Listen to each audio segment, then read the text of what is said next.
3 times Randolph Carter dreamed of the marvelous city, and 3 times was he snatched away while still he paused on the high terrace above it.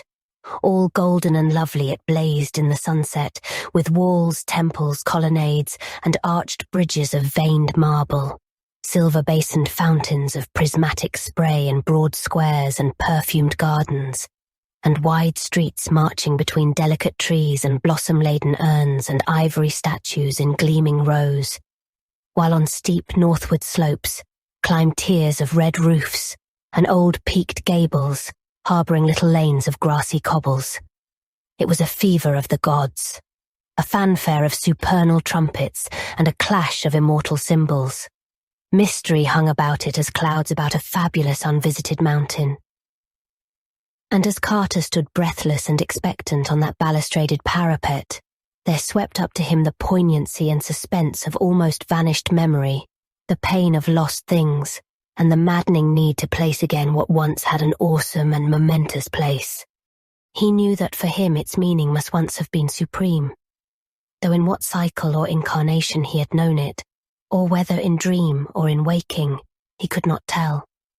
Vaguely it called up glimpses of a far, forgotten first youth, when wonder and pleasure lay in all the mystery of days, and dawn and dusk alike strode forth prophetic to the eager sound of lutes and song, unclosing fairy gates toward further and surprising marvels. But each night as he stood on that high marble terrace with the curious urns and carven rail and looked off over that hushed sunset city of beauty and unearthly imminence, he felt the bondage of dream's tyrannous gods, for in no wise could he leave that lofty spot or descend the wide marmoreal flights flung endlessly down to where those streets of elder witchery lay outspread and beckoning. When for the 3rd time he awaked with those flights still undescended, and those hushed sunset streets still untraversed, he prayed long and earnestly to the hidden gods of dream that brood capricious above the clouds on unknown Kadath, in the cold waste where no man treads. But the gods made no answer and showed no relenting, nor did they give any favouring sign when he prayed to them in dream, and invoked them sacrificially through the bearded priests Nasht and Kamantha, whose cavern temple with its pillar of flame lies not far from the gates of the waking world. It seemed, however, that his prayers must have been adversely heard, for after even the first of them he ceased wholly to behold the marvellous city, as if his 3 glimpses from afar had been mere accidents or oversights and against some hidden plan or wish of the gods. At length, sick with longing for those glittering sunset streets and cryptical hill lanes among ancient tiled roofs, nor able sleeping or waking to drive them from his mind, Carter resolved to go with bold entreaty, whither no man had gone before, and dare the icy deserts through the dark to where unknown Kadath, veiled in cloud and crowned with unimagined stars, holds secret and nocturnal the Onyx castle of the Great Ones. In light slumber he descended the 70 steps to the cavern of flame, and talked of this design to the bearded priests Nasht and Kamantha, and the priests shook their shent-bearing heads, and vowed it would be the death of his soul. They pointed out that the Great Ones had shown already their wish, and that it is not agreeable to them to be harassed by insistent pleas. They reminded him, too, that not only had no man ever been to unknown Kadath, but no man had ever suspected in what part of space it may lie, whether it be in the dreamlands around our world, or in those surrounding some unguessed companion of Fomalhaut or Aldebaran. If in our dreamland, it might conceivably be reached. But only 3 fully human souls since time began had ever crossed and recrossed the black impious gulfs to other dreamlands, and of that, 3 too had come back quite mad. There were, in such voyages, incalculable local dangers, as well as that shocking final peril which gibbers unmentionably outside the ordered universe where no dreams reach, that last amorphous blight of nethermost confusion which blasphemes and bubbles at the centre of all infinity, the boundless demon sultan Azathoth, whose name no lips dare speak aloud, and who gnaws hungrily in inconceivable unlighted chambers beyond time amidst the muffled, maddening beating of vile drums and the thin, monotonous whine of accursed flutes, to which detestable pounding and piping dance slowly, awkwardly, and absurdly the gigantic ultimate gods, the blind, voiceless, tenebrous, mindless other gods, whose soul and messenger is the crawling chaos Nyarlathotep.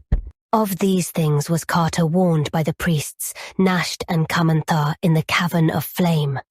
But still he resolved to find the gods on unknown Kadath in the cold waste, wherever that might be, and to win from them the sight and remembrance and shelter of the marvelous sunset city. He knew that his journey would be strange and long, and that the great ones would be against it. But being old in the land of dream, he counted on many useful memories and devices to aid him. So asking a farewell blessing of the priests, and thinking shrewdly on his course, he boldly descended the 700 steps to the gate of deeper slumber, and set out through the enchanted wood. In the tunnels of that twisted wood, whose low, prodigious oaks twine groping boughs and shine dim with the phosphorescence of strange fungi, dwell the furtive and secretive zugs, who know many obscure secrets of the dream world and a few of the waking world, since the wood at 2 places touches the lands of men, though it would be disastrous to say where. Certain unexplained rumors, events, and vanishments occur among men where the zugs have access, and it is well that they cannot travel far outside the world of dream. But over the nearer parts of the dream world they pass freely, flitting small and brown and unseen, and bearing back piquant tales to beguile the hours around their hearths in the forest they love. Most of them live in burrows, but some inhabit the trunks of the great trees, and although they live mostly on fungi, it is muttered that they have also a slight taste for meat, either physical or spiritual, for certainly many dreamers have entered that wood who have not come out. Carter, however, had no fear, for he was an old dreamer and had learnt their fluttering language and made many a treaty with them, having found through their help the splendid city of Cellophase in Uth-Nargai, beyond the Tanarian hills, where reigns half the year the great king Karanis, a man he had known by another name in life. Karanis was the one soul who had been to the star gulfs and returned free from madness, threading now the low phosphorescent aisles between those gigantic trunks. Carter made fluttering sounds in the manner of the zugs, and listened now and then for responses. He remembered one particular village of the creatures near the centre of the wood, where a circle of great mossy stones in what was once a clearing tells of older and more terrible dwellers long forgotten, and toward this spot he hastened.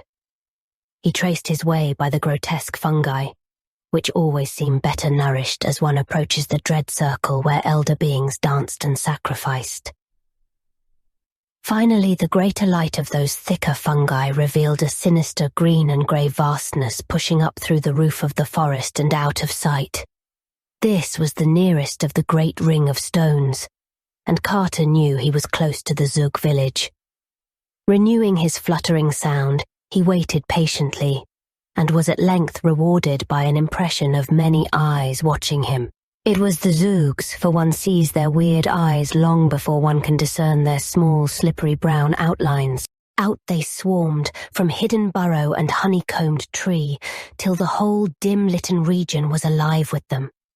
Some of the wilder ones brushed Carter unpleasantly, and one even nipped loathsomely at his ear. But these lawless spirits were soon restrained by their elders.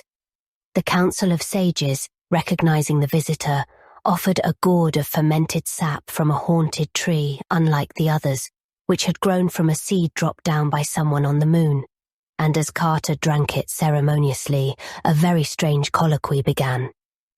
The Zugs did not, unfortunately, know where the peak of Kadath lies, nor could they even say whether the cold waste is in our dream world or in another. Rumors of the Great Ones came equally from all points, and one might only say that they were likelier to be seen on high mountain peaks than in valleys, since on such peaks they dance reminiscently when the moon is above and the clouds beneath. Then one very ancient zug recalled a thing unheard of by the others, and said that in Ulthar, beyond the river sky, there still lingered the last copy of those inconceivably old Pnakotic manuscripts made by waking men in forgotten boreal kingdoms and born into the land of dreams when the hairy cannibal Nofkas overcame many-templed Olotho and slew all the heroes of the land of Lomar. Those manuscripts, he said, told much of the gods, and besides, in Ulthar there were men who had seen the signs of the gods, and even one old priest who had scaled a great mountain to behold them dancing by moonlight. He had failed, though his companion had succeeded and perished namelessly.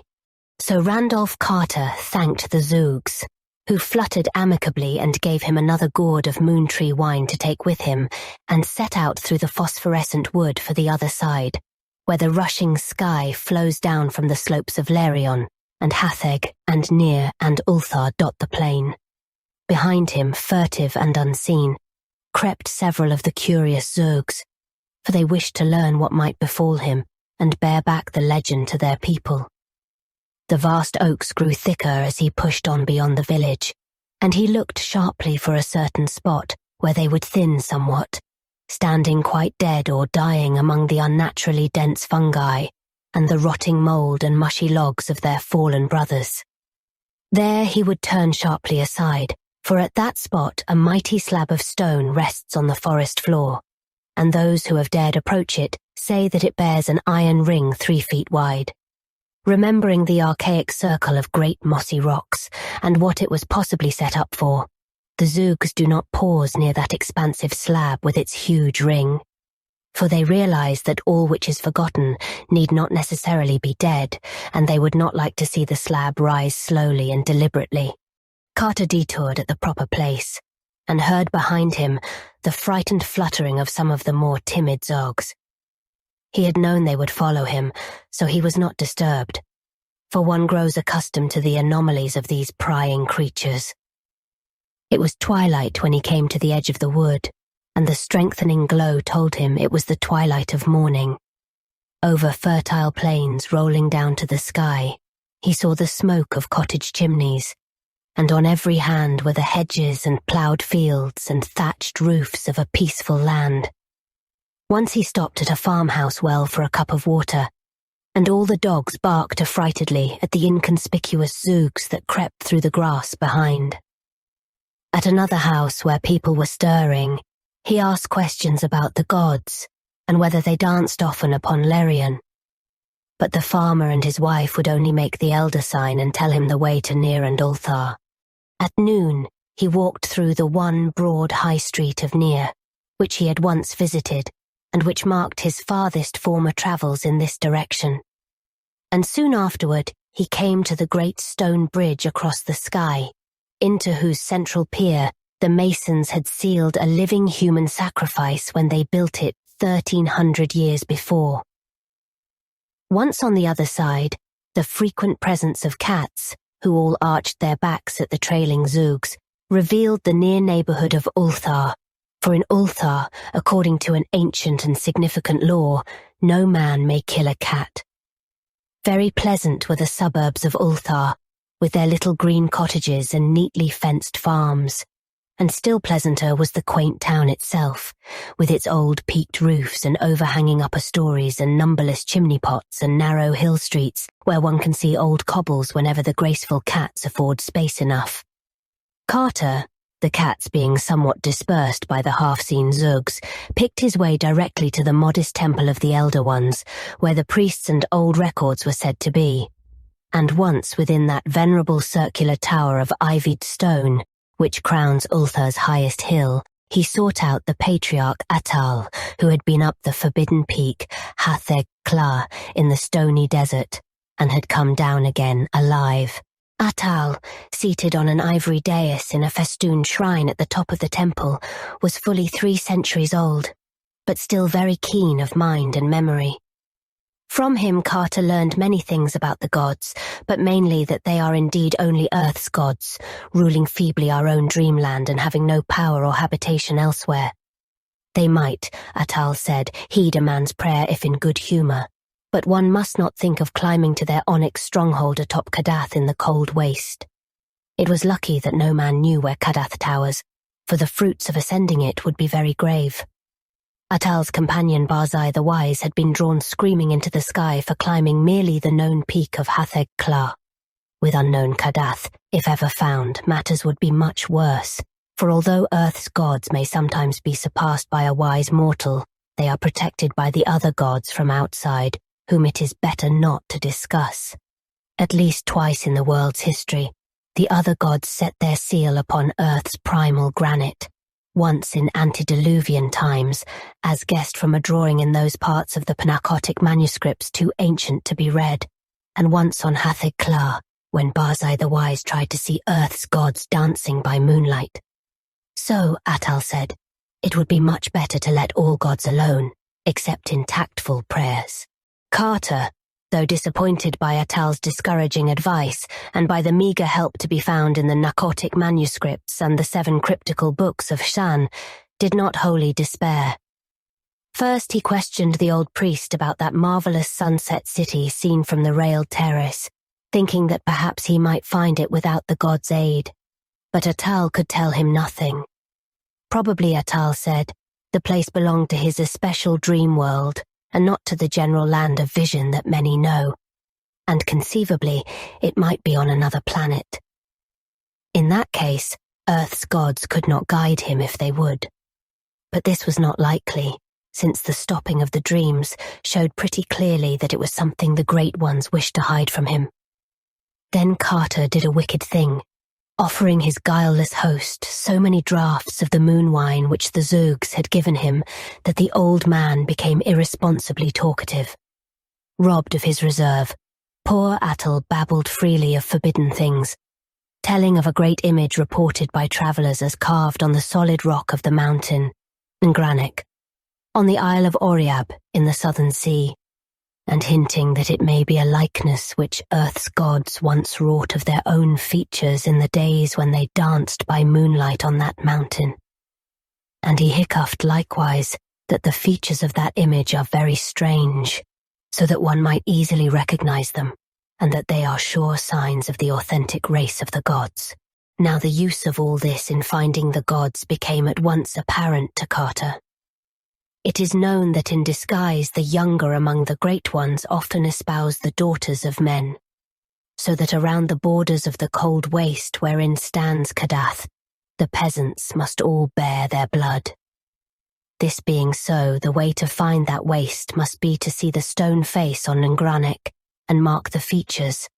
Then, having noted them with care, to search for such features among living men. Where they are plainest and thickest, there must the gods dwell nearest, and whatever stony waste lies back of the villages in that place must be that wherein stands Kadath. Much of the great ones might be learnt in such regions, and those with their blood might inherit little memories very useful to a seeker. They might not know their parentage, for the gods so dislike to be known among men that none can be found who has seen their faces wittingly, a thing which Carter realized even as he sought to scale Kadath. But they would have queer, lofty thoughts misunderstood by their fellows, and would sing of far places and gardens so unlike any known even in dreamland that common folk would call them fools. And from all this, one could perhaps learn old secrets of Kadath, or gain hints of the marvelous sunset city which the gods held secret. And more, one might in certain cases seize some well-loved child of a god as hostage, or even capture some young god himself, disguised and dwelling amongst men with a comely peasant maiden as his bride. Atal, however, did not know how to find Ingarnock on its Isle of Oriab, and recommended that Carter follow the singing sky under its bridges down to the southern sea, where no burgess of Ulthar has ever been, but whence the merchants come in boats, or with long caravans of mules and two-wheeled carts. There is a great city there, Dilath-Leen, but in Ulthar its reputation is bad because of the black three-banked galleys that sail to it with rubies from no clearly named shore. The traders that come from those galleys to deal with the jewelers are human, or nearly so, but the rowers are never beheld, and it is not thought wholesome in Ulthar that merchants should trade with black ships from unknown places whose rowers cannot be exhibited. By the time he had given this information, Atal was very drowsy, and Carter laid him gently on a couch of inlaid ebony and gathered his long beard decorously on his chest. As he turned to go, he observed that no suppressed fluttering followed him, and wondered why the zugs had become so lax in their curious pursuit. Then he noticed all the sleek, complacent cats of Ulthar licking their chops with unusual gusto, and recalled the spitting and caterwauling he had faintly heard in lower parts of the temple, while absorbed in the old priest's conversation. He recalled, too, the evilly hungry way in which an especially impudent young zug had regarded a small black kitten in the cobbled street outside. And because he loved nothing on earth more than small black kittens, he stooped and petted the sleek cats of Ulthar as they licked their chops, and did not mourn because those inquisitive zogs would escort him no farther. It was sunset now, so Carter stopped at an ancient inn on a steep little street overlooking the lower town. And as he went out on the balcony of his room and gazed down at the sea of red-tiled roofs and cobbled ways, and the pleasant fields beyond, all mellow and magical in the slanted light, he swore that Ulthar would be a very likely place to dwell in always, were not the memory of a greater sunset city ever goading one on toward unknown perils. Then twilight fell, and the pink walls of the plastered gables turned violet and mystic, and little yellow lights floated up one by one from old lattice windows, and sweet bells pealed in the temple tower above, and the first star winked softly above the meadows across the sky. With the night came song, and Carter nodded as the lutanists praised ancient days from beyond the filigreed balconies and tessellated courts of simple Ulthar, and there might have been sweetness even in the voices of Ulthar's many cats, but that they were mostly heavy and silent from strange feasting. Some of them stole off to those cryptical realms, which are known only to cats, and which villagers say are on the moon's dark side, whither the cats leap from tall housetops. But one small black kitten crept upstairs and sprang in Carter's lap to purr and play, and curled up near his feet when he lay down at last on the little couch, whose pillows were stuffed with fragrant, drowsy herbs. In the morning, Carter joined a caravan of merchants bound for Dilath-Leen, with the spun wool of Ulthar and the cabbages of Ulthar's busy farms, and for 6 days they rode with tinkling bells on the smooth road beside the sky, stopping some nights at the inns of little quaint fishing towns, and on other nights camping under the stars while snatches of boatmen's songs came from the placid river. The country was very beautiful, with green hedges and groves and picturesque peaked cottages and octagonal windmills. On the 7th day a blur of smoke arose on the horizon ahead, and then the tall black towers of Dilath-Leen, which is built mostly of basalt. Dilath-Leen with its thin angular towers looks in the distance like a bit of the Giant's Causeway, and its streets are dark and uninviting. There are many dismal sea taverns near the myriad wharves, and all the town is thronged with the strange seamen of every land on earth, and of a few which are said to be not on earth. Carter questioned the oddly robed men of that city about the peak of Ingarnock on the Isle of Oriab, and found that they knew of it well. Ships came from Baharna on that island, one being due to return thither in only a month, and Ingarnock is but 2 days' zebra ride from that port. But few had seen the stone face of the god, because it is on a very difficult side of Ingarnock, which overlooks only sheer crags and a valley of sinister lava. Once the gods were angered with men on that side and spoke of the matter to the other gods. It was hard to get this information from the traders and sailors in Dilath-Leen's sea taverns, because they mostly preferred to whisper of the black galleys. One of them was due in a week with rubies from its unknown shore, and the townsfolk dreaded to see it dock. The mouths of the men who came from it to trade were too wide, and the way their turbans were humped up in 2 points above their foreheads was in especially bad taste. and their shoes were the shortest and queerest ever seen in the Six Kingdoms. But worst of all was the matter of the unseen rowers. Those 3 banks of oars moved too briskly and accurately and vigorously to be comfortable, and it was not right for a ship to stay in port for weeks while the merchants traded, yet to give no glimpse of its crew. It was not fair to the tavern keepers of Dilath-Leen or to the grocers and butchers either, for not a scrap of provisions was ever sent aboard. The merchants took only gold and stout black slaves from Parg across the river. That was all they ever took, those unpleasantly featured merchants and their unseen rowers. Never anything from the butchers and grocers, but only gold and the fat black men of Parg, whom they bought by the pound. And the odours from those galleys which the south wind blew in from the wharves are not to be described. Only by constantly smoking strong thagweed could even the hardiest denizen of the old sea taverns bear them. Dilath-Leen would never have tolerated the black galleys had such rubies been obtainable elsewhere, but no mine in all Earth's dreamland was known to produce their like. Of these things, Dilath-Leen's cosmopolitan folk chiefly gossiped, whilst Carter waited patiently for the ship from Bahana, which might bear him to the isle whereon Avengers and Ingarnock towers lofty and barren.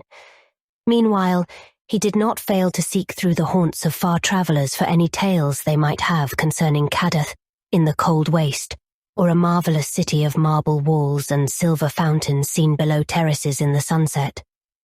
Of these things, however, he learned nothing, though he once thought that a certain old slant-eyed merchant looked queerly intelligent when the cold waste was spoken of. This man was reputed to trade with the horrible stone villages on the icy desert plateau of Leng, which no healthy folk visit and whose evil fires are seen at night from afar. He was even rumoured to have dealt with that high priest not to be described, which wears a yellow silken mask over its face and dwells all alone in a prehistoric stone monastery. That such a person might well have had nibbling traffic with such beings as may conceivably dwell in the cold waste was not to be doubted. But Carter soon found that it was no use questioning him. Then the black galley slipped into the harbour past the basalt mole and the tall lighthouse, silent and alien, and with a strange stench that the south wind drove into the town. Uneasiness rustled through the taverns along that waterfront, and after a while the dark, wide-mouthed merchants with humped turbans and short feet clumped stealthily ashore to seek the bazaars of the jewellers. Carter observed them closely, and disliked them more the longer he looked at them. Then he saw them drive the stout black men of Parg up the gangplank grunting and sweating into that singular galley, and wondered in what lands, or if in any lands at all, those fat, pathetic creatures might be destined to serve. And on the 3rd evening of that galley's stay, one of the uncomfortable merchants spoke to him, smirking sinfully and hinting of what he had heard in the taverns of Carter's quest. He appeared to have knowledge too secret for public telling, and though the sound of his voice was unbearably hateful, Carter felt that the lore of so far a traveller must not be overlooked. He bade him therefore be his own guest in locked chambers above, and drew out the last of the zugs moon wine to loosen his tongue. The strange merchant drank heavily, but smirked unchanged by the draught. Then he drew forth a curious bottle with wine of his own, and Carter saw that the bottle was a single, hollowed ruby, grotesquely carved in patterns too fabulous to be comprehended. He offered his wine to his host, and though Carter took only the least sip, he felt the dizziness of space and the fever of unimagined jungles. All the while the guest had been smiling more and more broadly, and as Carter slipped into blankness, the last thing he saw was that dark, odious face convulsed with evil laughter, and something quite unspeakable, where one of the 2 frontal puffs of that orange turban had become disarranged with the shakings of that epileptic mirth. Carter next had consciousness amidst horrible odours beneath a tent-like awning on the deck of a ship, with the marvellous coasts of the southern sea flying by in unnatural swiftness. He was not chained, but 3 of the dark, sardonic merchants stood grinning nearby, and the sight of those humps in their turbans made him almost as faint as did the stench that filtered up through the sinister hatches. He saw slip past him the glorious lands and cities, of which a fellow dreamer of earth, a lighthouse keeper in ancient Kingsport, had often discoursed in the old days, and recognized the templed terraces of Zar, abode of forgotten dreams, the spires of infamous Thalarion, that demon city of 1,000 wonders where the Eidolon Lathi reigns, the charnel gardens of Zura, land of pleasures unattained, and the twin headlands of crystal, meeting above in a resplendent arch which guard the harbour of Sonanil, blessed land of fancy. Past all these gorgeous lands, the malodorous ship flew unwholesomely, urged by the abnormal strokes of those unseen rowers below. And before the day was done, Carter saw that the steersman could have no other goal than the basalt pillars of the west, beyond which simple folk say splendid Cathuria lies, but which wise dreamers well know are the gates of a monstrous cataract, wherein the oceans of Earth's dreamland drop wholly to abysmal nothingness, and shoot through the empty spaces toward other worlds and other stars, and the awful voids outside the ordered universe, where the demon sultan Azathoth gnaws hungrily in chaos, amid pounding and piping and the hellish dancing of the other gods, blind, voiceless, tenebrous, and mindless, with their soul and messenger Nyarlathotep. Meanwhile, the 3 sardonic merchants would give no word of their intent, though Carter well knew that they must be leagued with those who wished to hold him from his quest.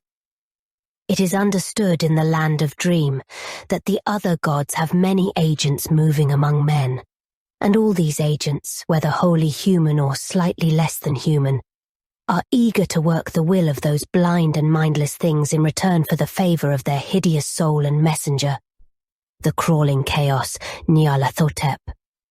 So Carter inferred that the merchants of the humped turbans, hearing of his daring search for the great ones in their castle on Kadath, had decided to take him away and deliver him to Nyarlathotep for whatever nameless bounty might be offered for such a prize.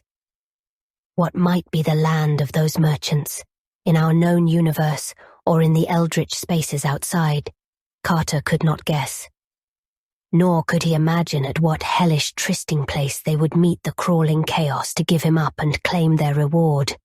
He knew, however, that no beings as nearly human as these would dare approach the ultimate knighted throne of the demon Azathoth in the formless central void. At the set of sun, the merchants licked their excessively wide lips and glared hungrily, and one of them went below and returned from some hidden and offensive cabin with a pot and basket of plates. Then they squatted close together beneath the awning and ate the smoking meat that was passed around. But when they gave Carter a portion, he found something very terrible in the size and shape of it, so that he turned even paler than before and cast that portion into the sea when no eye was on him. And again he thought of those unseen rowers beneath, and of the suspicious nourishment from which their far too mechanical strength was derived. It was dark when the galley passed betwixt the basalt pillars of the west, and the sound of the ultimate cataract swelled portentous from ahead. And the spray of that cataract rose to obscure the stars, and the deck grew damp, and the vessel reeled in the surging current of the brink. Then, with a queer whistle and plunge, the leap was taken, and Carter felt the terrors of nightmare as Earth fell away and the great boat shot silent and comet-like into planetary space. Never before had he known what shapeless black things lurk and caper and flounder all through the ether, leering and grinning at such voyagers as may pass, and sometimes feeling about with slimy paws when some moving object excites their curiosity. These are the nameless larvae of the other gods, and like them are blind and without mind, and possessed of singular hungers and thirsts.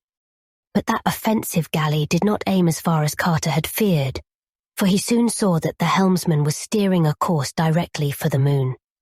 The moon was a crescent, shining larger and larger as they approached it, and showing its singular craters and peaks uncomfortably, The ship made for the edge, and it soon became clear that its destination was that secret and mysterious side which is always turned away from the earth, and which no fully human person, save perhaps the dreamer Snyrithko, has ever beheld.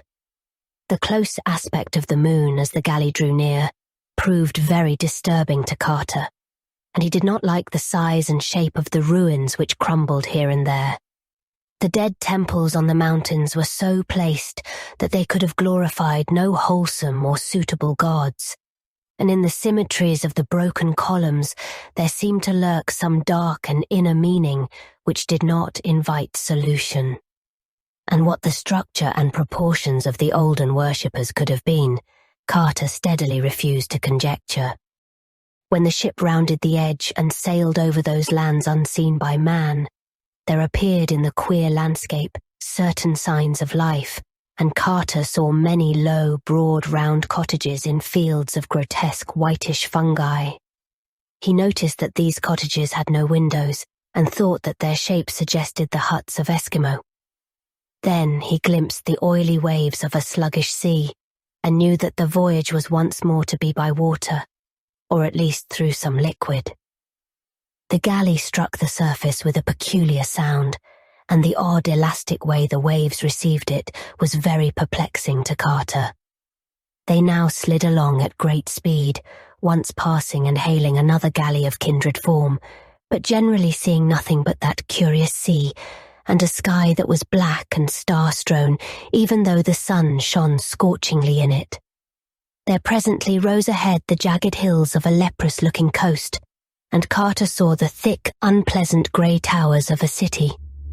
The way they leaned and bent, the manner in which they were clustered, and the fact that they had no windows at all was very disturbing to the prisoner, and he bitterly mourned the folly which had made him sip the curious wine of that merchant with the humped turban. As the coast drew nearer, and the hideous stench of that city grew stronger, he saw upon the jagged hills many forests, some of whose trees he recognized as akin to that solitary moon tree in the enchanted wood of earth, from whose sap the small brown zugs ferment their peculiar wine. Carter could now distinguish moving figures on the noisome wharves ahead, and the better he saw them, the worse he began to fear and detest them. For they were not men at all, or even approximately men, but great greyish-white slippery things which could expand and contract at will, and whose principal shape, though it often changed, was that of a sort of toad without any eyes, but with a curiously vibrating mass of short pink tentacles on the end of its blunt, vague snout.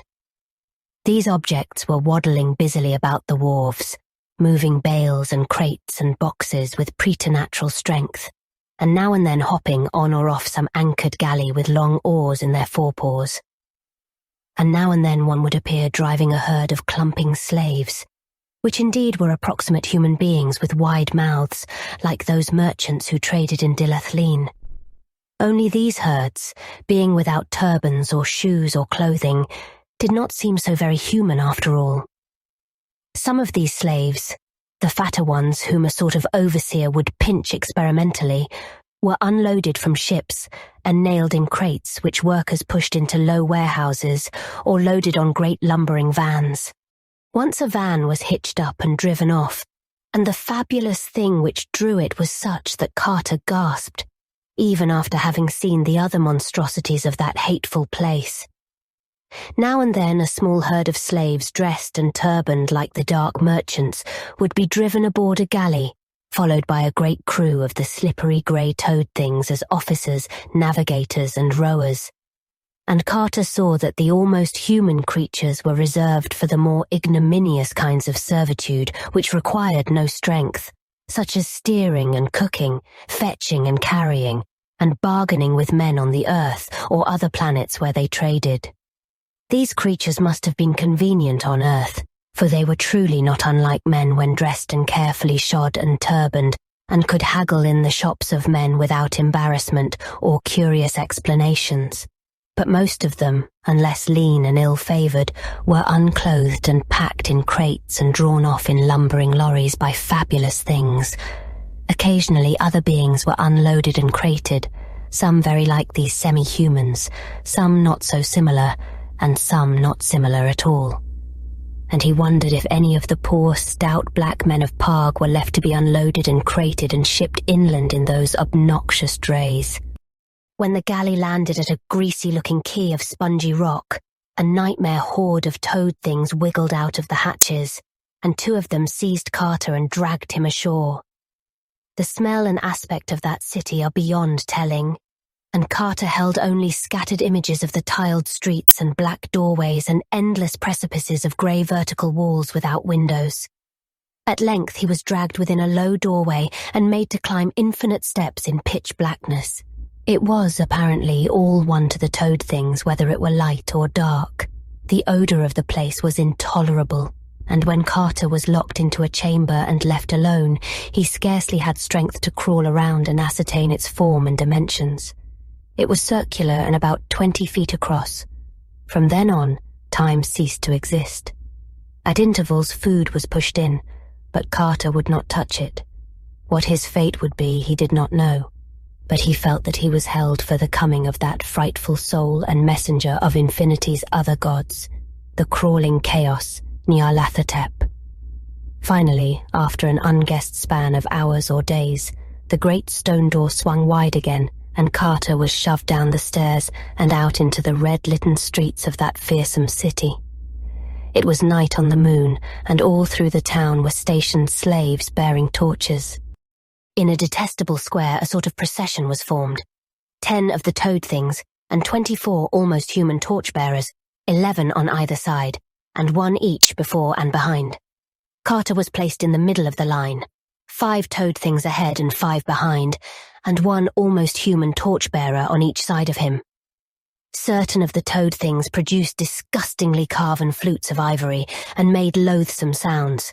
To that hellish piping, the column advanced out of the tiled streets and into nighted plains of obscene fungi, soon commencing to climb one of the lower and more gradual hills that lay behind the city. That on some frightful slope or blasphemous plateau, the crawling chaos waited, Carter could not doubt, and he wished that the suspense might soon be over. The whining of those impious flutes was shocking, and he would have given worlds for some even half-normal sound. But these toad things had no voices, and the slaves did not talk. Then, through that star-specked darkness, there did come a normal sound. It rolled from the higher hills, and from all the jagged peaks around it was caught up and echoed in a swelling pandemoniac chorus. It was the midnight yell of the cat, and Carter knew at last that the old village folk were right when they made low guesses about the cryptical realms which are known only to cats, and to which the elders among cats repair by stealth nocturnally, springing from high housetops. Verily, it is to the moon's dark side that they go to leap and gambol on the hills and converse with ancient shadows, and here amidst that column of fietid things, Carter heard their homely, friendly cry, and thought of the steep roofs and warm hearths and little lighted windows of home. Now, much of the speech of cats was known to Randolph Carter, and in this far, terrible place he uttered the cry that was suitable. But that he need not have done, for even as his lips opened, he heard the chorus wax and draw nearer, and saw swift shadows against the stars, as small, graceful shapes leaped from hill to hill in gathering legions. The call of the clan had been given, and before the foul procession had time even to be frightened, a cloud of smothering fur and a phalanx of murderous claws were tidily and tempestuously upon it. The flutes stopped, and there were shrieks in the night. Dying, almost humans screamed, and cats spit and yowled and roared, but the toad things made never a sound as their stinking green ichor oozed fatally upon that porous earth with the obscene fungi. It was a stupendous sight while the torches lasted, and Carter had never before seen so many cats. Black, grey and white, yellow, tiger and mixed, common, Persian and Manx, Tibetan, Angora and Egyptian. All were there in the fury of battle, and there hovered over them some trace of that profound and inviolate sanctity which made their goddess great in the temples of Bubastis. They would leap 7 strong at the throat of an almost human, or the pink-tentacled snout of a toad thing and drag it down savagely to the fungus plain, where myriads of their fellows would surge over it and into it with the frenzied claws and teeth of a divine battle fury. Carter had seized a torch from a stricken slave, but was soon overborne by the surging waves of his loyal defenders. Then he lay in the utter blackness, hearing the clangor of war and the shouts of the victors, and feeling the soft paws of his friends as they rushed to and fro over him in the fray. At last, awe and exhaustion closed his eyes, and when he opened them again, it was upon a strange scene.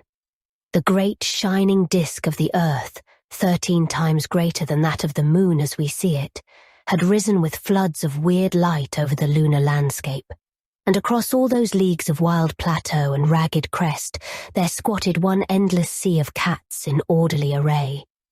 Circle on circle they reached, and 2 or 3 leaders out of the ranks were licking his face and purring to him consolingly. Of the dead slaves and toad things there were not many signs, but Carter thought he saw one bone a little way off in the open space between him and the beginning of the solid circles of the warriors. Carter now spoke with the leaders in the soft language of cats, and learned that his ancient friendship with the species was well known and often spoken of in the places where cats congregate. He had not been unmarked in Ulthar when he passed through, and the sleek old cats had remembered how he petted them after they had attended to the hungry zugs who looked evilly at a small black kitten. And they recalled, too, how he had welcomed the very little kitten who came to see him at the inn, and how he had given it a saucer of rich cream in the morning before he left. The grandfather of that very little kitten was the leader of the army now assembled, for he had seen the evil procession from a far hill and recognized the prisoner as a sworn friend of his kind on Earth and in the land of Dream. A yowl now came from a farther peak, and the old leader paused abruptly in his conversation. It was one of the army's outposts, stationed on the highest of the mountains to watch the one foe which Earth's cats fear. The very large and peculiar cats from Saturn, who for some reason have not been oblivious of the charm of our moon's dark side. They are leagued by treaty with the evil toad things and are notoriously hostile to our earthly cats, so that at this juncture a meeting would have been a somewhat grave matter. After a brief consultation of generals, the cats rose and assumed a closer formation, crowding protectingly around Carter and preparing to take the great leap through space back to the housetops of our Earth and its dreamland. The old field marshal advised Carter to let himself be borne along smoothly and passively in the massed ranks of furry leapers, and told him how to spring when the rest sprang and land gracefully when the rest landed. He also offered to deposit him in any spot he desired, and Carter decided on the city of Dilath-Leen, whence the black galley had set out, for he wished to sail thence for Oriab and the Cavern-Quest of Ingarnock, and also to warn the people of the city to have no more traffic with black galleys, if indeed that traffic could be tactfully and judiciously broken off. Then, upon a signal, the cats all leaped gracefully with their friend packed securely in their midst, while in a black cave on a far unhallowed summit of the Moon Mountains still vainly waited the crawling chaos Nyarlathotep. The leap of the cats through space was very swift, and being surrounded by his companions, Carter did not see this time the great black shapelessnesses that lurk and caper and flounder in the abyss.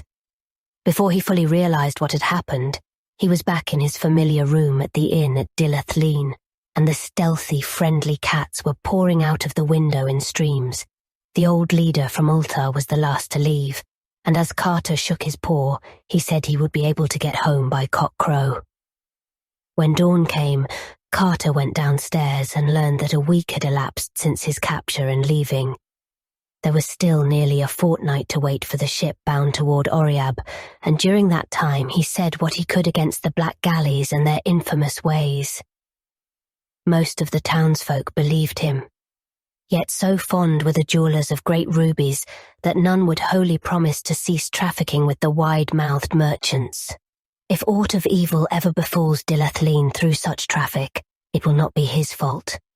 In about a week, the desiderate ship put in by the Black Mole and tall lighthouse, and Carter was glad to see that she was a bark of wholesome men, with painted sides and yellow lateen sails and a grey captain in silken robes. Her cargo was the fragrant resin of Oriab's inner groves, and the delicate pottery baked by the artists of Bahana, and the strange little figures carved from Ingarnock's ancient lava. For this they were paid in the wool of Ulthar, and the iridescent textiles of Hatheg, and the ivory that the black men carve across the river in Parg. Carter made arrangements with the captain to go to Bahana and was told that the voyage would take 10 days. And during his week of waiting, he talked much with that captain of Ingarnock, and was told that very few had seen the carven face thereon, but that most travellers are content to learn its legends from old people and lava-gatherers and image-makers in Bahana, and afterward say in their far homes that they have indeed beheld it. The captain was not even sure that any person now living had beheld that carven face, for the wrong side of Ingarnock is very difficult and barren and sinister, and there are rumours of caves near the peak wherein dwell the night gaunts. But the captain did not wish to say just what a night gaunt might be like, since such cattle are known to haunt most persistently the dreams of those who think too often of them. Then Carter asked that captain about unknown Kadath in the cold waste and the marvellous sunset city. But of these the good man could truly tell nothing. Carter sailed out of Dilath-Leen one early morning when the tide turned, and saw the first rays of sunrise on the thin, angular towers of that dismal basalt town. And for 2 days they sailed eastward in sight of green coasts, and saw often the pleasant fishing towns that climbed up steeply with their red roofs and chimney pots from old dreaming wharves and beaches where nets lay drying. But on the 3rd day, they turned sharply south, where the roll of the water was stronger, and soon passed from sight of any land. On the 5th day, the sailors were nervous, but the captain apologized for their fears, saying that the ship was about to pass over the weedy walls and broken columns of a sunken city, too old for memory, and that when the water was clear, one could see so many moving shadows in that deep place that simple folk disliked it. He admitted, moreover, that many ships had been lost in that part of the sea, having been hailed when quite close to it, but never seen again. That night the moon was very bright, and one could see a great way down in the water. There was so little wind that the ship could not move much, and the ocean was very calm. Looking over the rail, Carter saw many fathoms deep the dome of a great temple, and in front of it an avenue of unnatural sphinxes leading to what was once a public square. Dolphins sported merrily in and out of the ruins, and porpoises revelled clumsily here and there, sometimes coming to the surface and leaping clear out of the sea. As the ship drifted on a little, the floor of the ocean rose in hills, and one could clearly mark the lines of ancient climbing streets and the washed-down walls of myriad little houses. Then the suburbs appeared, and finally a great lone building on a hill, of simpler architecture than the other structures, and in much better repair. It was dark and low, and covered 4 sides of a square with a tower at each corner, a paved court in the centre, and small, curious round windows all over it. Probably it was of basalt, though weeds draped the greater part, and such was its lonely and impressive place on that far hill, that it may have been a temple or monastery. Some phosphorescent fish inside it gave the small, round windows an aspect of shining, and Carter did not blame the sailors much for their fears. Then, by the watery moonlight, he noticed an odd high monolith in the middle of that central court, and saw that something was tied to it. And when, after getting a telescope from the captain's cabin, he saw that that bound thing was a sailor in the silk robes of Oriab, head downward and without any eyes, he was glad that a rising breeze soon took the ship ahead to more healthy parts of the sea. The next day they spoke with a ship with violet sails bound for Zar, in the land of forgotten dreams, with bulbs of strange-coloured lilies for cargo. and on the evening of the 11th day they came in sight of the Isle of Oriab, with Ingarnock rising jagged and snow-crowned in the distance. Oriab is a very great isle, and its port of Bahana a mighty city. The wharves of Bahana are of porphyry, and the city rises in great stone terraces behind them, having streets of steps that are frequently arched over by buildings, and the bridges between buildings. There is a great canal which goes under the whole city in a tunnel, with granite gates, and leads to the inland lake of Yath, on whose farther shore are the vast clay-brick ruins of a primal city, whose name is not remembered. As the ship drew into the harbour at evening, the twin beacons Thon and Thal gleamed a welcome, and in all the million windows of Bahana's terraces, mellow lights peeped out quietly and gradually as the stars peep out overhead in the dusk, till that steep and climbing seaport became a glittering constellation hung between the stars of heaven and the reflections of those stars in the still harbour. The captain, after landing, made Carter a guest in his own small house on the shore of Yath, where the rear of the town slopes down to it, and his wife and servants brought strange toothsome foods for the traveller's delight.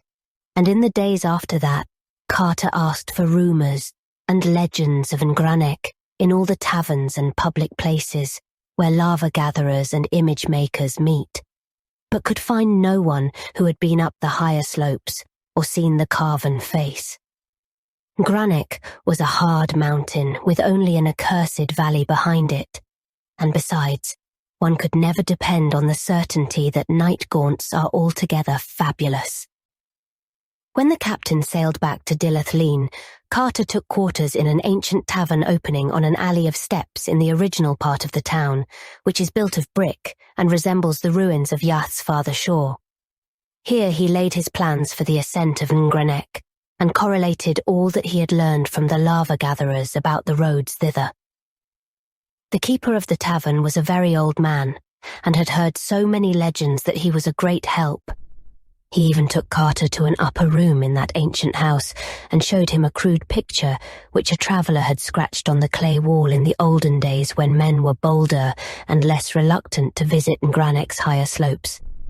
The old tavern-keeper's great-grandfather had heard from his great-grandfather that the traveller who scratched that picture had climbed Ingarnock and seen the carven face, here drawing it for others to behold. But Carter had very great doubts, since the large rough features on the wall were hasty and careless, and wholly overshadowed by a crowd of little companion shapes in the worst possible taste, with horns and wings and claws and curling tails. At last, having gained all the information he was likely to gain in the taverns and public places of Bahana, Carter hired a zebra and set out one morning on the road by Yath's shore for those inland parts wherein towers stony Ingarnock. On his right were rolling hills and pleasant orchards and neat little stone farmhouses, and he was much reminded of those fertile fields that flank the sky. By evening he was near the nameless ancient ruins on Yath's farther shore, and though old lava-gatherers had warned him not to camp there at night, he tethered his zebra to a curious pillar before a crumbling wall, and laid his blanket in a sheltered corner beneath some carvings whose meaning none could decipher. Around him he wrapped another blanket, for the nights are cold in Oriab, and when upon awaking once he thought he felt the wings of some insect brushing his face, he covered his head altogether and slept in peace till roused by the magar birds in distant resin groves. The sun had just come up over the great slope whereon leagues of primal brick foundations and worn walls and occasional cracked pillars and pedestals stretched down desolate to the shore of Yath, and Carter looked about for his tethered zebra. Great was his dismay to see that docile beast stretched prostrate beside the curious pillar to which it had been tied, and still greater was he vexed on finding that the steed was quite dead, with its blood all sucked away through a singular wound in its throat. His pack had been disturbed, and several shiny knickknacks taken away, and all around on the dusty soil were great webbed footprints, for which he could not in any way account. The legends and warnings of lava-gatherers occurred to him, and he thought of what had brushed his face in the night. Then he shouldered his pack, and strode on toward Ingarnock, though not without a shiver when he saw close to him as the highway passed through the ruins a great gaping arch low in the wall of an old temple, with steps leading down into darkness farther than he could peer. His course now led uphill through wilder and partly wooded country, and he saw only the huts of charcoal burners and the camps of those who gathered resin from the groves. The whole air was fragrant with balsam, and all the magar birds sang blithely as they flashed their 7 colours in the sun. Near sunset he came on a new camp of lava-gatherers returning with laden sacks from Ingarnock's lower slopes, and here he also camped, listening to the songs and tales of the men, and overhearing what they whispered about a companion they had lost. He had climbed high to reach a mass of fine lava above him, and at nightfall did not return to his fellows. When they looked for him the next day, they found only his turban, nor was there any sign on the crags below that he had fallen. They did not search any more, because the old men among them said it would be of no use. No one ever found what the night gaunts took, though those beasts themselves were so uncertain as to be almost fabulous. Carter asked them if night gaunts sucked blood and liked shiny things and left webbed footprints, but they all shook their heads negatively and seemed frightened at his making such an inquiry. When he saw how taciturn they had become, he asked them no more, but went to sleep in his blanket. The next day, he rose with the lava-gatherers and exchanged farewells as they rode west, and he rode east on a zebra he had bought of them. Their older men gave him blessings and warnings, and told him he had better not climb too high on Ingarnock. But while he thanked them heartily, he was in no wise dissuaded, for still did he feel that he must find the gods on unknown Kadath, and win from them a way to that haunting and marvellous city in the sunset. By noon, after a long uphill ride, he came upon some abandoned brick villages of the hill people, who had once dwelt thus close to Ingarnock, and carved images from its smooth lava.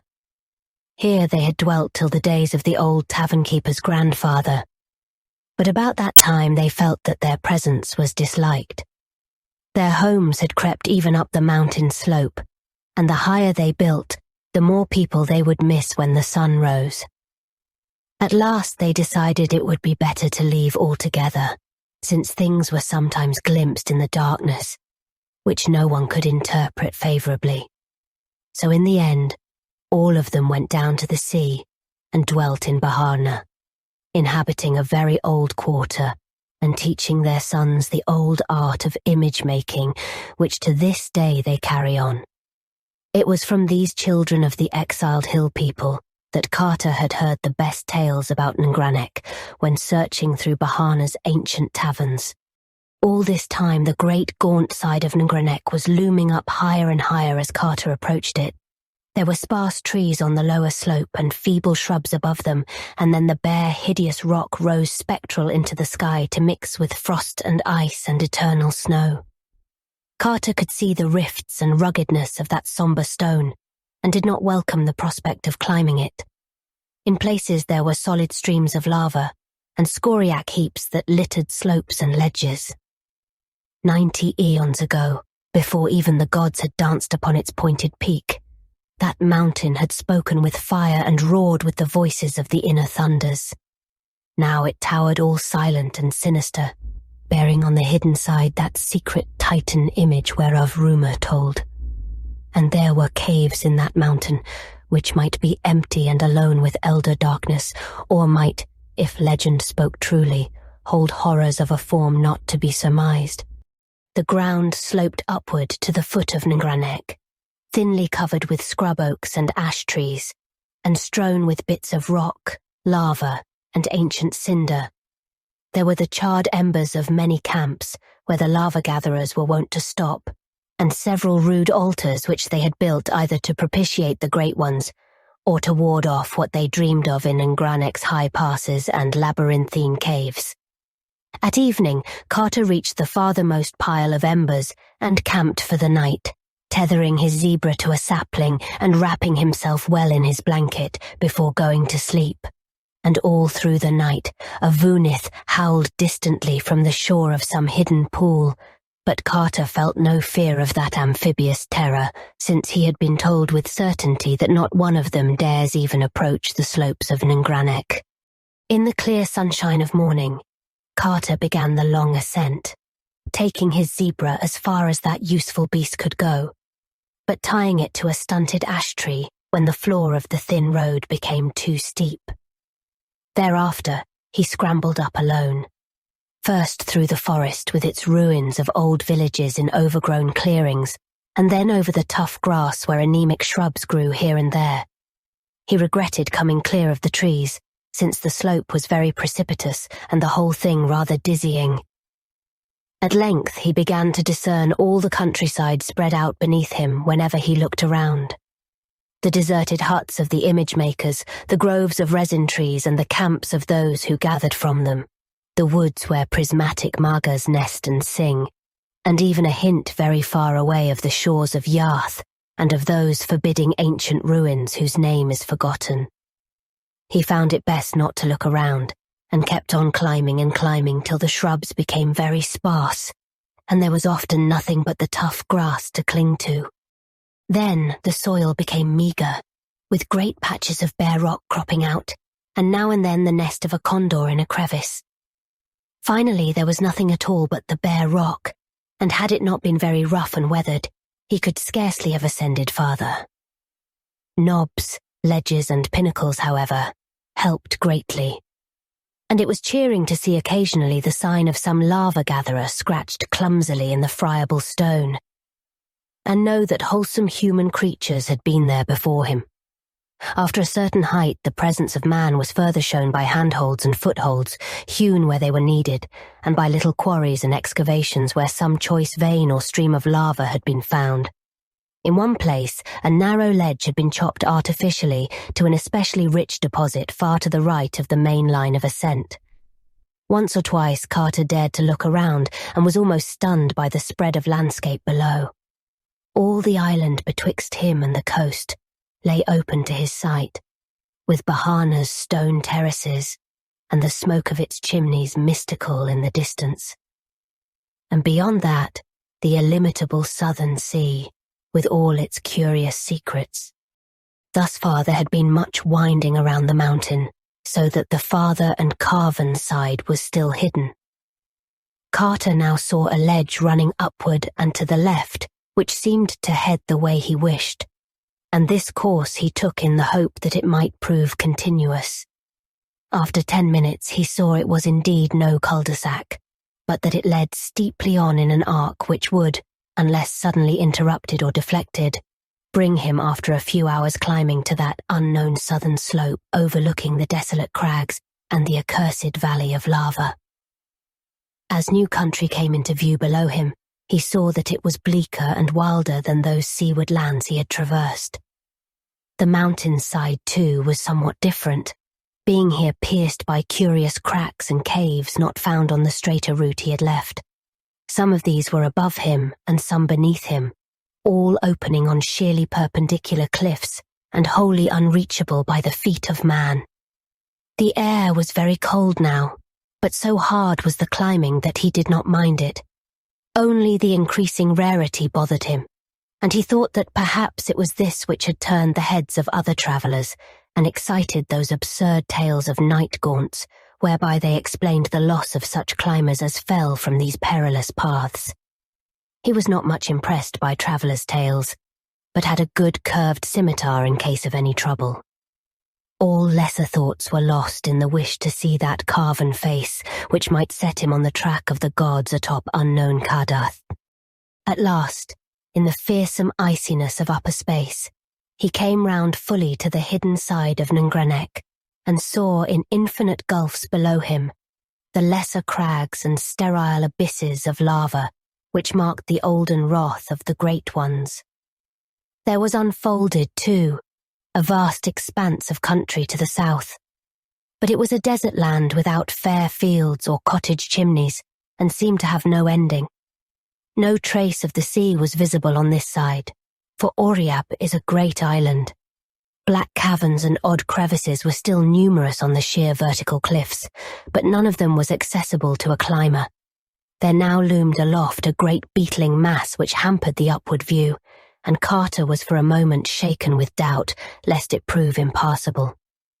Poised in windy insecurity miles above earth, with only space and death on one side and only slippery walls of rock on the other, he knew for a moment the fear that makes men shun Grannek's hidden side. He could not turn round, yet the sun was already low. If there were no way aloft, the night would find him crouching there still, and the dawn would not find him at all. But there was a way, and he saw it in due season. Only a very expert dreamer could have used those imperceptible footholds, yet to Carter they were sufficient.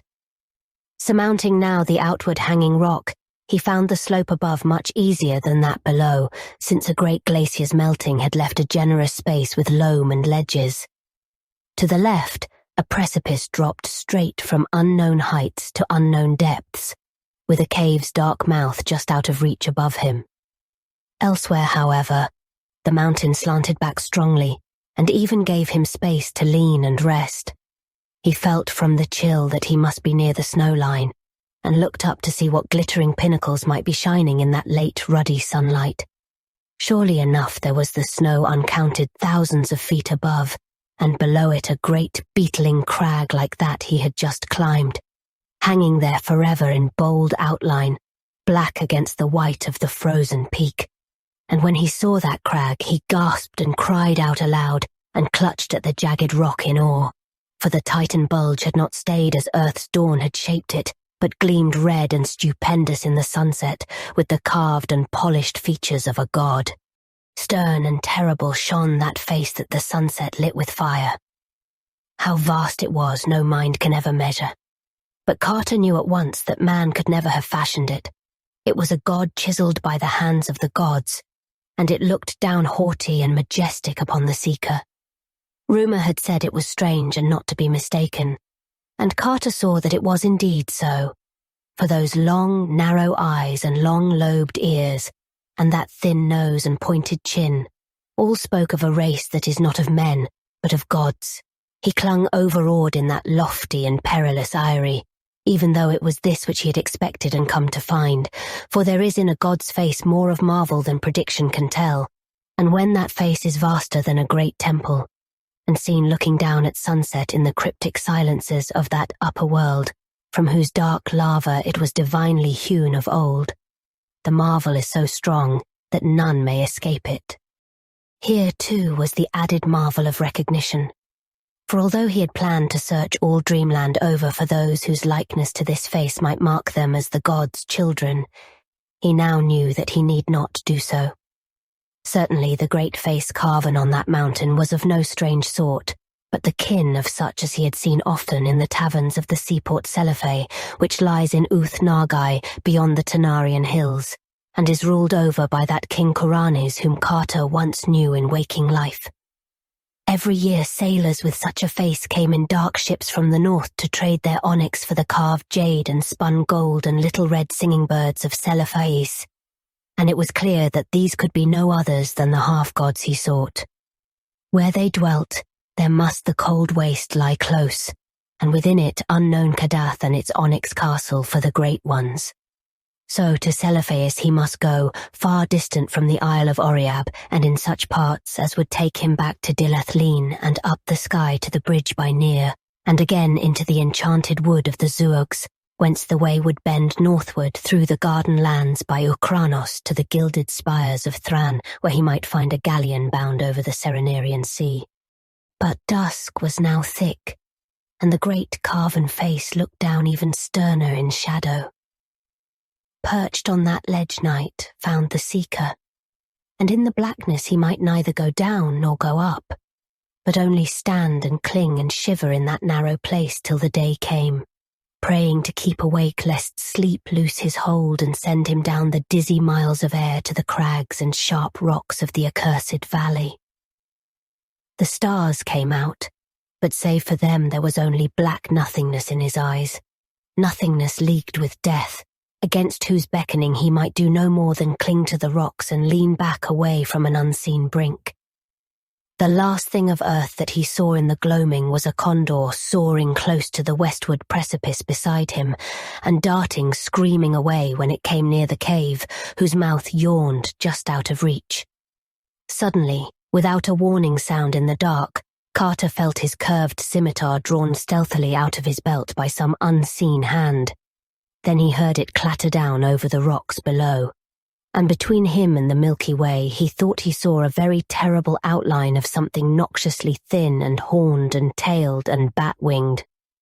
Other things, too, had begun to blot out patches of stars west of him, as if a flock of vague entities were flapping thickly and silently out of that inaccessible cave in the face of the precipice. Then a sort of cold, rubbery arm seized his neck, and something else seized his feet, and he was lifted inconsiderately up and swung about in space. Another minute, and the stars were gone, and Carter knew that the night gaunts had got him. They bore him breathless into that cliffside cavern and through monstrous labyrinths beyond. When he struggled, as at first he did by instinct, they tickled him with deliberation. They made no sound at all themselves, and even their membranous wings were silent. They were frightfully cold and damp and slippery, and their paws needed one detestably. Soon they were plunging hideously downward through inconceivable abysses in a whirling, giddying, sickening rush of dank, tomb-like air, and Carter felt they were shooting into the ultimate vortex of shrieking and demonic madness. He screamed again and again, but whenever he did so, the black paws tickled him with greater subtlety. Then he saw a sort of grey phosphorescence about, and guessed they were coming even to that inner world of subterrene horror, of which dim legends tell, and which is litten only by the pale death fire wherewith reeks the ghoulish air and the primal mists of the pits at earth's core. At last, far below him, he saw faint lines of grey and ominous pinnacles, which he knew must be the fabled peaks of Thok. Awful and sinister they stand in the haunted dusk of sunless and eternal depths, higher than man may reckon, and guarding terrible valleys where the poles crawl and burrow nastily. But Carter preferred to look at them than at his captors, which were indeed shocking and uncouth black beings with smooth, oily, whale-like surfaces, unpleasant horns that curved inward toward each other, bat wings whose beating made no sound, ugly, prehensile paws, and barbed tails that lashed needlessly and disquietingly. And worst of all, they never spoke or laughed, and never smiled because they had no faces at all to smile with, but only a suggestive blankness where a face ought to be. All they ever did was clutch and fly and tickle. That was the way of night gaunts. As the band flew lower, the peaks of Thok rose grey and towering on all sides, and one saw clearly that nothing lived on that austere and impassive granite of the endless twilight. At still lower levels, the death fires in the air gave out, and one met only the primal blackness of the void save aloft where the thin peaks stood out goblin-like. Soon the peaks were very far away, and nothing about but great rushing winds with the dankness of nethermost grottos in them. Then in the end the night gaunts landed on a floor of unseen things which felt like layers of bones, and left Carter all alone in that black valley. To bring him thither was the duty of the night gaunts that guard Ingarnock, and this done, they flapped away silently. When Carter tried to trace their flight, he found he could not, since even the peaks of Thok had faded out of sight. There was nothing anywhere but blackness and horror and silence and bones. Now Carter knew from a certain source that he was in the Vale of Panath, where crawl and burrow the enormous bowls. But he did not know what to expect, because no one has ever seen a bowl or even guessed what such a thing may be like.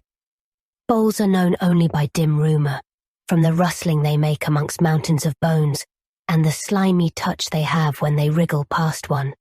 They cannot be seen because they creep only in the dark. Carter did not wish to meet a bowl, so listened intently for any sound in the unknown depths of bones about him. Even in this fearsome place he had a plan and an objective, for whispers of Nath and its approaches were not unknown to one with whom he had talked much in the old days. In brief, It seemed fairly likely that this was the spot into which all the ghouls of the waking world cast the refuse of their feastings, and that if he but had good luck, he might stumble upon that mighty crag taller even than Thok's peaks which marks the edge of their domain. Showers of bones would tell him where to look, and once found he could call to a ghoul to let down a ladder, for strange to say he had a very singular link with these terrible creatures. A man he had known in Boston, a painter of strange pictures with a secret studio in an ancient and unhallowed alley near a graveyard, had actually made friends with the ghouls and had taught him to understand the simpler part of their disgusting meeping and glibbering. This man had vanished at last, and Carter was not sure but that he might find him now and use for the first time in dreamland that faraway English of his dim waking life. In any case, he felt he could persuade a ghoul to guide him out of Panath, and it would be better to meet a ghoul, which one can see, than a bowl, which one cannot see. So Carter walked in the dark and ran when he thought he heard something among the bones underfoot. Once he bumped into a stony slope and knew it must be the base of one of Thok's peaks. Then at last he heard a monstrous rattling and clatter which reached far up in the air and became sure he had come nigh the crag of the ghouls. He was not sure he could be heard from this valley miles below, but realized that the inner world has strange laws. As he pondered, he was struck by a flying bone so heavy that it must have been a skull, and therefore realizing his nearness to the fateful crag, he sent up as best he might that meeping cry which is the call of the ghoul. Sound travelled slowly, so that it was some time before he heard an answering glibber, but it came at last, and before long he was told that a rope ladder would be lowered. The wait for this was very tense, since there was no telling what might not have been stirred up among those bones by his shouting. Indeed, it was not long before he actually did hear a vague rustling afar off. As this thoughtfully approached, he became more and more uncomfortable, for he did not wish to move away from the spot where the ladder would come. Finally, the tension grew almost unbearable, and he was about to flee in panic when the thud of something on the newly heaped bones nearby drew his notice from the other sound. It was the ladder, and after a minute of groping he had it taut in his hands, but the other sound did not cease, and followed him even as he climbed. He had gone fully 5 feet from the ground when the rattling beneath waxed emphatic, and was a good 10 feet up when something swayed the ladder from below. At a height which must have been 15 or 20 feet, he felt his whole side brushed by a great slippery length, which grew alternately convex and concave with wriggling. And thereafter he climbed desperately to escape the unendurable nuzzling of that loathsome and overfed bowl whose form no man might see. For hours he climbed with aching arms and blistered hands, seeing again the grey death-fire and Thok's uncomfortable pinnacles. At last he discerned above him the projecting edge of the great crag of the ghouls, whose vertical side he could not glimpse, and hours later he saw a curious face peering over it as a gargoyle peers over a parapet of Notre Dame. This almost made him lose his hold through faintness, but a moment later he was himself again. For his vanished friend Richard Pickman had once introduced him to a ghoul, and he knew well their canine faces and slumping forms and unmentionable idiosyncrasies. So he had himself well under control when that hideous thing pulled him out of the dizzy emptiness over the edge of the crag, and did not scream at the partly consumed refuse heaped at one side, or at the squatting circles of ghouls who gnawed and watched curiously. He was now on a dim-litten plain, whose sole topographical features were great boulders and the entrances of burrows. The ghouls were in general respectful, even if one did attempt to pinch him, while several others eyed his leanness speculatively. Through patient glibbering he made inquiries regarding his vanished friend, and found he had become a ghoul of some prominence in abysses nearer the waking world. A greenish elderly ghoul offered to conduct him to Pickman's present habitation.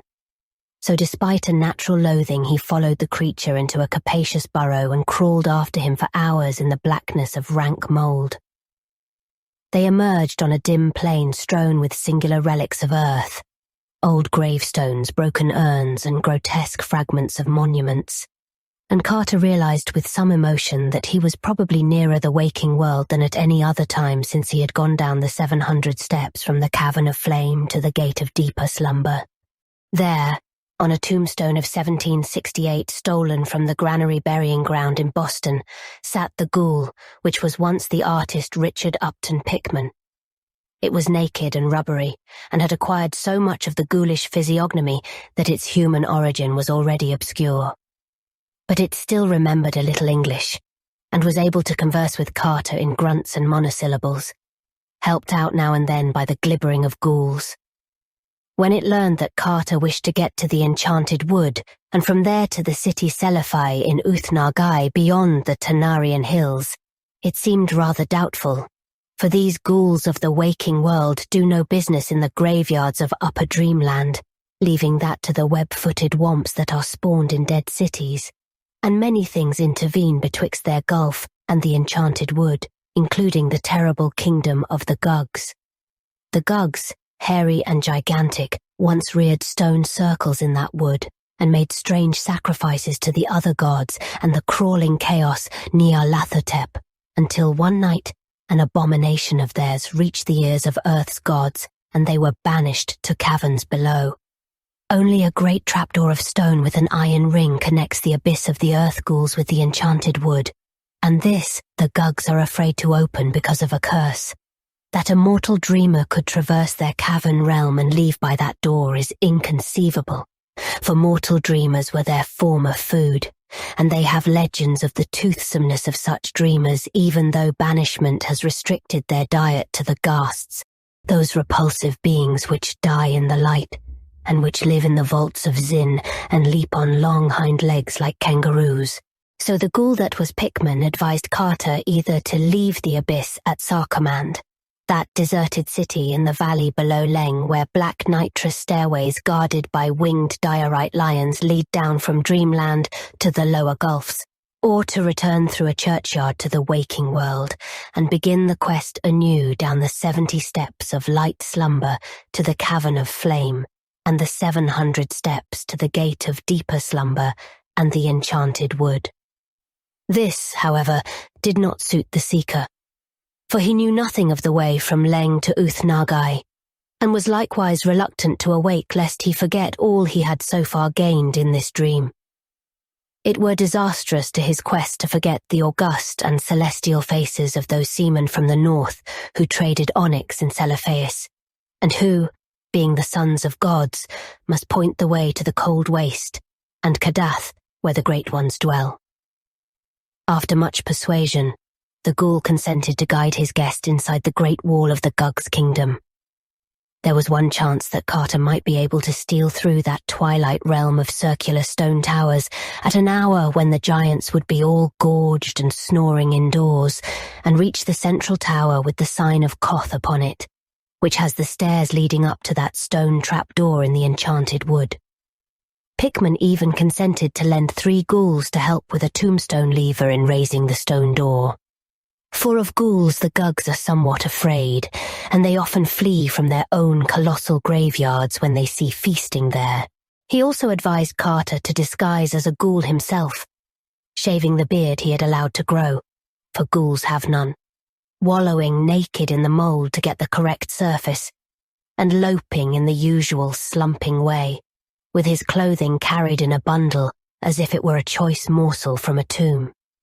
They would reach the city of the Gugs, which is coterminous with the whole kingdom, through the proper burrows, emerging in a cemetery not far from the stair-containing Tower of Koth.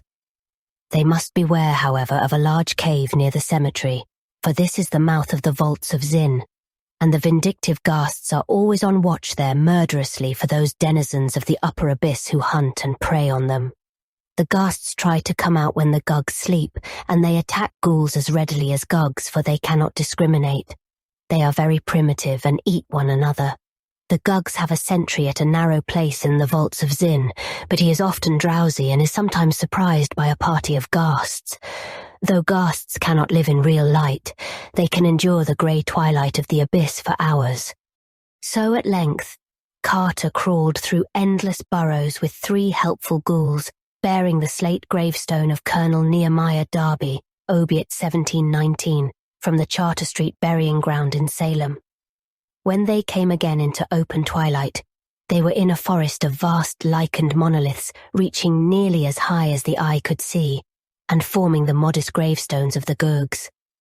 On the right of the hole out of which they wriggled, and seen through aisles of monoliths, was a stupendous vista of cyclopean round towers mounting up illimitable into the grey air of inner earth. This was the great city of the Guggs, whose doorways are 30 feet high. Ghouls come here often, for a buried Gug will feed a community for almost a year, and even with the added peril, it is better to burrow for Guggs than to bother with the graves of men. Carter now understood the occasional tightened bones he had felt beneath him in the Vale of Panath. Straight ahead, and just outside the cemetery, rose a sheer perpendicular cliff, at whose base an immense and forbidding cavern yawned. This the ghouls told Carter to avoid as much as possible, since it was the entrance to the unhallowed vaults of Zin, where Guggs hunt ghasts in the darkness. And truly, that warning was soon well justified. For the moment, a ghoul began to creep toward the towers to see if the hour of the Guggs' resting had been rightly timed. There glowed in the gloom of that great cavern's mouth, first one pair of yellowish-red eyes, and then another, implying that the Guggs were 1 century less, and that ghasts have indeed an excellent sharpness of smell. So the ghoul returned to the burrow and motioned his companions to be silent.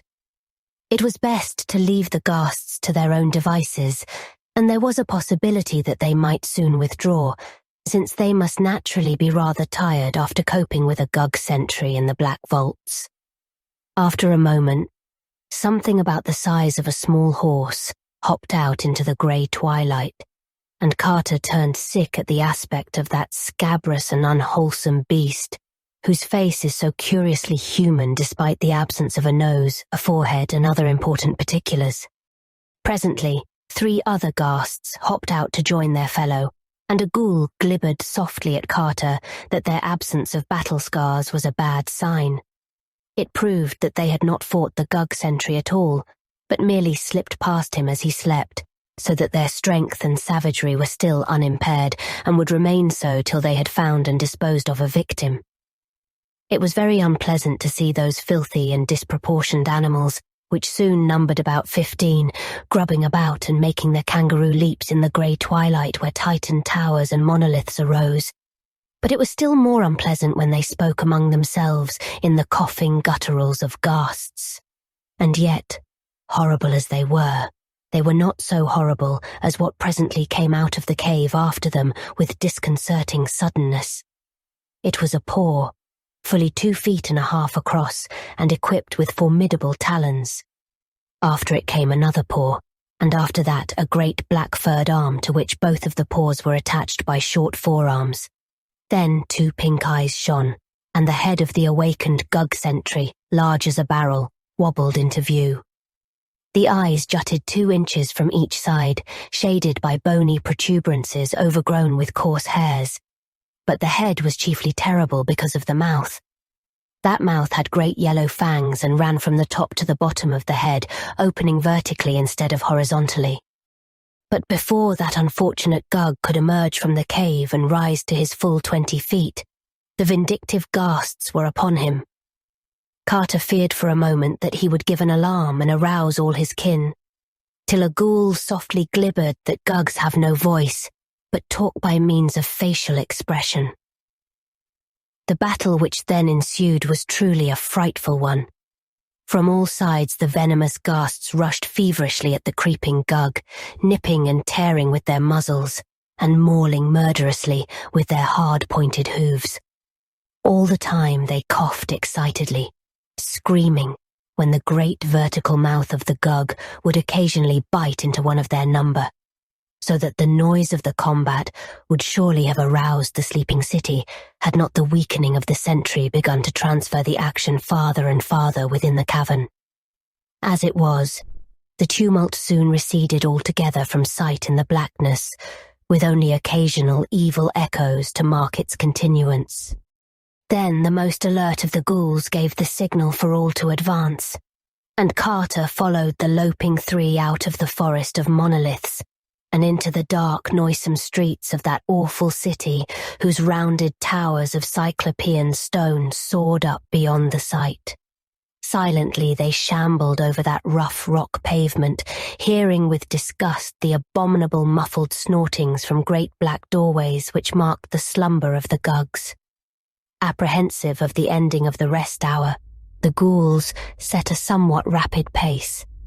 But even so, the journey was no brief one, for distances in that town of giants are on a great scale. At last, however, they came to a somewhat open space before a tower even vaster than the rest, above whose colossal doorway was fixed a monstrous symbol in bas-relief which made one shudder without knowing its meaning. This was the central tower with the sign of Koth, and those huge stone steps just visible through the dusk within were the beginning of the great flight leading to Upper Dreamland and the Enchanted Wood. There now began a climb of interminable length in utter blackness, made almost impossible by the monstrous size of the steps, which were fashioned for Gugs and were therefore nearly a yard high. Of their number, Carter could form no just estimate, for he soon became so worn out that the tireless and elastic ghouls were forced to aid him. All through the endless climb there lurked the peril of detection and pursuit, for though no Gug dares lift the stone door to the forest because of the Great One's curse, there are no such restraints concerning the tower and the steps, and escaped ghasts are often chased even to the very top. So sharp are the ears of Gugs that the bare feet and hands of the climbers might readily be heard when the city awoke, and it would of course take but little time for the striding giants, accustomed from their ghast hunts in the vaults of Zin to seeing without light, to overtake their smaller and slower quarry on those cyclopean steps. It was very depressing to reflect that the silent pursuing Gugs would not be heard at all, but would come very suddenly and shockingly in the dark upon the climbers. Nor could the traditional fear of Gugs for ghouls be depended upon in that peculiar place where the advantages lay so heavily with the Gugs. There was also some peril from the furtive and venomous ghasts, which frequently hopped up into the tower during the sleep hour of the Gugs. If the Gugs slept long, and the ghasts returned soon from their deed in the cavern, the scent of the climbers might easily be picked up by those loathsome and ill-disposed things, in which case it would almost be better to be eaten by a Gug. Then, after eons of climbing, there came a cough from the darkness above, and matters assumed a very grave and unexpected turn. It was clear that a ghast, or perhaps even more, had strayed into that tower before the coming of Carter and his guides, and it was equally clear that this peril was very close. After a breathless second, the leading ghoul pushed Carter to the wall and arranged his two kinsfolk in the best possible way, with the old slate tombstone raised for a crushing blow whenever the enemy might come in sight. Ghouls can see in the dark, so the party was not as badly off as Carter would have been alone. In another moment, the clatter of hooves revealed the downward hopping of at least one beast, and the slab-bearing ghouls poised their weapon for a desperate blow. Presently, two yellowish-red eyes flashed into view, and the panting of the ghast became audible above its clattering. As it hopped down to the step just above the ghouls, they wielded the ancient gravestone with prodigious force, so that there was only a wheeze and a choking before the victim collapsed in a noxious heap. There seemed to be only this one animal, and after a moment of listening, the ghouls tapped Carter as a signal to proceed again. As before, they were obliged to aid him, and he was glad to leave that place of carnage where the ghast's uncouth remains sprawled invisible in the blackness. At last the ghouls brought their companion to a halt, and feeling above him, Carter realized that the great stone trapdoor was reached at last. To open so vast a thing completely was not to be thought of, but the ghouls hoped to get it up just enough to slip the gravestone under as a prop, and permit Carter to escape through the crack. They themselves planned to descend again and return through the city of the Gugs, since their elusiveness was great, and they did not know the way overland to Spectral Sarcommand with its lion-guarded gate to the abyss. Mighty was the straining of those 3 ghouls at the stone of the door above them, and Carter helped push with as much strength as he had. They judged the edge next the top of the staircase to be the right one, and to this they bent all the force of their disreputably nourished muscles. After a few moments, a crack of light appeared, and Carter, to whom that task had been entrusted, slipped the end of the old gravestone in the aperture. There now ensued a mighty heaving, but progress was very slow, and they had of course to return to their first position every time they failed to turn the slab and prop the portal open. Suddenly their desperation was magnified 1,000-fold by a sound on the steps below them. It was only the thumping and rattling of the slain ghast's hooved body as it rolled down to lower levels. But of all the possible causes of that body's dislodgement and rolling, none was in the least reassuring. Therefore, knowing the ways of Gugs, the ghouls set to with something of a frenzy, and in a surprisingly short time had the door so high that they were able to hold it still whilst Carter turned the slab and left a generous opening. They now helped Carter through, letting him climb up to their rubbery shoulders and later guiding his feet as he clutched at the blessed soil of the upper dreamland outside. Another second and they were through themselves, knocking away the gravestone and closing the great trapdoor while a panting became audible beneath. Because of the Great One's curse, no Gug might ever emerge from that portal, so with a deep relief and sense of repose Carter lay quietly on the thick, grotesque fungi of the enchanted wood, while his guides squatted near in the manner that ghouls rest. Weird as was that enchanted wood through which he had fared so long ago, it was verily a haven and a delight after the gulfs he had now left behind. There was no living denizen about, for zugs shunned the mysterious door in fear, and Carter at once consulted with his ghouls about their future course. To return through the tower they no longer dared, and the waking world did not appeal to them when they learned that they must pass the priests Nasht and Kamenthar in the cavern of flame. So at length they decided to return through Sarkomand and its gate of the abyss, though of how to get there they knew nothing. Carter recalled that it lies in the valley below Leng, and recalled likewise that he had seen in Dilath-Leen a sinister, slant-eyed old merchant reputed to trade on Leng. Therefore he advised the ghouls to seek out Dilath-Leen, crossing the fields to Near and the sky, and following the river to its mouth. This they at once resolved to do, and lost no time in loping off, since the thickening of the dusk promised a full night ahead for travel. And Carter shook the paws of those repulsive beasts, thanking them for their help, and sending his gratitude to the beast which once was Pikmin, but could not help sighing with pleasure when they left. For a ghoul is a ghoul, and at best an unpleasant companion for man.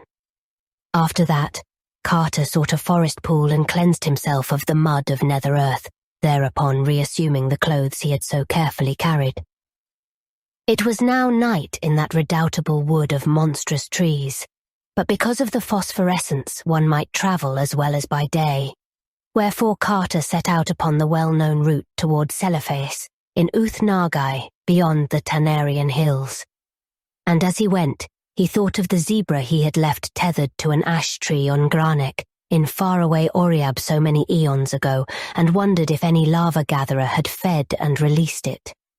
And he wondered, too, if he would ever return to Bahana and pay for the zebra that was slain by night in those ancient ruins by Yath's shore, and if the old tavern keeper would remember him. Such were the thoughts that came to him in the air of the regained upper dreamland. But presently his progress was halted by a sound from a very large hollow tree. He had avoided the great circle of stones, since he did not care to speak with zugs just now, but it appeared from the singular fluttering in that huge tree that important councils were in session elsewhere. Upon drawing nearer, he made out the accents of a tense and heated discussion, and before long became conscious of matters which he viewed with the greatest concern. For a war on the cats was under debate in that sovereign assembly of zugs. It all came from the loss of the party which had sneaked after Carter to Ulthar, and which the cats had justly punished for unsuitable intentions. The matter had long rankled, and now, or within at least a month, The marshaled zugs were about to strike the whole feline tribe in a series of surprise attacks, taking individual cats or groups of cats unawares, and giving not even the myriad cats of Ulthar a proper chance to drill and mobilize. This was the plan of the zugs, and Carter saw that he must foil it before leaving on his mighty quest. Very quietly, therefore, did Randolph Carter steal to the edge of the wood and send the cry of the cat over the starlit fields. And a great grimalkin in a nearby cottage took up the burden and relayed it across leagues of rolling meadow to warriors large and small, black, grey, tiger, white, yellow, and mixed. And it echoed through near and beyond the sky even into Ulthar, and Ulthar's numerous cats called in chorus and fell into a line of march. It was fortunate that the moon was not up, so that all the cats were on earth. Swiftly and silently leaping, they sprang from every hearth and housetop and poured in a great furry sea across the plains to the edge of the wood. Carter was there to greet them, and the sight of shapely, wholesome cats was indeed good for his eyes after the things he had seen and walked with in the abyss. He was glad to see his venerable friend and one-time rescuer at the head of Ulthar's detachment, a collar of rank around his sleek neck, and whiskers bristling at a martial angle. Better still, as a sub-lieutenant in that army was a brisk young fellow who proved to be none other than the very little kitten at the inn to whom Carter had given a saucer of rich cream on that long-vanished morning in Ulthar. He was a strapping and promising cat now, and purred as he shook hands with his friend. His grandfather said he was doing very well in the army, and that he might well expect a captaincy after one more campaign. Carter now outlined the peril of the cat tribe, and was rewarded by deep-throated purrs of gratitude from all sides. Consulting with the generals, he prepared a plan of instant action which involved marching at once upon the Zug Council and other known strongholds of Zugs, forestalling their surprise attacks and forcing them to terms before the mobilization of their army of invasion. Thereupon, without a moment's loss, that great ocean of cats flooded the enchanted wood and surged around the council tree and the great stone circle.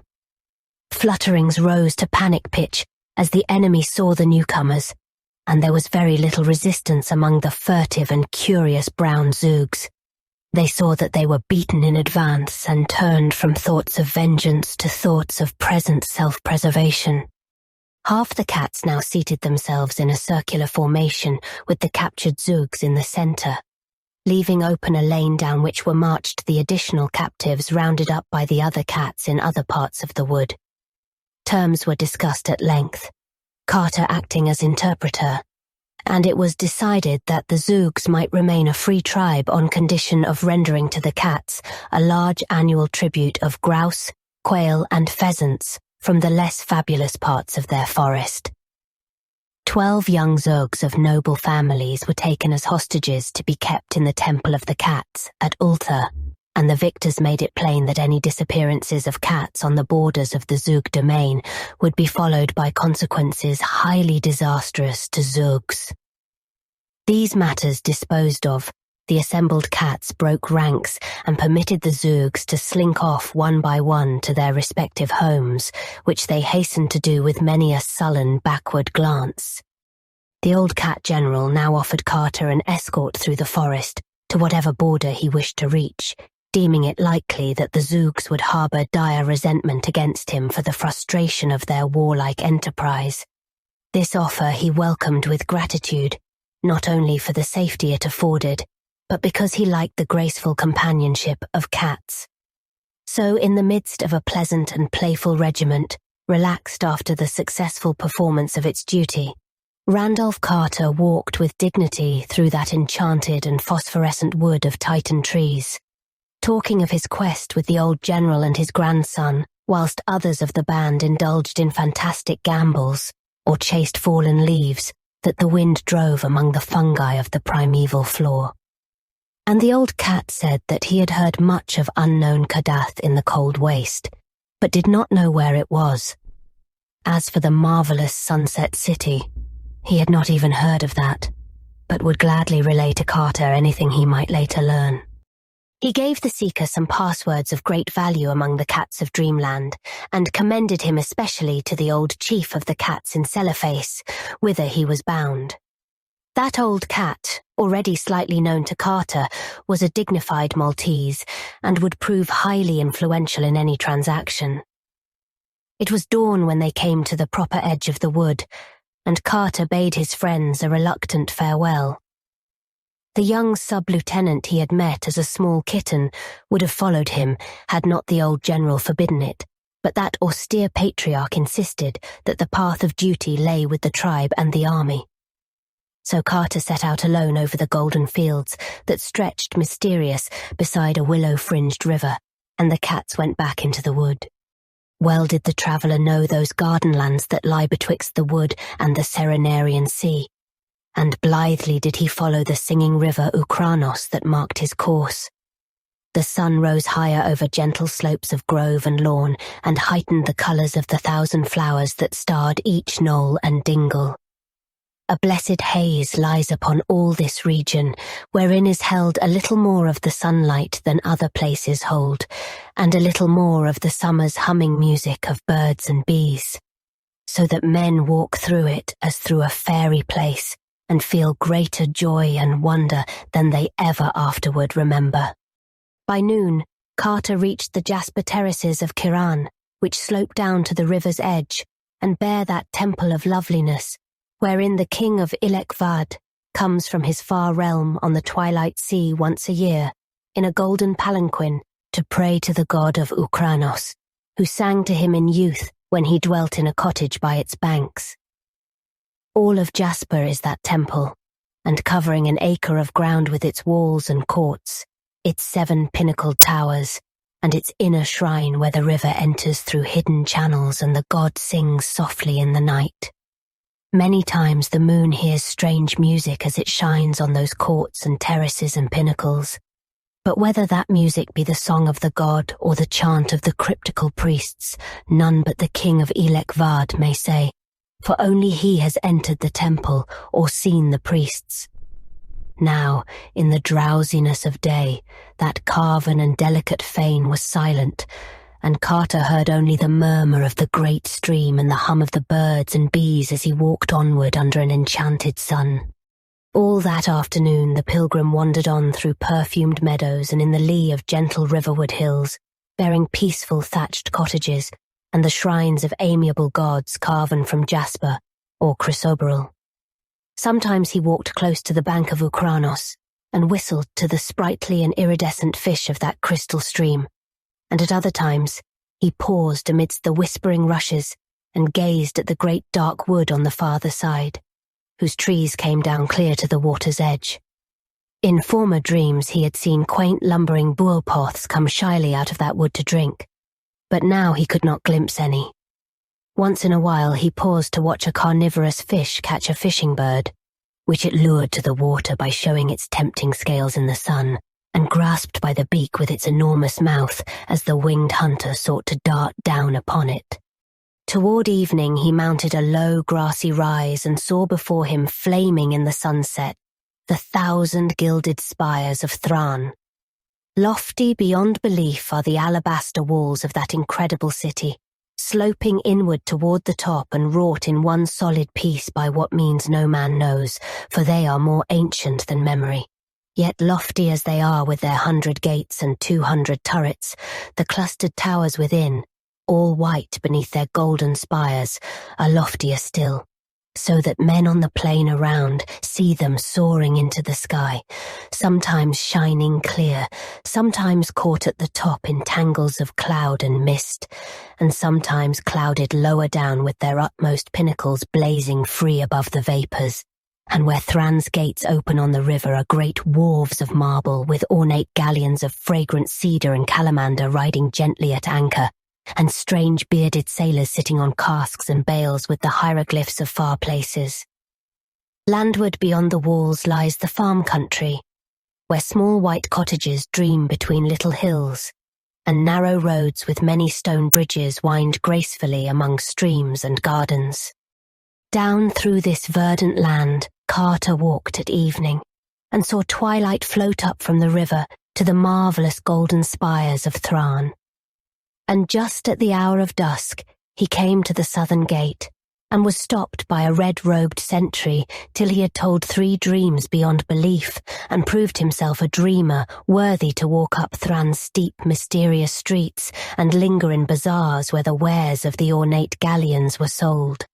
Then into that incredible city he walked, through a wall so thick that the gate was a tunnel, and thereafter amidst curved and undulant ways winding deep and narrow between the heavenward towers. Lights shone through grated and balconied windows, and the sound of lutes and pipes stole timid from inner courts where marble fountains bubbled. Carter knew his way, and edged down through darker streets to the river, where at an old sea tavern he found the captains and seamen he had known in myriad other dreams. There he bought his passage to Cellophase on a great green galleon, and there he stopped for the night after speaking gravely to the venerable cat of that inn, who blinked dozing before an enormous hearth and dreamed of old wars and forgotten gods. In the morning, Carter boarded the galleon bound for Cellophase, and sat in the prow as the ropes were cast off and the long sail down to the Serenarian Sea began. For many leagues the banks were much as they were above Thran, with now and then a curious temple rising on the farther hills toward the right, and a drowsy village on the shore, with steep red roofs and nets spread in the sun. Mindful of his search, Carter questioned all the mariners closely about those whom they had met in the taverns of Cellophase, asking the names and ways of the strange men with long, narrow eyes, long-lobed ears, thin noses, and pointed chins who came in dark ships from the north and traded onyx for the carved jade and spun gold and little red singing birds of Cellophase. Of these men the sailors knew not much, save that they talked but seldom and spread a kind of awe about them. Their land, very far away, was called Ingarnock, and not many people cared to go thither because it was a cold twilight land and said to be close to unpleasant Leng, although high, impassable mountains towered on the side where Leng was thought to lie, so that none might say whether this evil plateau with its horrible stone villages and unmentionable monastery were really there, or whether the rumour were only a fear that timid people felt in the night when those formidable barrier peaks loomed black against a rising moon. Certainly, men reached Leng from very different oceans. Of other boundaries of Ingarnock, those sailors had no notion, nor had they heard of the cold waste and unknown Kadath save from vague, unplaced report. And of the marvellous sunset city which Carter sought, they knew nothing at all. So the traveller asked no more of far things, but bided his time till he might talk with those strange men from cold and twilight Ingarnock, who are the seed of such gods as carved their features on Ingarnock. Late in the day the galleon reached those bends of the river which traversed the perfumed jungles of Cled. Here Carter wished he might disembark, for in those tropic tangles sleep wondrous palaces of ivory, lone and unbroken, where once dwelt fabulous monarchs of a land whose name is forgotten. Spells of the Elder Ones keep those places unharmed and undecayed, for it is written that there may one day be need of them again, and elephant caravans have glimpsed them from afar by moonlight, though none dares approach them closely because of the guardians to which their wholeness is due. But the ship swept on, and dusk hushed the hum of the day, and the first stars above blinked answers to the early fireflies on the banks as that jungle fell far behind, leaving only its fragrance as a memory that it had been. And all through the night that galleon floated on past mysteries unseen and unsuspected. Once a lookout reported fires on the hills to the east, but the sleepy captain said they had better not be looked at too much, since it was highly uncertain just who or what had lit them. In the morning, the river had broadened out greatly, and Carter saw by the houses along the banks that they were close to the vast trading city of Hlanith on the Serenarian Sea. Here the walls are of rugged granite, and the houses peakedly fantastic, with beamed and plastered gables. The men of Hlanith are more like those of the waking world than any others in Dreamland, so that the city is not sought except for barter, but is prized for the solid work of its artisans. The wharves of Llanith are of oak, and there the galleon made fast while the captain traded in the taverns. Carter also went ashore and looked curiously upon the rutted streets where wooden ox carts lumbered and feverish merchants cried their wares vacuously in the bazaars. The sea taverns were all close to the wharves on cobbled lanes, salt with the spray of high tides, and seemed exceedingly ancient with their low black-beamed ceilings and casements of greenish bullseye panes.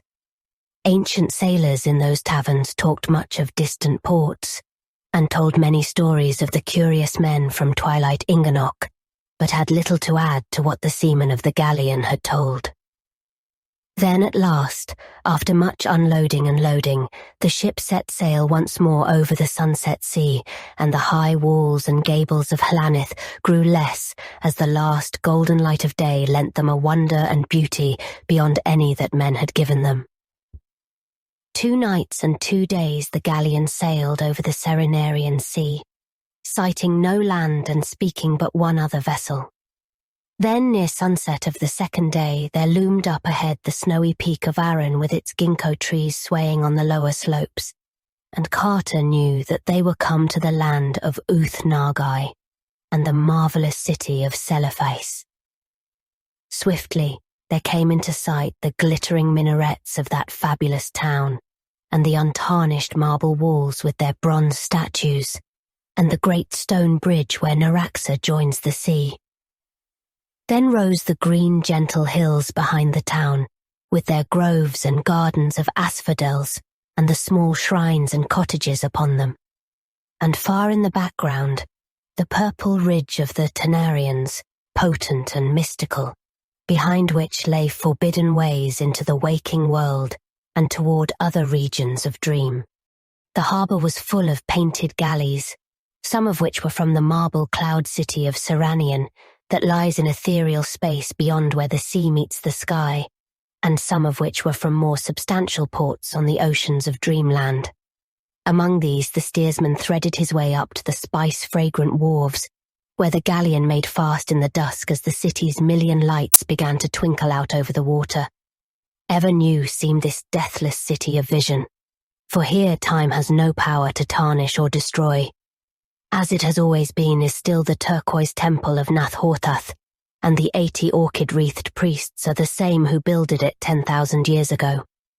Shining still is the bronze of the great gates, nor are the onyx pavements ever worn or broken, and the great bronze statues on the walls look down on merchants and camel drivers older than fable, yet without one grey hair in their forked beards.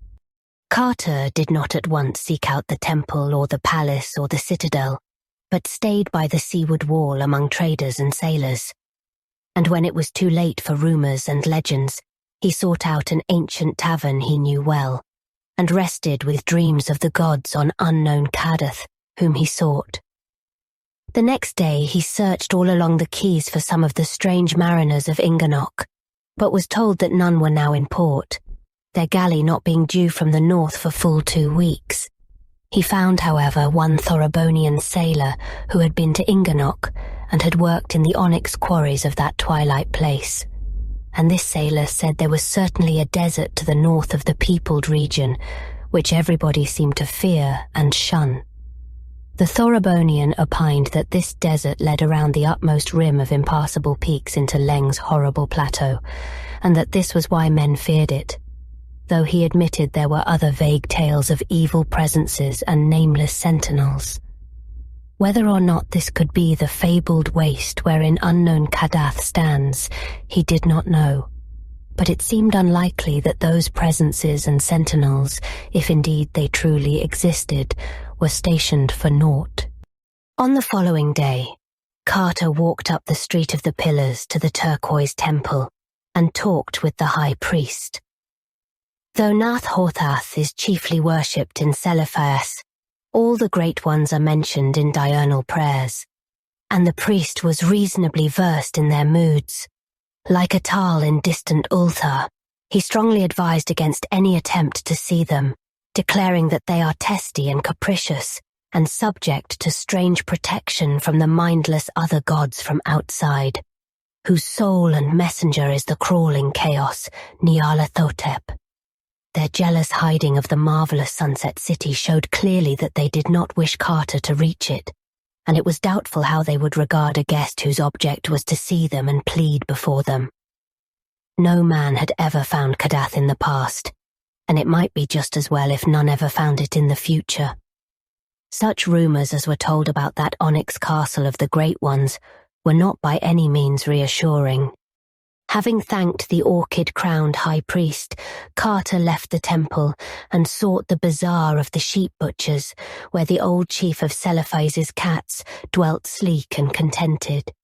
That grey and dignified being was sunning himself on the onyx pavement, and extended a languid paw as his caller approached.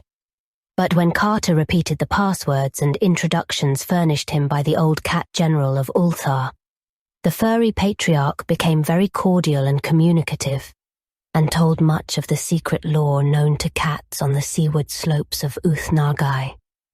Best of all, he repeated several things told him furtively by the timid waterfront cats of Cellophase about the men of Ingarnock, on whose dark ships no cat will go.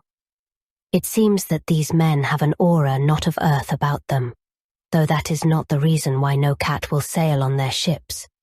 The reason for this is that Ingarnock holds shadows which no cat can endure, so that in all that cold twilight realm there is never a cheering purr or a homely mew. Whether it be because of things wafted over the impassable peaks from hypothetical Leng, or because of things filtering down from the chilly desert to the north, none may say. But it remains a fact that in that far land there broods a hint of outer space which cats do not like, and to which they are more sensitive than men. Therefore, they will not go on the dark ships that seek the basalt keys of Ingarnock.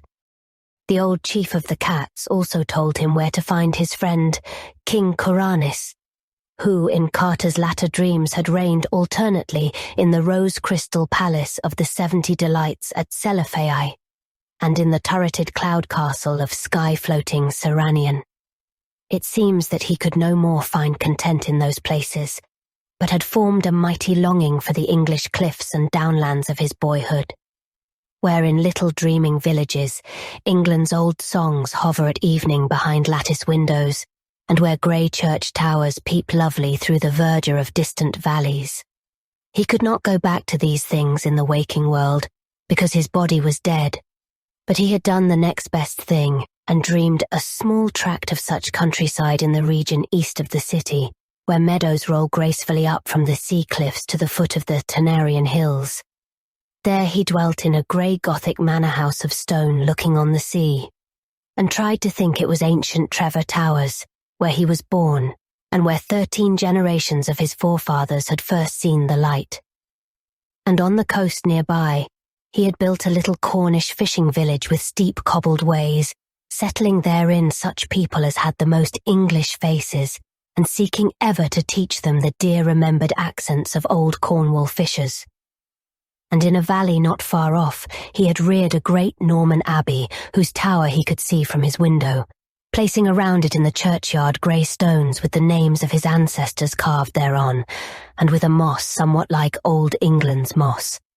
For though Karanis was a monarch in the land of dream, with all imagined pomps and marvels, splendours and beauties, ecstasies and delights, novelties and excitements at his command, he would gladly have resigned forever the whole of his power and luxury and freedom for one blessed day as a simple boy in that pure and quiet England, that ancient beloved England which had moulded his being, and of which he must always be immutably a part. So when Carter bade that old grey chief of the cats adieu, he did not seek the terraced palace of rose crystal, but walked out the eastern gate and across the daisied fields toward a peaked gable, which he glimpsed through the oaks of a park sloping up to the sea cliffs.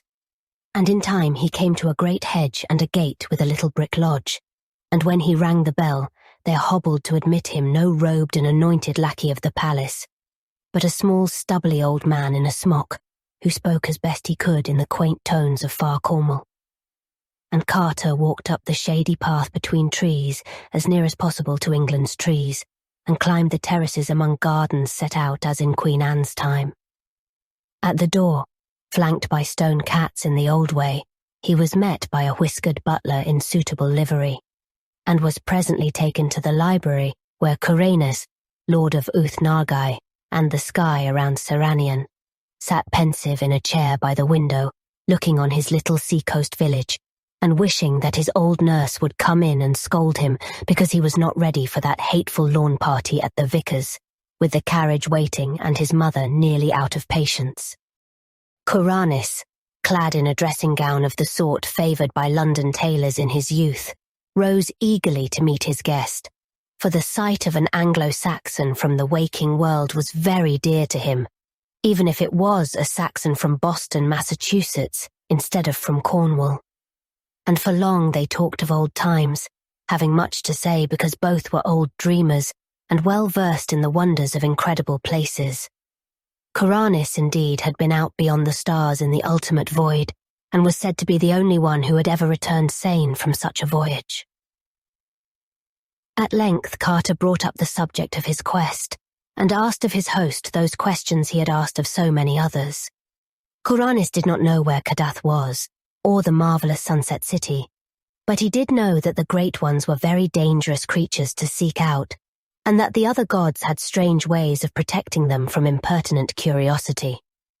He had learned much of the other gods in distant parts of space, especially in that region where form does not exist, and coloured gases study the innermost secrets. The violet gas Sungak had told him terrible things of the crawling chaos Nyarlathotep, and had warned him never to approach the central void, where the demon sultan Azathoth gnaws hungrily in the dark. Altogether, it was not well to meddle with the Elder Ones, and if they persistently denied all access to the marvellous Sunset City, it were better not to seek that city. Karanis furthermore doubted whether his guest would profit aught by coming to the city, even were he to gain it.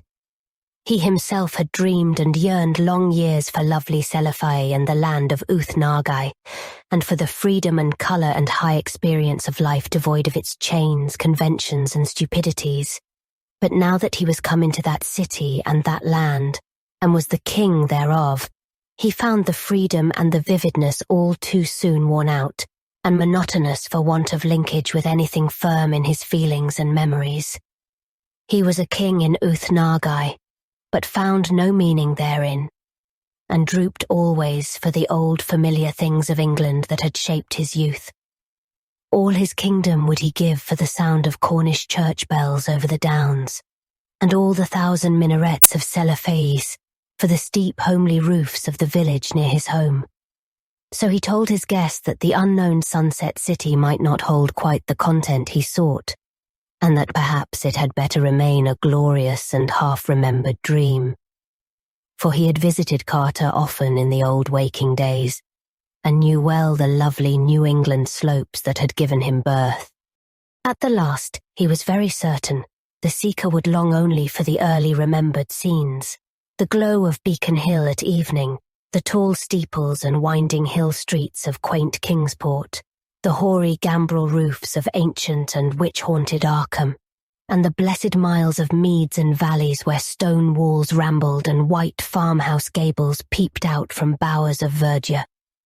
These things he told Randolph Carter, but still the seeker held to his purpose, and in the end they parted each with his own conviction, and Carter went back through the bronze gate into Cellophase and down the Street of the Pillars to the old sea-wall, where he talked more with the mariners of far parts and waited for the dark ship from cold and twilight Ingarnock, whose strange-faced sailors and Onyx traders had in them the blood of the Great Ones.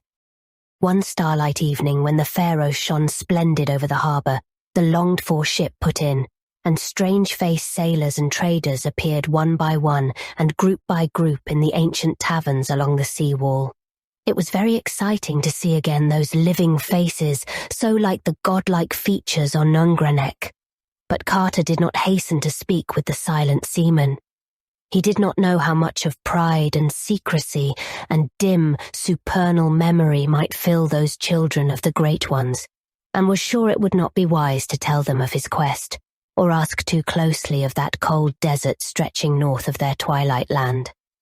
They talked little with the other folk in those ancient sea taverns, but would gather in groups in remote corners and sing among themselves the haunting airs of unknown places, or chant long tales to one another, in accents alien to the rest of dreamland. And so rare and moving were those airs and tales, that one might guess their wonders from the faces of those who listened, even though the words came to common ears only as strange cadence and obscure melody. For a week, the strange seamen lingered in the taverns and traded in the bazaars of Cellophase, and before they sailed, Carter had taken passage on their dark ship, telling them that he was an old onyx miner and wishful to work in their quarries. That ship was very lovely and cunningly wrought, being of teakwood with ebony fittings and traceries of gold, and the cabin in which the traveller lodged had hangings of silk and velvet. One morning at the turn of the tide the sails were raised and the anchor lifted, and as Carter stood on the high stern, he saw the sunrise blazing walls and bronze statues and golden minarets of ageless Cellophase sink into the distance, and the snowy peak of Mount Aran grow smaller and smaller.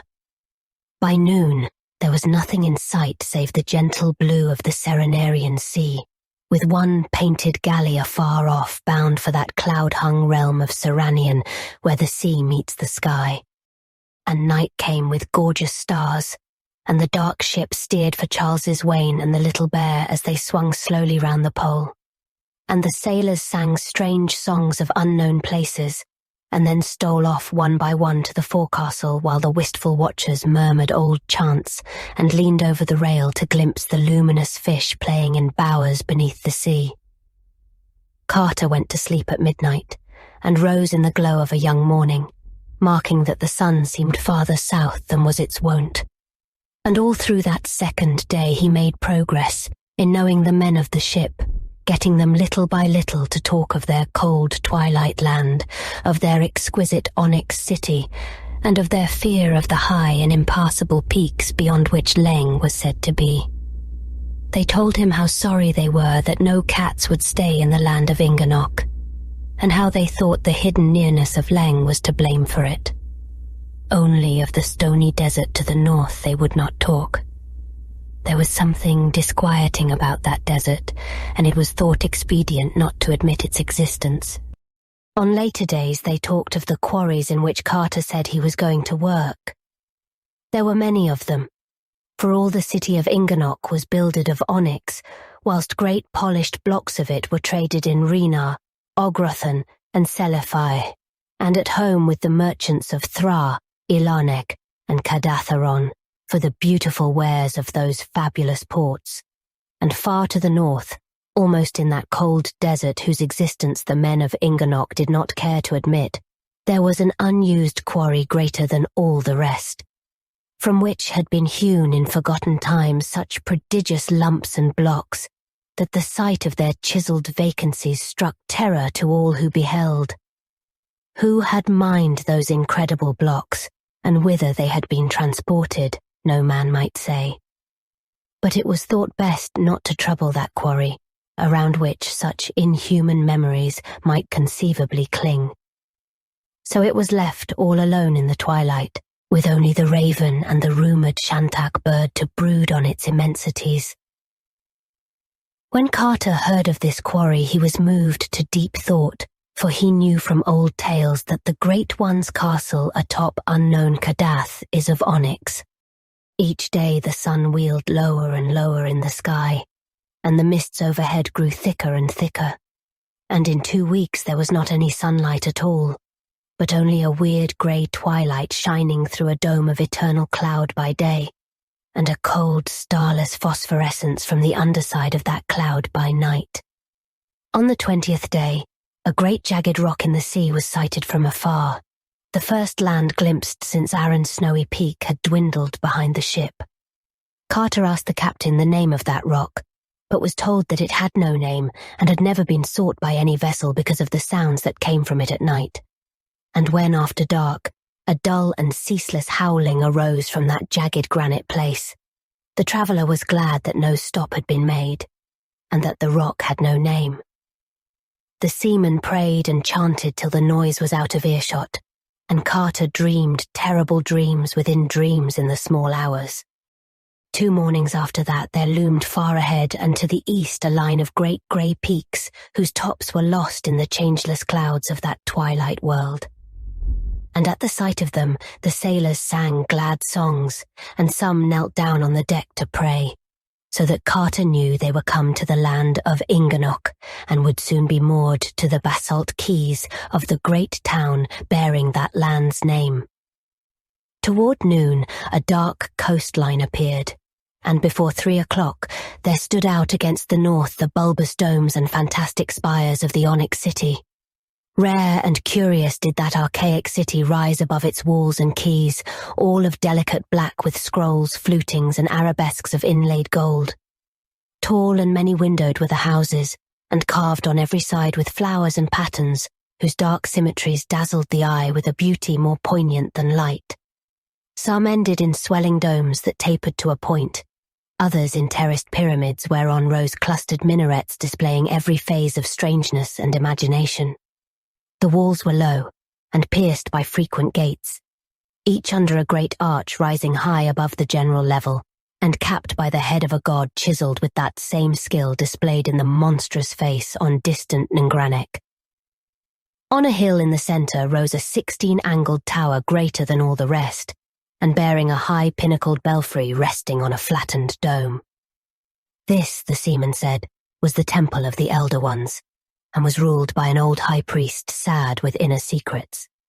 At intervals, the clang of a strange bell shivered over the Onyx city, answered each time by a peal of mystic music made up of horns, viols, and chanting voices.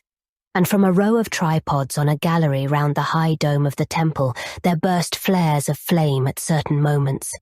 For the priests and people of that city were wise in the primal mysteries, and faithful in keeping the rhythms of the Great Ones as set forth in scrolls older than the Panachotic manuscripts.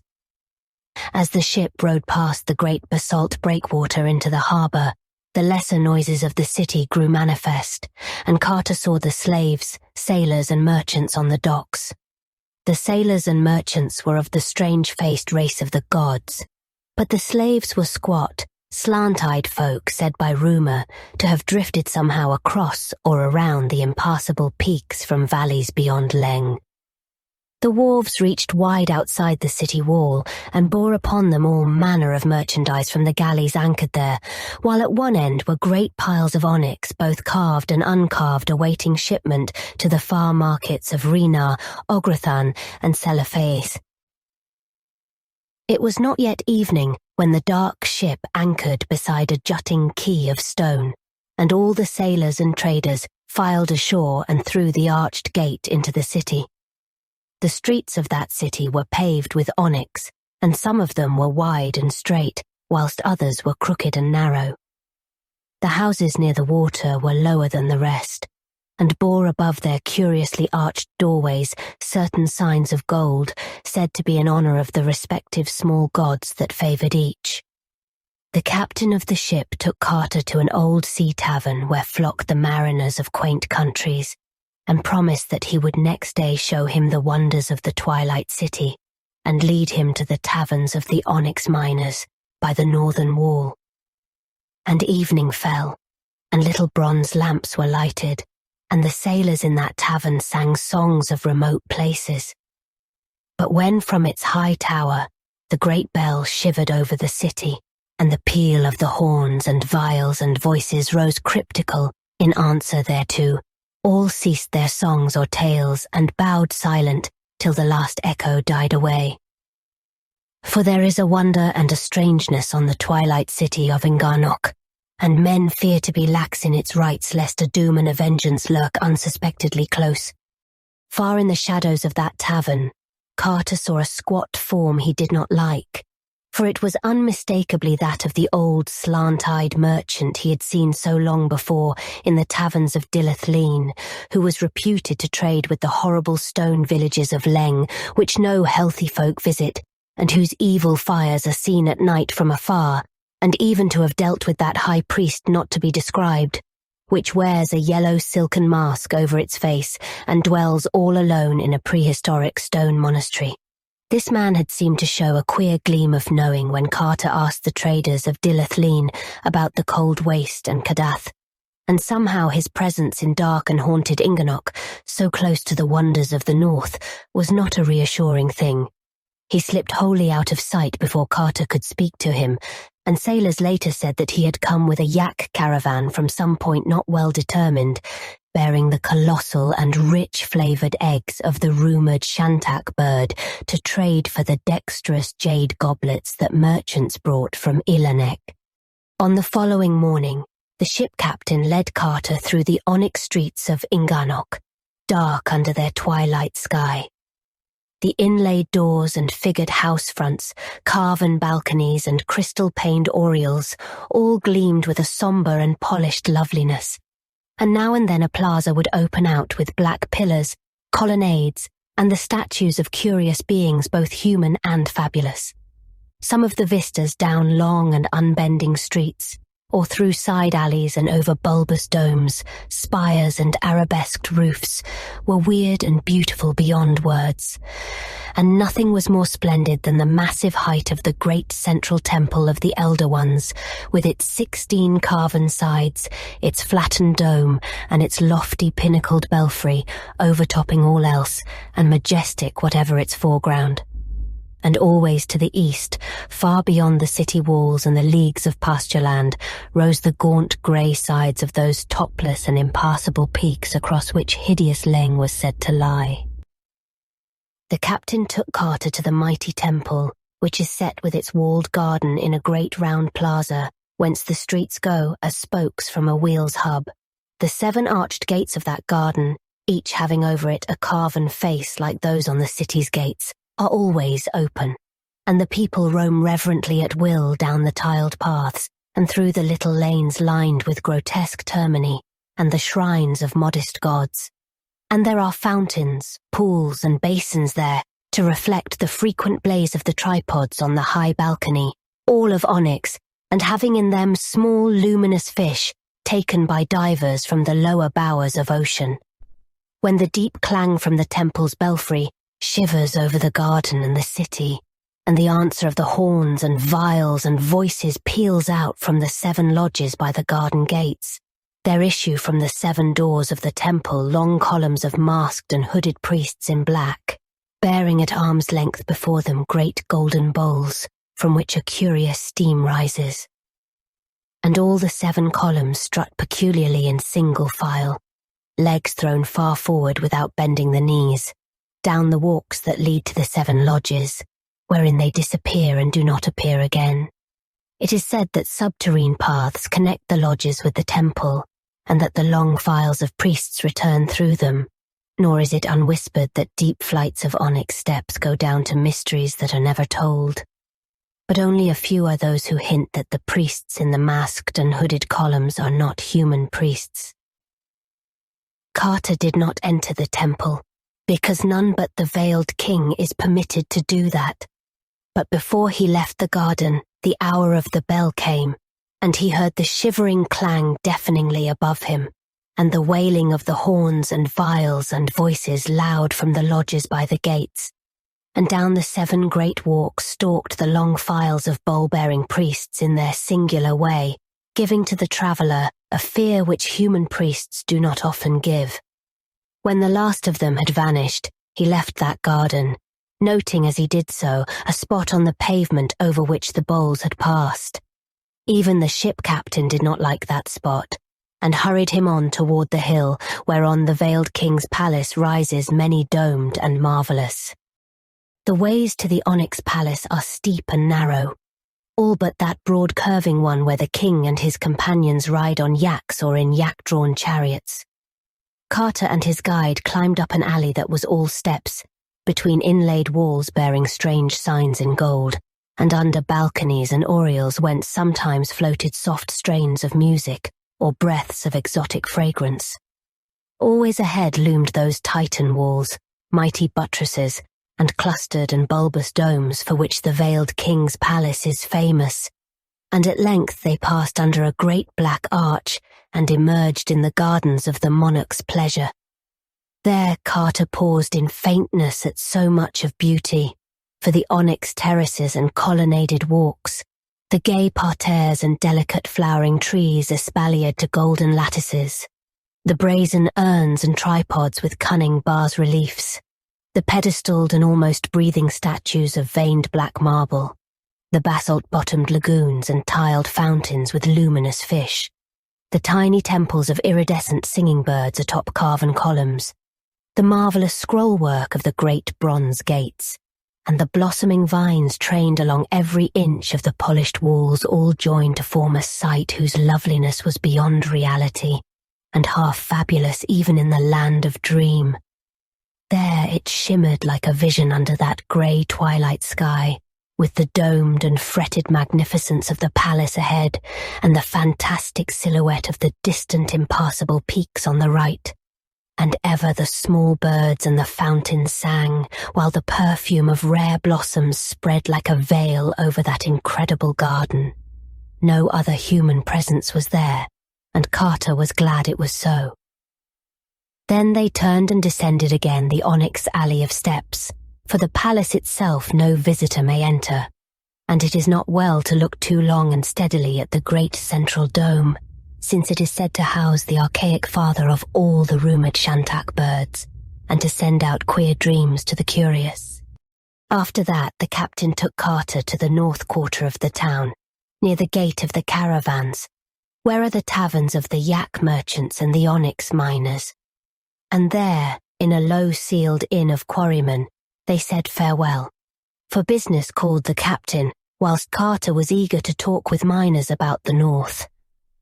There were many men in that inn, and the traveller was not long in speaking to some of them, saying that he was an old miner of Onyx, and anxious to know somewhat of Ingarnock's quarries. But all that he learnt was not much more than he knew before, for the miners were timid and evasive about the cold desert to the north, and the quarry that no man visits.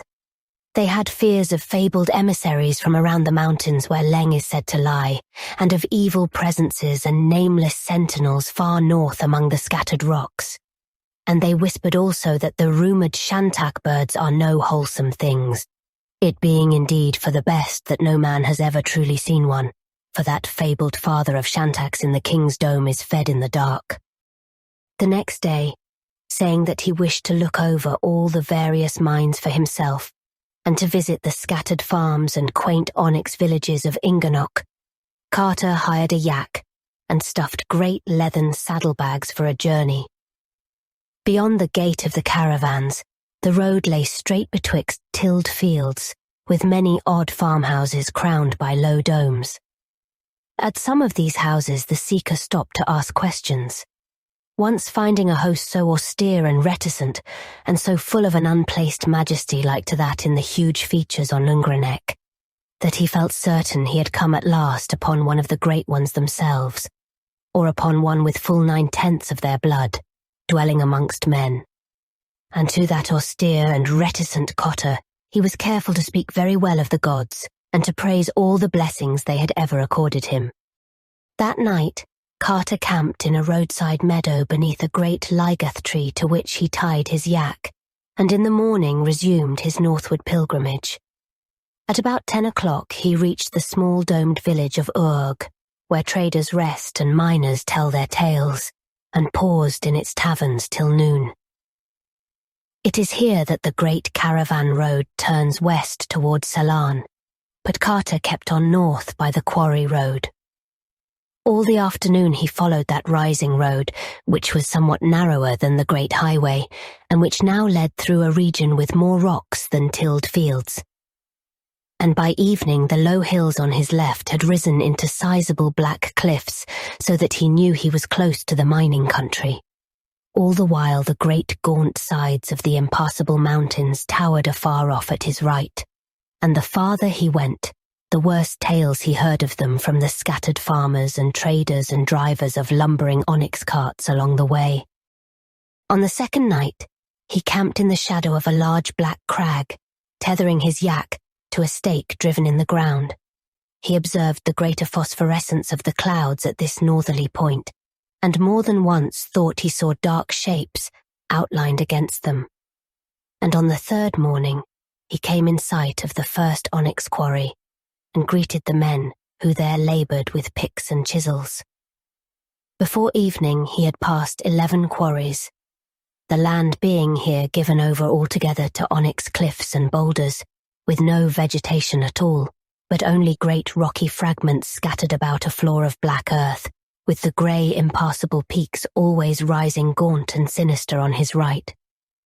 The third night he spent in a camp of quarrymen whose flickering fires cast weird reflections on the polished cliffs to the west, and they sang many songs and told many tales, showing such strange knowledge of the olden days and the habits of gods that Carter could see they held many latent memories of their sires, the Great Ones.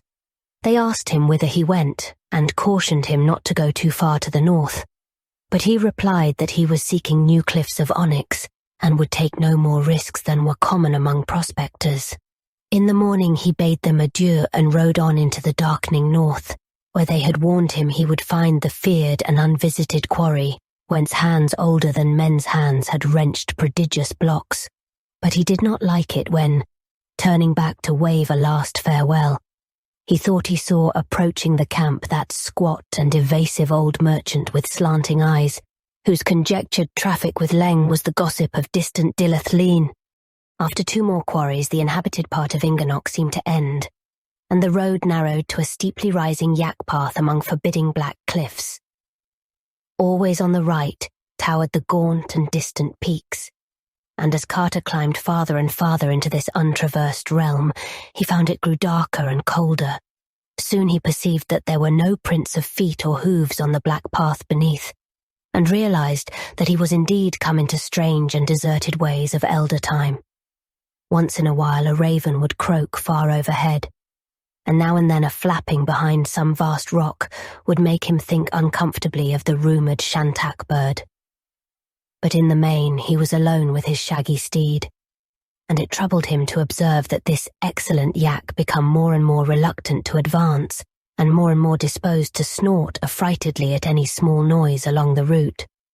The path now contracted between sable and glistening walls, and began to display an even greater steepness than before. It was a bad footing, and the yak often slipped on the stony fragments strewn thickly about.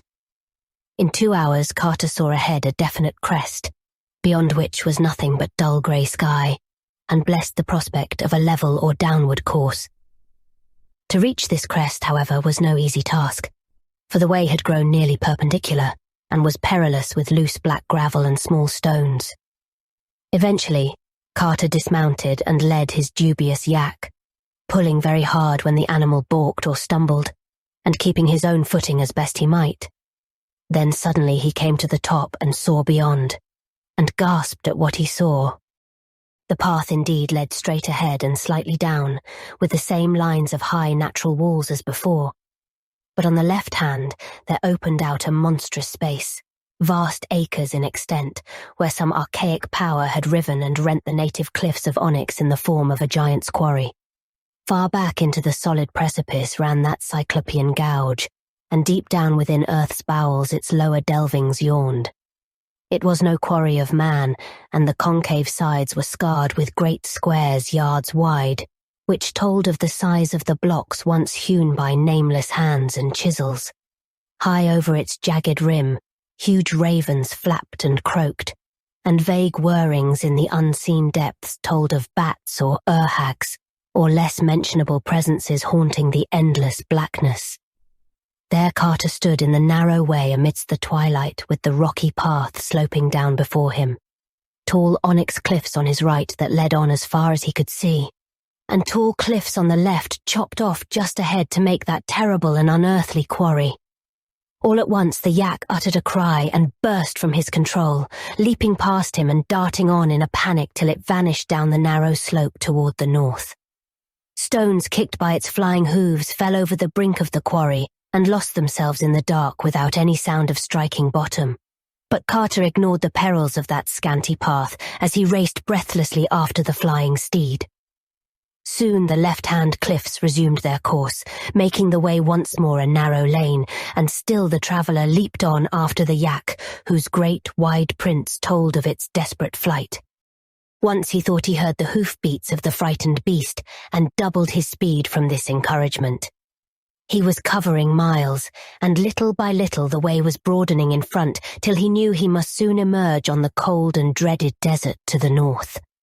The gaunt grey flanks of the distant impassable peaks were again visible above the right-hand crags, and ahead were the rocks and boulders of an open space which was clearly a foretaste of the dark and limitless plain. And once more those hoofbeats sounded in his ears, plainer than before, but this time giving terror instead of encouragement, because he realized that they were not the frightened hoofbeats of his fleeing yak. These beats were ruthless and purposeful, and they were behind him. Carter's pursuit of the yak became now a flight from an unseen thing, for though he dared not glance over his shoulder, he felt that the presence behind him could be nothing wholesome or mentionable. His yak must have heard or felt it first, and he did not like to ask himself whether it had followed him from the haunts of men or had floundered up out of that black quarry pit. Meanwhile, the cliffs had been left behind, so that the oncoming night fell over a great waste of sand and spectral rocks wherein all paths were lost. He could not see the hoofprints of his yak, but always from behind him there came that detestable clopping, mingled now and then with what he fancied were titanic flappings and whirrings. That he was losing ground seemed unhappily clear to him, and he knew he was hopelessly lost in this broken and blasted desert of meaningless rocks and untravelled sands. Only those remote and impassable peaks on the right gave him any sense of direction, and even they were less clear as the grey twilight waned and the sickly phosphorescence of the clouds took its place. Then, dim and misty in the darkling north before him, he glimpsed a terrible thing. He had thought it for some moments a range of black mountains, but now he saw it was something more. The phosphorescence of the brooding clouds showed it plainly, and even silhouetted parts of it as low vapours glowed behind. How distant it was he could not tell, but it must have been very far. It was thousands of feet high, stretching in a great concave arc from the grey, impassable peaks to the unimagined westward spaces, and had once indeed been a ridge of mighty onyx hills. But now those hills were hills no more, for some hand greater than man's had touched them. Silent, they squatted there atop the world like wolves or ghouls, crowned with clouds and mists, and guarding the secrets of the north forever. All in a great half-circle they squatted, those dog-like mountains carven into monstrous watching statues, and their right hands were raised in menace against mankind. It was only the flickering light of the clouds that made their mitred double heads seem to move. But as Carter stumbled on, he saw arise from their shadowy laps great forms whose motions were no delusion. Winged and whirring, those forms grew larger each moment, and the traveller knew his stumbling was at an end. They were not any birds or bats known elsewhere on Earth or in Dreamland, for they were larger than elephants and had heads like a horse's. Carter knew that they must be the shantak birds of ill rumour, and wondered no more what evil guardians and nameless sentinels made men avoid the boreal rock desert. And as he stopped in final resignation, he dared at last to look behind him. Where indeed was trotting the squat, slant-eyed trader of evil legend, grinning astride a lean yak, and leading on a noxious horde of leering shantaks to whose wings still clung the rime and nitre of the nether pits. Trapped though he was by fabulous and hippocephalic winged nightmares that pressed around in great unholy circles, Randolph Carter did not lose consciousness. Lofty and horrible those titan gargoyles towered above him, while the slant-eyed merchant leaped down from his yak and stood grinning before the captive. Then the man motioned Carter to mount one of the repugnant shantaks, helping him up as his judgment struggled with his loathing. It was hard work ascending, for the shantak bird has scales instead of feathers, and those scales are very slippery. Once he was seated, the slant-eyed man hopped up behind him, leaving the lean yak to be led away northward toward the ring of carven mountains by one of the incredible bird colossi. There now followed a hideous whirl through frigid space, endlessly up and eastward toward the gaunt grey flanks of those impassable mountains beyond which Leng was said to lie. Far above the clouds they flew, till at last there lay beneath them those fabled summits which the folk of Ingarnock have never seen, and which lie always in high vortices of gleaming mist. Carter beheld them very plainly as they passed below, and saw upon their topmost peaks strange caves which made him think of those on Ingarnock. But he did not question his captor about these things, when he noticed that both the man and the horse-headed shantak appeared oddly fearful of them, hurrying past nervously and showing great tension until they were left far in the rear. The shantak now flew lower, revealing beneath the canopy of cloud a grey barren plain, whereon at great distances shone little feeble fires. As they descended, there appeared at intervals lone huts of granite and bleak stone villages whose tiny windows glowed with pallid light. And there came from those huts and villages a shrill droning of pipes and a nauseous rattle of crotala, which proved at once that Ingarnock's people are right in their geographic rumours. For travellers have heard such sounds before, and know that they float only from the cold desert plateau which healthy folk never visit. That haunted place of evil and mystery which is Leng. Around the feeble fires, dark forms were dancing, and Carter was curious as to what manner of beings they might be, for no healthy folk have ever been to Leng, and the place is known only by its fires and stone huts as seen from afar. Very slowly and awkwardly did those forms leap, and with an insane twisting and bending not good to behold, so that Carter did not wonder at the monstrous evil imputed to them by vague legend, or the fear in which all dreamland holds their abhorrent frozen plateau. As the shantak flew lower, the repulsiveness of the dancers became tinged with a certain hellish familiarity, and the prisoner kept straining his eyes and racking his memory for clues to where he had seen such creatures before. They leapt as though they had hooves instead of feet, and seemed to wear a sort of wig or headpiece with small horns. Of other clothing they had none, but most of them were quite furry. Behind they had dwarfish tails, and when they glanced upward, he saw the excessive width of their mouths. Then he knew what they were, and that they did not wear any wigs or headpieces after all. For the cryptic folk of Leng were of one race with the uncomfortable merchants of the black galleys that traded rubies at Dilath-Leen, those not quite human merchants who are the slaves of the monstrous moon things. They were indeed the same dark folk who had shanghaied Carter on their noisome galley so long ago, and whose kith he had seen driven in herds about the unclean wharves of that accursed lunar city, with the leaner ones toiling and the fatter ones taken away in crates for other needs of their polypos and amorphous masters. Now he saw where such ambiguous creatures came from, and shuddered at the thought that Leng must be known to these formless abominations from the moon. But the shantak flew on past the fires and the stone huts and the less-than-human dancers, and soared over sterile hills of grey granite and dim wastes of rock and ice and snow. Day came, and the phosphorescence of low clouds gave place to the misty twilight of that northern world, and still the vile bird winged meaningly through the cold and silence. At times the slant-eyed man talked with his steed in a hateful and guttural language, and the shantak would answer with tittering tones that rasped like the scratching of ground glass. All this while the land was getting higher, and finally they came to a wind-swept tableland which seemed the very roof of a blasted and tenantless world. There, all alone in the hush and the dusk and the cold, rose the uncouth stones of a squat, windowless building, around which a circle of crude monoliths stood.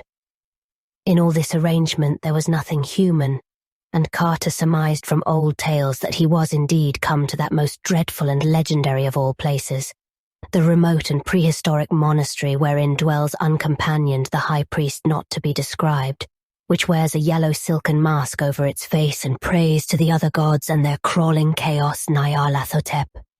The loathsome bird now settled to the ground, and the slant-eyed man hopped down and helped his captive alight.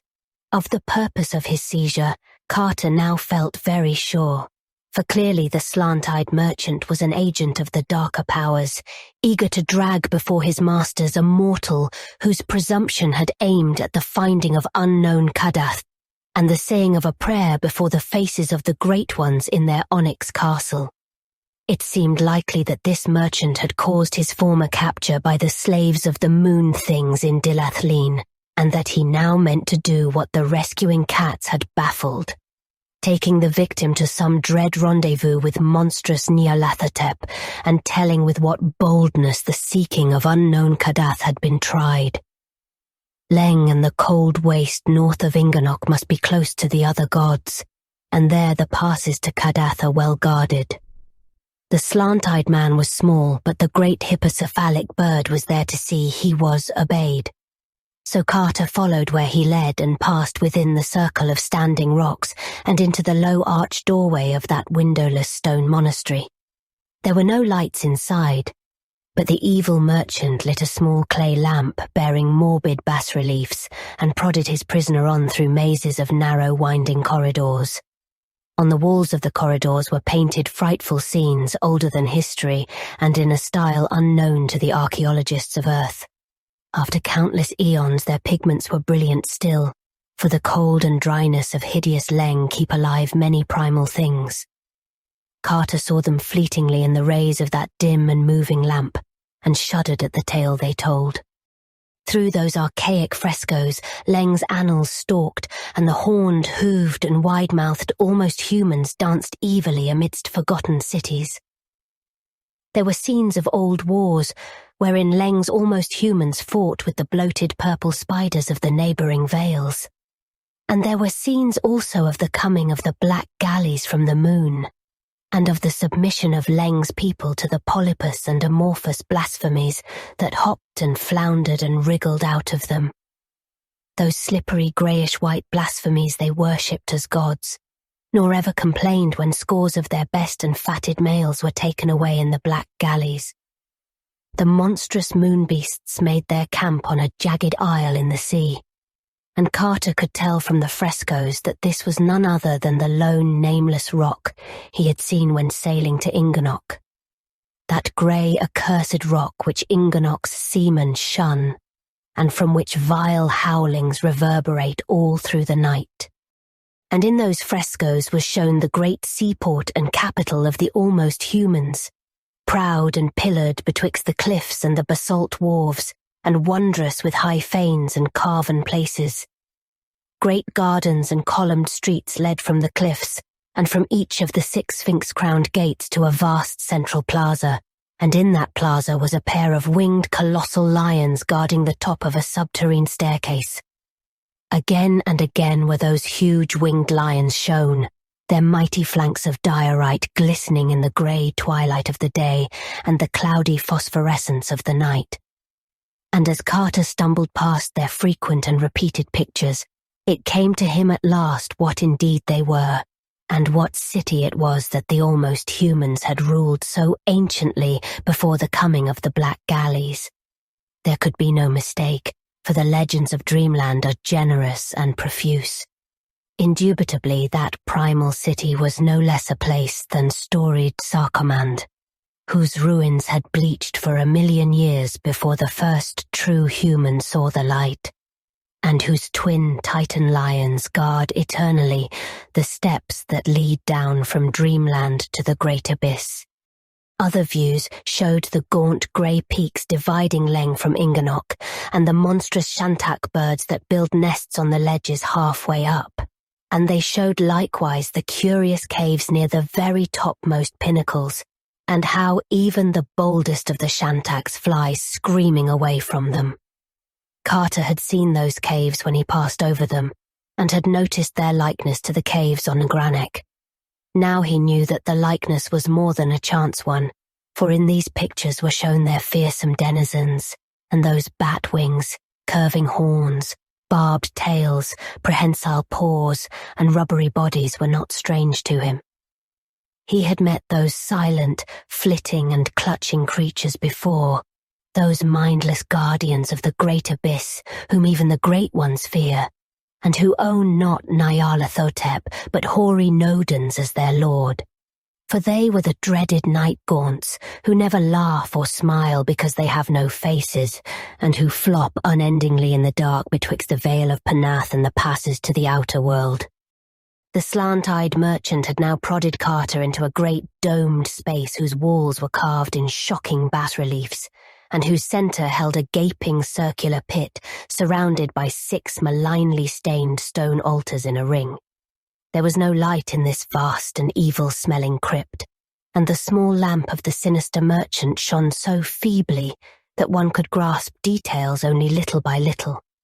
At the farther end was a high stone dais reached by 5 steps, and there on a golden throne sat a lumpish figure robed in yellow silk, figured with red and having a yellow silken mask over its face.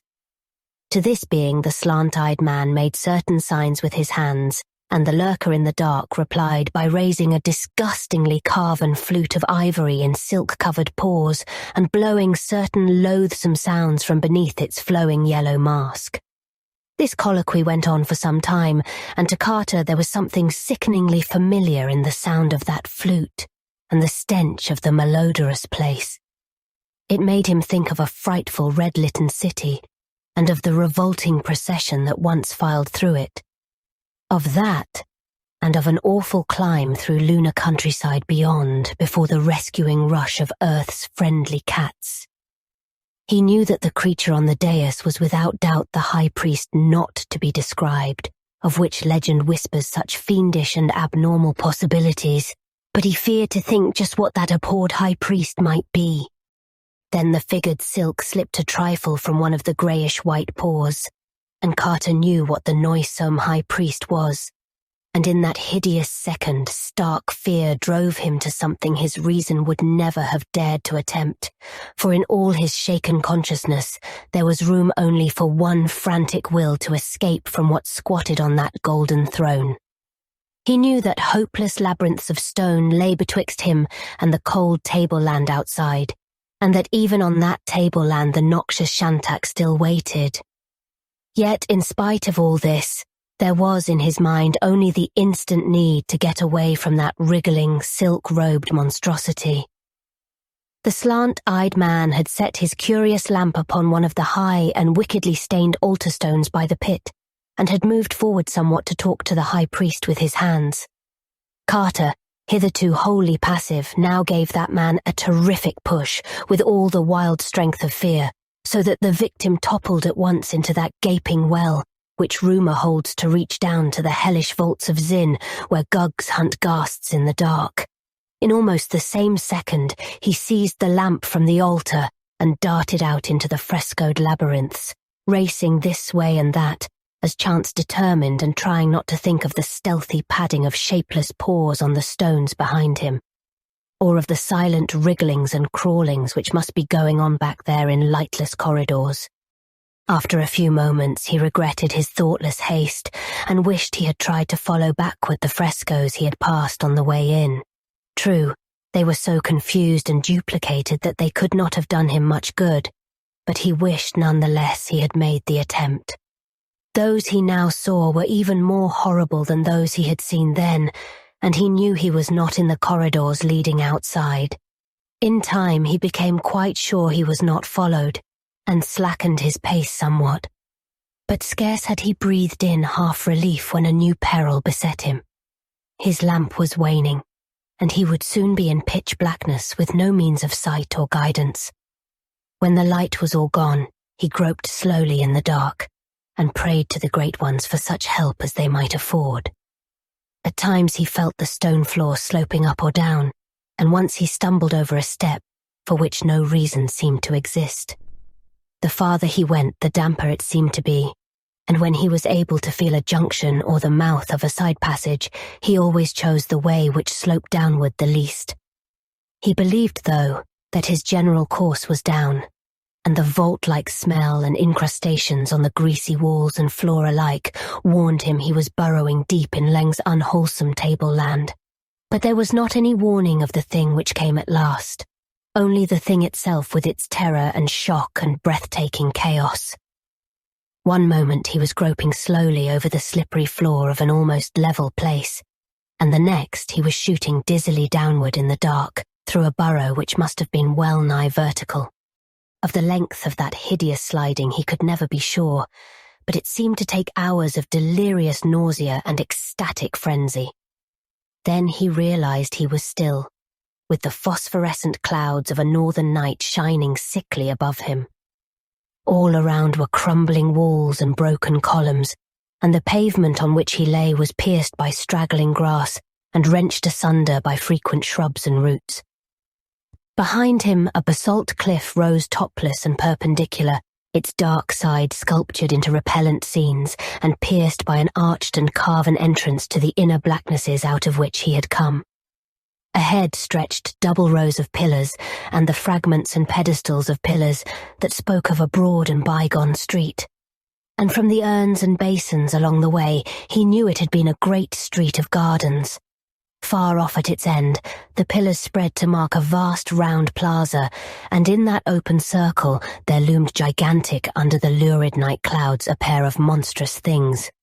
Huge winged lions of diorite they were, with blackness and shadow between them. Full 20 feet they reared their grotesque and unbroken heads, and snarled derisive on the ruins around them. And Carter knew right well what they must be, for legend tells of only one such twain. They were the changeless guardians of the great abyss, and these dark ruins were in truth primordial Sarkomand. Carter's first act was to close and barricade the archway in the cliff with fallen blocks and odd debris that lay around. He wished no follower from Leng's hateful monastery, for along the way ahead would lurk enough of other dangers. Of how to get from Sarkomand to the peopled parts of Dreamland he knew nothing at all. Nor could he gain much by descending to the grottos of the ghouls, since he knew they were no better informed than he. The 3 ghouls which had helped him through the city of Gogs to the outer world had not known how to reach Sarkomand in their journey back, but had planned to ask old traders in Dilath-Leen. He did not like to think of going again to the subterrene world of Gogs, and risking once more that hellish Tower of Koth with its cyclopean steps leading to the enchanted wood. Yet he felt he might have to try this course if all else failed. Over Leng's plateau past the lone monastery, he dared not go unaided, for the high priest's emissaries must be many, while at the journey's end there would no doubt be the Shantaks and perhaps other things to deal with. If he could get a boat, he might sail back to Ingarnock, past the jagged and hideous rock in the sea, for the primal frescoes in the monastery labyrinth had shown that this frightful place lies not far from Sarkomand's basalt quays. But to find a boat in this eon-deserted city was no probable thing, and it did not appear likely that he could ever make one. Such were the thoughts of Randolph Carter when a new impression began beating upon his mind. All this while there had stretched before him the great corpse-like width of fabled Sarkomand, with its black, broken pillars and crumbling sphinx-crowned gates and titan stones and monstrous winged lions against the sickly glow of those luminous night clouds. Now he saw far ahead and on the right a glow that no clouds could account for, and knew he was not alone in the silence of that dead city. The glow rose and fell fitfully, flickering with a greenish tinge which did not reassure the watcher. And when he crept closer, down the littered street and through some narrow gaps between tumbled walls, he perceived that it was a campfire near the wharves, with many vague forms clustered darkly around it, and a lethal odour hanging heavily over all. Beyond was the oily lapping of the harbour water with a great ship riding at anchor, and Carter paused in stark terror when he saw that the ship was indeed one of the dreaded black galleys from the moon. Then, just as he was about to creep back from that detestable flame, he saw a stirring among the vague dark forms and heard a peculiar and unmistakable sound, It was the frightened meeping of a ghoul, and in a moment it had swelled to a veritable chorus of anguish. Secure as he was in the shadow of monstrous ruins, Carter allowed his curiosity to conquer his fear, and crept forward again instead of retreating. Once in crossing an open street, he wriggled worm-like on his stomach, and in another place he had to rise to his feet to avoid making a noise among heaps of fallen marble. But always he succeeded in avoiding discovery, so that in a short time he had found a spot behind a Titan pillar whence he could watch the whole green-litten scene of action. There, around a hideous fire fed by the obnoxious stems of lunar fungi, there squatted a stinking circle of the toad-like moon beasts and their almost human slaves. Some of these slaves were heating curious iron spears in the leaping flames, and at intervals applying their white-hot points to 3 tightly trussed prisoners that lay writhing before the leaders of the party. From the motions of their tentacles, Carter could see that the blunt-snouted moon beasts were enjoying the spectacle hugely, and vast was his horror when he suddenly recognized the frantic meeping and knew that the tortured ghouls were none other than the faithful trio which had guided him safely from the abyss, and had thereafter set out from the enchanted wood to find Sarkomand and the gate to their native deeps. The number of malodorous moon beasts about that greenish fire was very great, and Carter saw that he could do nothing now to save his former allies.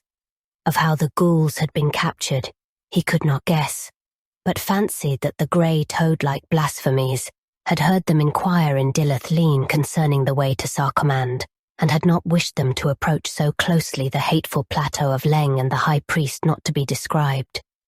For a moment he pondered on what he ought to do, and recalled how near he was to the gate of the ghouls' black kingdom.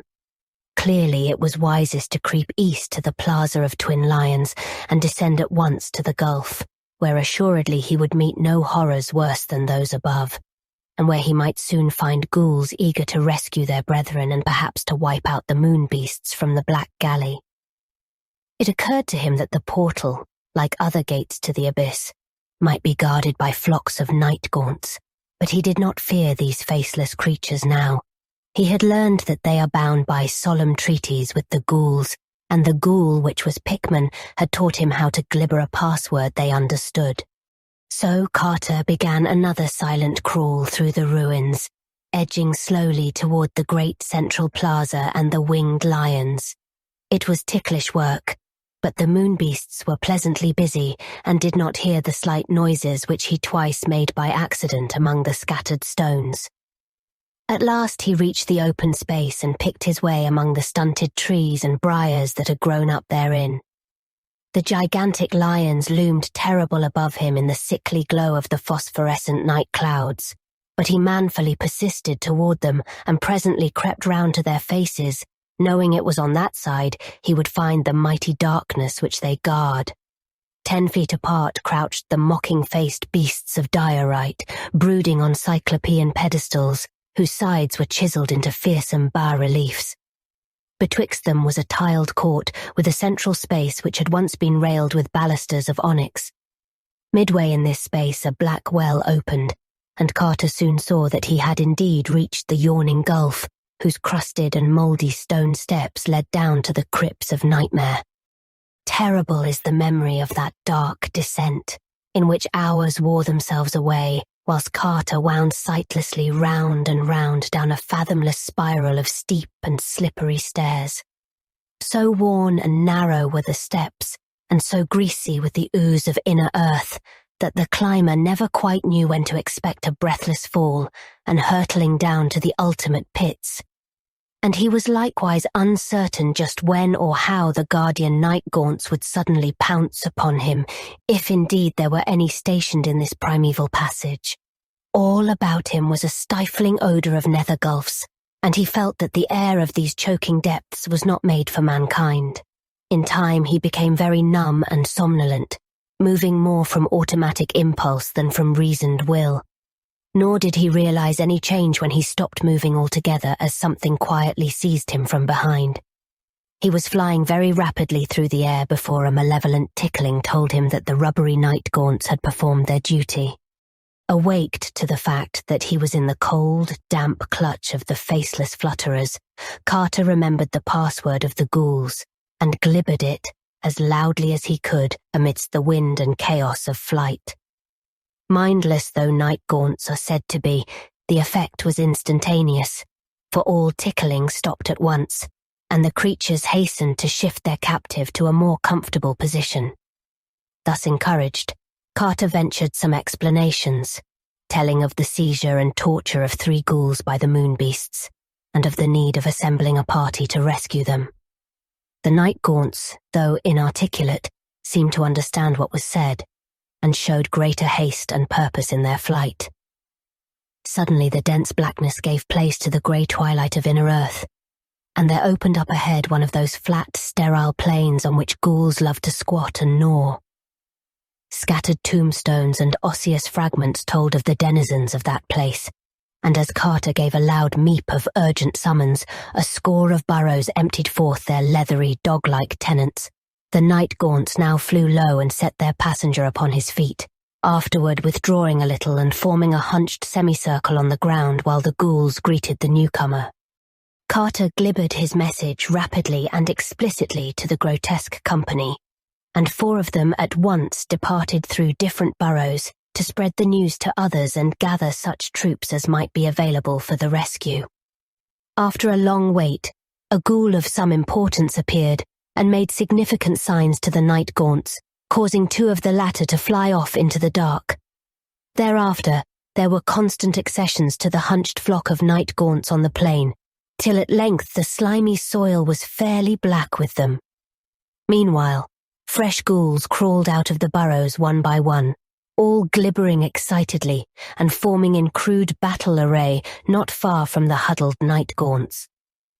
In time there appeared that proud and influential ghoul which was once the artist Richard Pickman of Boston, and to him Carter glibbered a very full account of what had occurred. The erstwhile Pickman, surprised to greet his ancient friend again, seemed very much impressed, and held a conference with other chiefs a little apart from the growing throng. Finally, after scanning the ranks with care, the assembled chiefs all meeped in unison and began glibbering orders to the crowds of ghouls and night gaunts. A large detachment of the horned flyers vanished at once, while the rest grouped themselves 2 by 2 on their knees with extended forelegs, awaiting the approach of the ghouls one by one. As each ghoul reached the pair of night gaunts to which he was assigned, he was taken up and borne away into the blackness, till at last the whole throng had vanished, save for Carter, Pickman and the other chiefs, and a few pairs of night gaunts. Pickman explained that night gaunts are the advance guard and battle steeds of the ghouls, and that the army was issuing forth to Sarkoman to deal with the moon beasts. Then Carter and the ghoulish chiefs approached the waiting bearers and were taken up by the damp, slippery paws. Another moment and all were whirling in wind and darkness, endlessly up to the gate of the winged lions and the spectral ruins of primal Sarkomand. When, after a great interval, Carter saw again the sickly light of Sarkomand's nocturnal sky, it was to behold the great central plaza swarming with militant ghouls and night gaunts. Day, he felt sure, must be almost due, but so strong was the army that no surprise of the enemy would be needed. The greenish flare near the wharves still glimmered faintly, though the absence of ghoulish meeping showed that the torture of the prisoners was over for the nonce. Softly glibbering directions to their steeds and to the flock of riderless night gaunts ahead, the ghouls presently rose in wide whirring columns and swept on over the bleak ruins toward the evil flame. Carter was now beside Pickman in the front rank of ghouls, and saw as they approached the noisome camp that the moon beasts were totally unprepared. The 3 prisoners lay bound and inert beside the fire, while their toad-like captors slumped drowsily about in no certain order. The almost human slaves were asleep, even the sentinels shirking a duty which in this realm must have seemed to them merely perfunctory. The final swoop of the night gaunts and mounted ghouls was very sudden. Each of the greyish toad-like blasphemies and their almost human slaves being seized by a group of night gaunts before a sound was made. The moon beasts, of course, were voiceless, and even the slaves had little chance to scream before rubbery paws choked them into silence. Horrible were the writhings of those great jellyish abnormalities as the sardonic night gaunts clutched them, but nothing availed against the strength of those black, prehensile talons. When a moon beast writhed too violently, a night gaunt would seize and pull its quivering pink tentacles, which seemed to hurt so much that the victim would cease its struggles.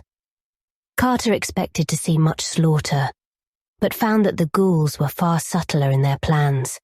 They glibbered certain simple orders to the night gaunts which held the captives, trusting the rest to instinct, and soon the hapless creatures were borne silently away into the great abyss, to be distributed impartially amongst the bowls, gugs, ghasts and other dwellers in darkness, whose modes of nourishment are not painless to their chosen victims.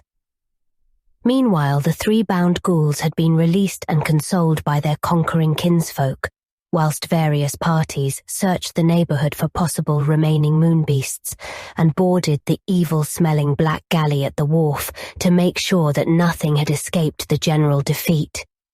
Surely enough, the capture had been thorough, for not a sign of further life could the victors detect. Carter, anxious to preserve a means of access to the rest of Dreamland, urged them not to sink the anchored galley, and this request was freely granted out of gratitude for his act in reporting the plight of the captured trio. On the ship were found some very curious objects and decorations, some of which Carter cast at once into the sea.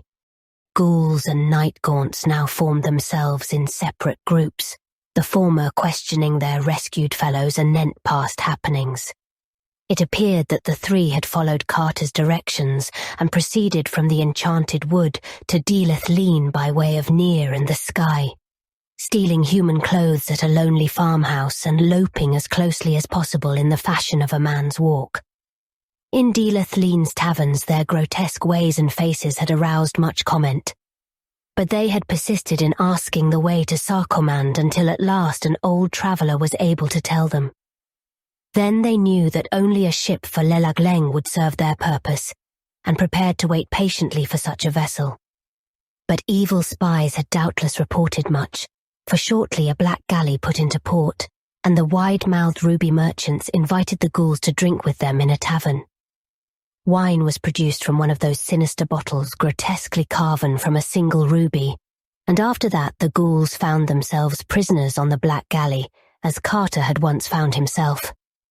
This time, however, the unseen rowers steered not for the moon, but for antique Sarkomand, bent evidently on taking their captives before the high priest not to be described. They had touched at the jagged rock in the northern sea, which Ingarnock's mariners shun, and the ghouls had there seen for the first time the real masters of the ship, being sickened despite their own callousness by such extremes of malign shapelessness and fearsome odour. There, too, were witnessed the nameless pastimes of the toad-like resident garrison, such pastimes as give rise to the night howlings which men fear. After that had come the landing at ruined Sarkomand, and the beginning of the tortures, whose continuance the present rescue had prevented. Future plans were next discussed, the 3 rescued ghouls suggesting a raid on the jagged rock and the extermination of the toad-like garrison there. To this, however, the night gaunts objected, since the prospect of flying over water did not please them.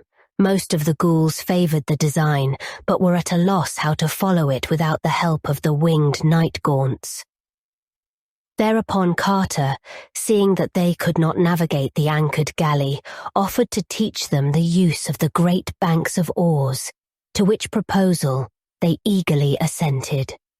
Grey day had now come, and under that leaden northern sky, a picked detachment of ghouls filed into the noisome ship and took their seats on the rowers' benches.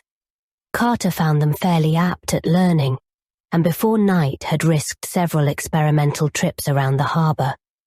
Not till 3 days later, however, did he deem it safe to attempt the voyage of conquest.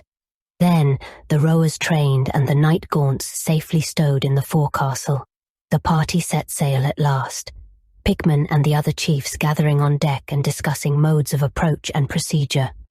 On the very first night, the howlings from the rock were heard. Such was their timbre that all the galley's crew shook visibly, but most of all trembled the 3 rescued ghouls who knew precisely what those howlings meant. It was not thought best to attempt an attack by night, so the ship lay to under the phosphorescent clouds to wait for the dawn of a greyish day. When the light was ample and the howling still, the rowers resumed their strokes, and the galley drew closer and closer to that jagged rock whose granite pinnacles clawed fantastically at the dull sky. The sides of the rock were very steep, but on ledges here and there could be seen the bulging walls of queer windowless dwellings and the low railings guarding travelled high roads. No ship of men had ever come so near the place, or at least had never come so near and departed again.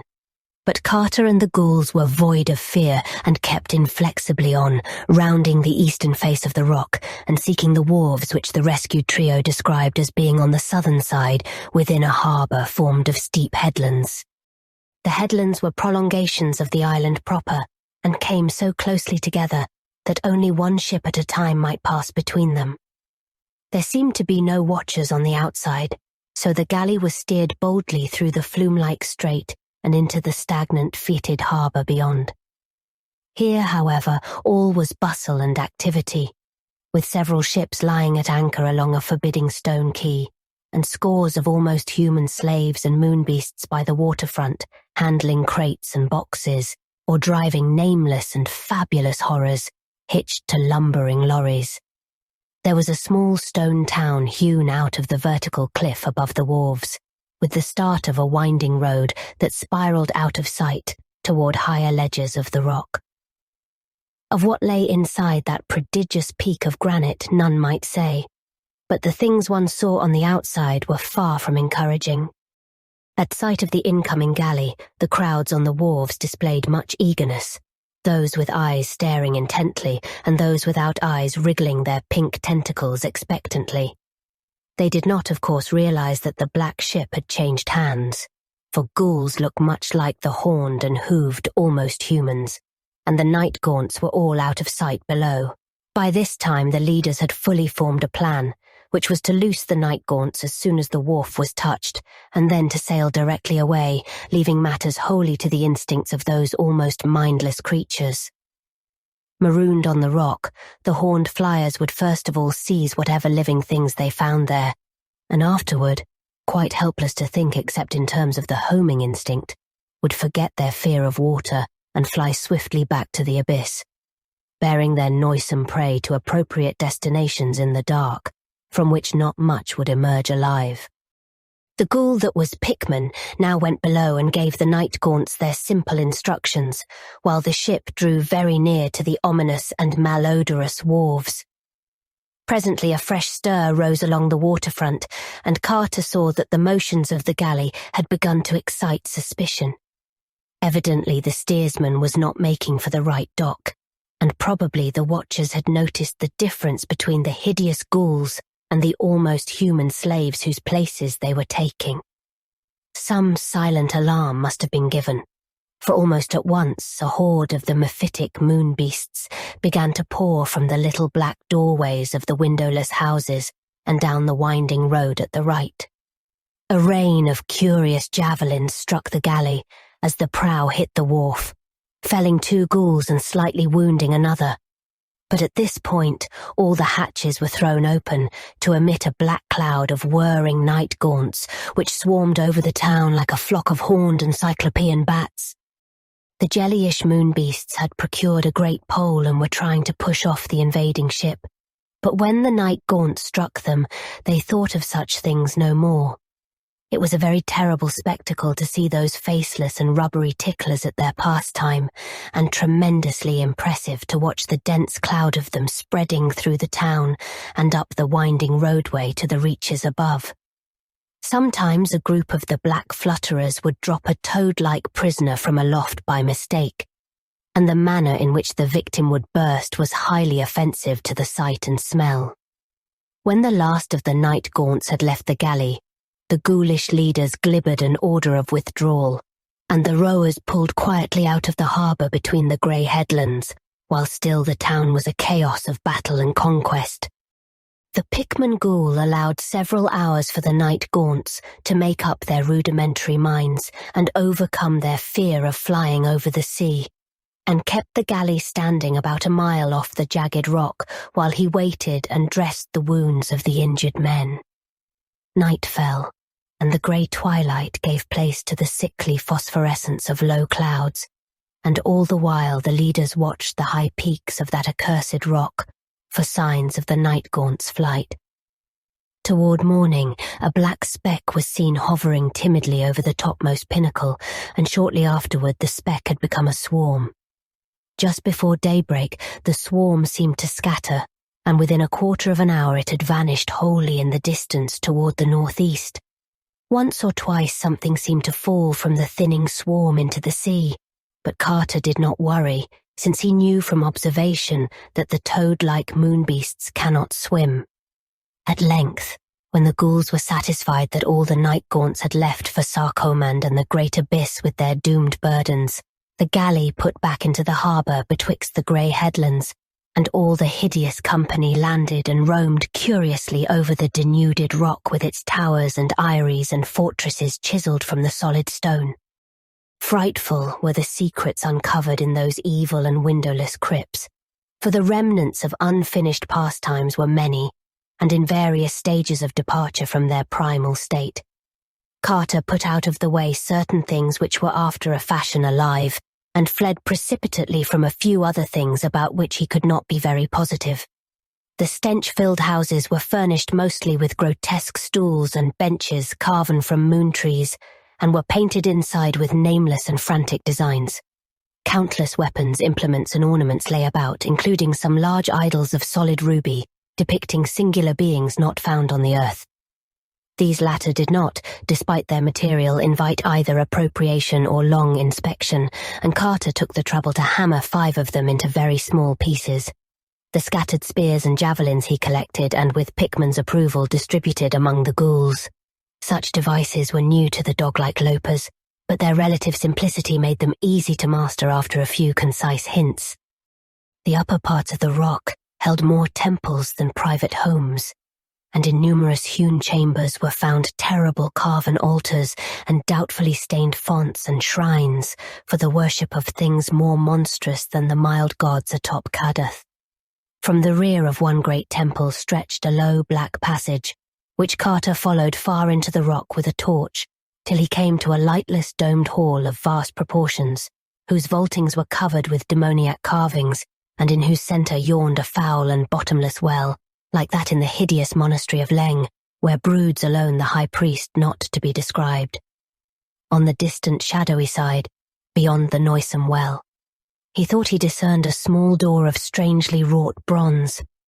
But for some reason, he felt an unaccountable dread of opening it or even approaching it, and hastened back through the cavern to his unlovely allies as they shambled about with an ease and abandon he could scarcely feel.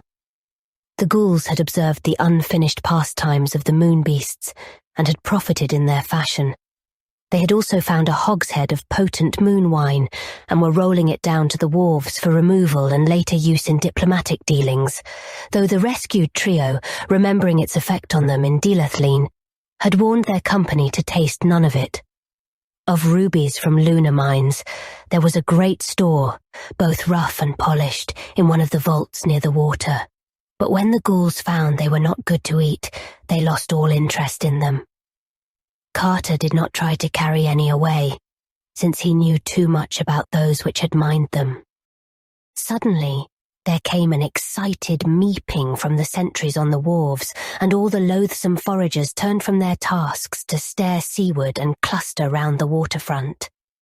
Betwixt the grey headlands, a fresh black galley was rapidly advancing, and it could be but a moment before the almost humans on deck would perceive the invasion of the town and give the alarm to the monstrous things below. Fortunately, the ghouls still bore the spears and javelins which Carter had distributed amongst them, and at his command, sustained by the being that was Pickman, they now formed a line of battle and prepared to prevent the landing of the ship. Presently, a burst of excitement on the galley told of the crew's discovery of the changed state of things, and the instant stoppage of the vessel proved that the superior numbers of the ghouls had been noted and taken into account. After a moment of hesitation, the newcomers silently turned and passed out between the headlands again. But not for an instant did the ghouls imagine that the conflict was averted. Either the dark ship would seek reinforcements, or the crew would try to land elsewhere on the island. Hence a party of scouts was at once sent up toward the pinnacle to see what the enemy's course would be. In a very few minutes, a ghoul returned breathless to say that the moon beasts and almost humans were landing on the outside of the more easterly of the rugged grey headlands and ascending by hidden paths and ledges, which a goat could scarcely tread in safety. Almost immediately afterward, the galley was sighted again through the flume-like strait, but only for a second. Then, a few moments later, a second messenger panted down from aloft to say that another party was landing on the other headland, both being much more numerous than the size of the galley would seem to allow for. The ship itself, moving slowly with only one sparsely manned tier of oars, soon hove in sight betwixt the cliffs and lay to in the fetid harbour, as if to watch the coming fray and stand by for any possible use. By this time, Carter and Pickman had divided the ghouls into 3 parties, one to meet each of the 2 invading columns and one to remain in the town. The first 2 at once scrambled up the rocks in their respective directions, while the third was subdivided into a land party and a sea party. The sea party, commanded by Carter, boarded the anchored galley and rowed out to meet the undermanned galley of the newcomers, whereat the latter retreated through the strait to the open sea. Carter did not at once pursue it, for he knew he might be needed more acutely near the town. Meanwhile, the frightful detachments of the moon beasts and almost humans had lumbered up to the top of the headlands and were shockingly silhouetted on either side against the grey twilight sky. The thin, hellish flutes of the invaders had now begun to whine, and the general effect of those hybrid, half-amorphous processions was as nauseating as the actual odour given off by the toad-like lunar blasphemies. Then the 2 parties of the ghouls swarmed into sight and joined the silhouetted panorama. Javelins began to fly from both sides, and the swelling meeps of the ghouls and the bestial howls of the almost humans gradually joined the hellish whine of the flutes to form a frantic and indescribable chaos of demon cacophony. Now and then bodies fell from the narrow ridges of the headlands into the sea outside or the harbour inside, in the latter case being sucked quickly under by certain submarine lurkers, whose presence was indicated only by prodigious bubbles. For half an hour, this dual battle raged in the sky, till upon the west cliff the invaders were completely annihilated. On the east cliff, however, where the leader of the Moonbeast party appeared to be present, the ghouls had not fared so well, and were slowly retreating to the slopes of the pinnacle proper. Pickman had quickly ordered reinforcements for this front from the party in the town, and these had helped greatly in the earlier stages of the combat. Then, when the western battle was over, the victorious survivors hastened across to the aid of their hard-pressed fellows, turning the tide and forcing the invaders back again along the narrow ridge of the headland. The almost humans were by this time all slain, but the last of the toad-like horrors fought desperately with the great spears clutched in their powerful and disgusting paws. The time for javelins was now nearly past, and the fight became a hand-to-hand contest of what few spearmen could meet upon that narrow ridge. As fury and recklessness increased, the number falling into the sea became very great. Those striking the harbour met nameless extinction from the unseen bubblers, but of those striking the open sea, some were able to swim to the foot of the cliffs and land on tidal rocks, while the hovering galley of the enemy rescued several moon beasts. The cliffs were unscalable except where the monsters had debarked, so that none of the ghouls on the rocks could rejoin their battle line. Some were killed by javelins from the hostile galley or from the moon beasts above, but a few survived to be rescued. When the security of the land parties seemed assured, Carter's galley sallied forth between the headlands and drove the hostile ship far out to sea, pausing to rescue such ghouls as were on the rocks or still swimming in the ocean. Several moon beasts washed on rocks or reefs were speedily put out of the way. Finally, the moon beast's galley being safely in the distance and the invading land army concentrated in one place, Carter landed a considerable force on the eastern headland in the enemy's rear, after which the fight was short-lived indeed. Attacked from both sides, the noisome flounderers were rapidly cut to pieces or pushed into the sea, till by evening the ghoulish chiefs agreed that the island was again clear of them. The hostile galley, meanwhile, had disappeared, and it was decided that the evil jagged rock had better be evacuated before any overwhelming horde of lunar horrors might be assembled and brought against the victors. So by night, Pickman and Carter assembled all the ghouls and counted them with care, finding that over a fourth had been lost in the day's battles.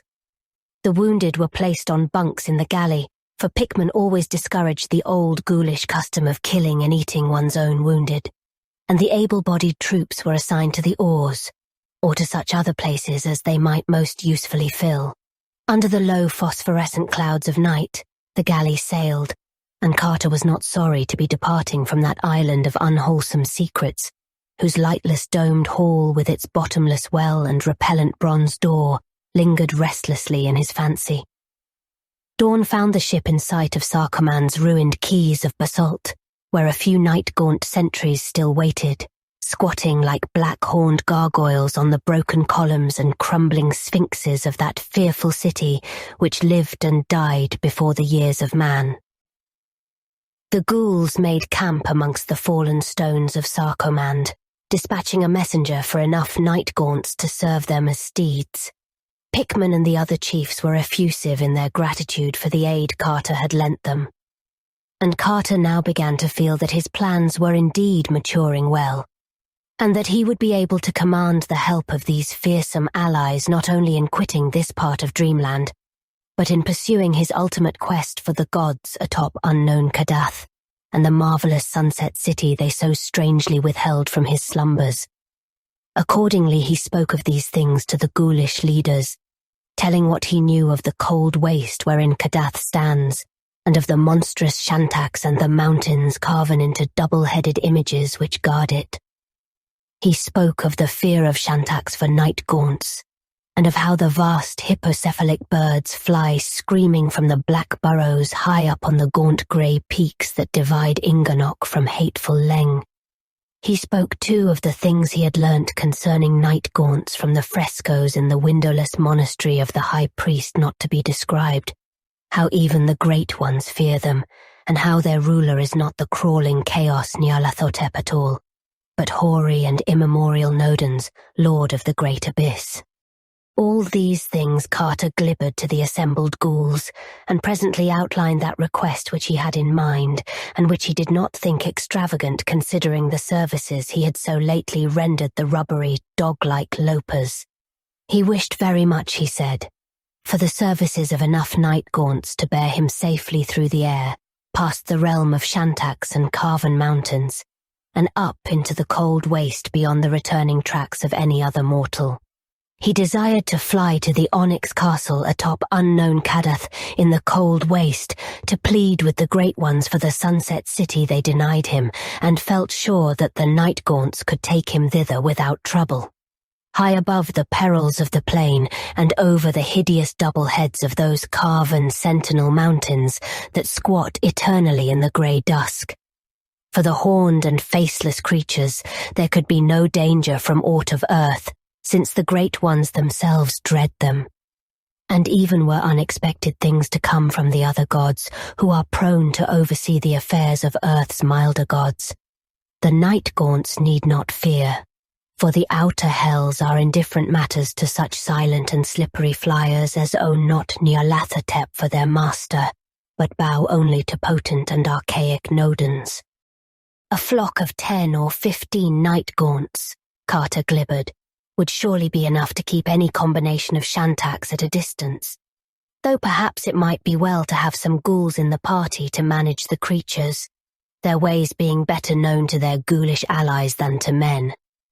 The party could land him at some convenient point within whatever walls that fabulous Onyx citadel might have, waiting in the shadows for his return or his signal whilst he ventured inside the castle to give prayer to the gods of earth.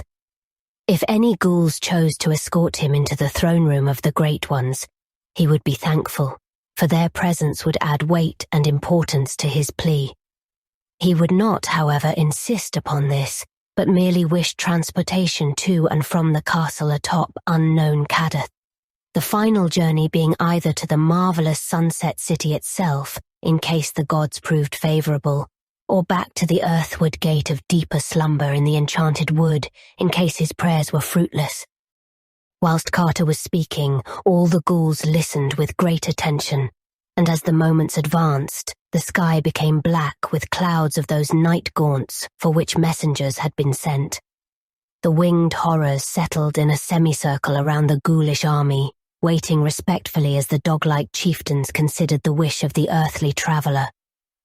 The ghoul that was Pickman glibbered gravely with its fellows, and in the end Carter was offered far more than he had at most expected.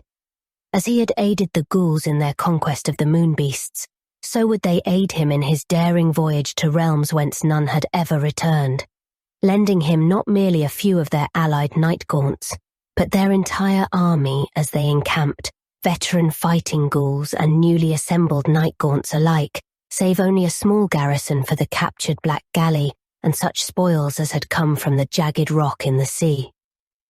They would set out through the air whenever he might wish, and once arrived on Kadath, a suitable train of ghouls would attend him in state as he placed his petition before Earth's gods in their Onyx castle.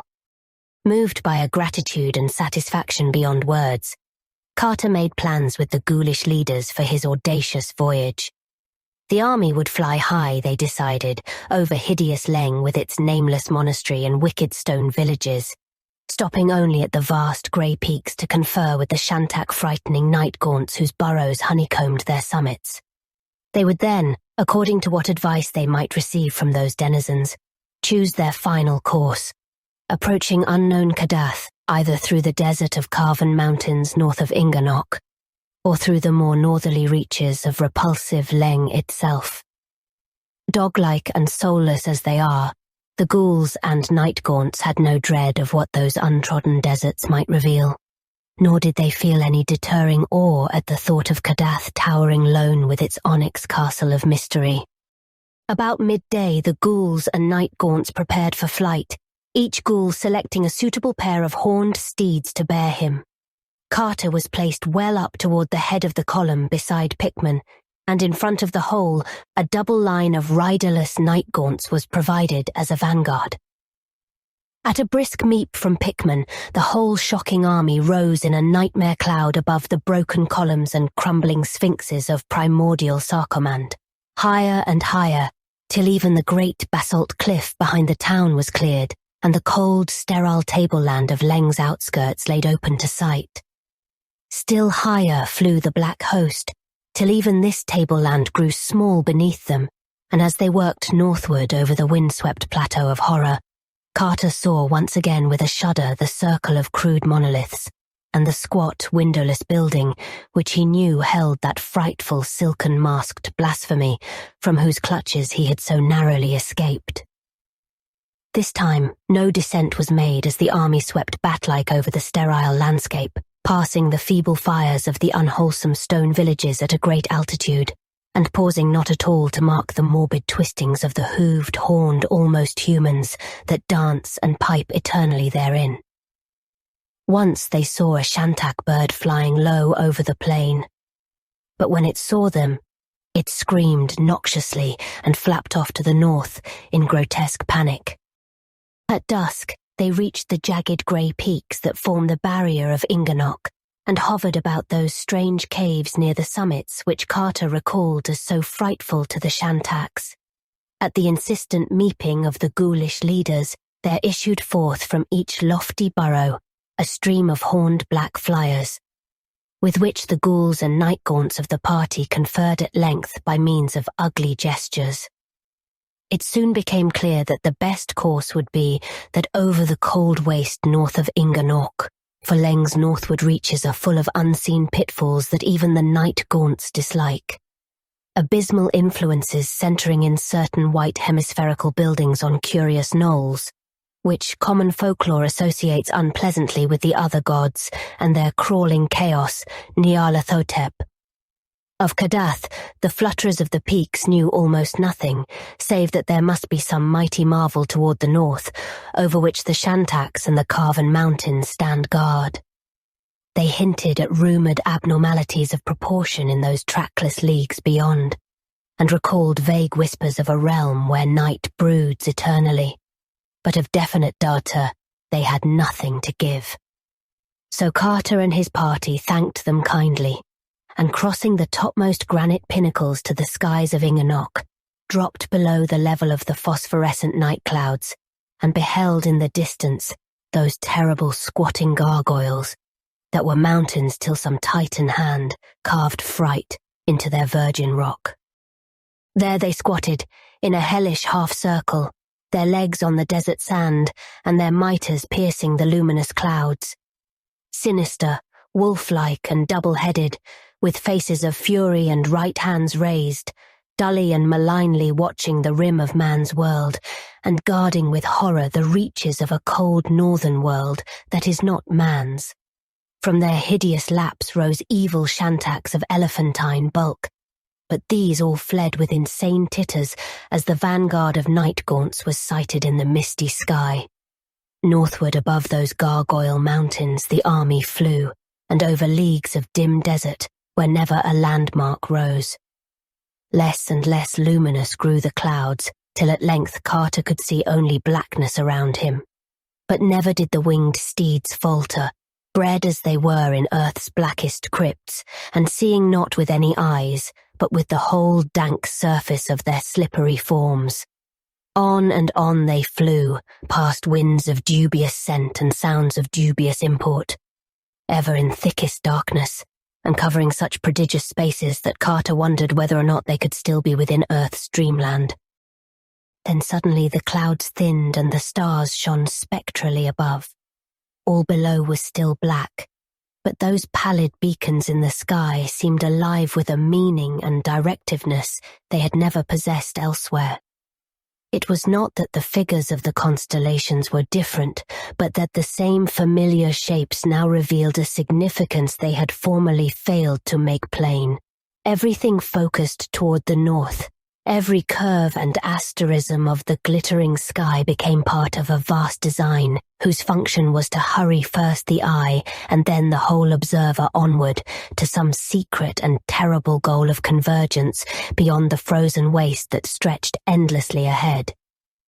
Carter looked toward the east where the great ridge of barrier peaks had towered along all the length of Ingarnock, and saw against the stars a jagged silhouette which told of its continued presence. It was more broken now, with yawning clefts and fantastically erratic pinnacles, and Carter studied closely the suggestive turns and inclinations of that grotesque outline, which seemed to share with the stars some subtle northward urge. They were flying past at a tremendous speed, so that the watcher had to strain hard to catch details, when all at once he beheld just above the line of the topmost peaks a dark and moving object against the stars, whose course exactly paralleled that of his own bizarre party. The ghouls had likewise glimpsed it, for he heard their low glibbering all about him, and for a moment he fancied the object was a gigantic Shantak, of a size vastly greater than that of the average specimen. Soon, however, he saw that this theory would not hold, for the shape of the thing above the mountains was not that of any hippocephalic bird. Its outline against the stars, necessarily vague as it was, resembled rather some huge mitred head or pair of heads infinitely magnified, and its rapid bobbing flight through the sky seemed most peculiarly a wingless one.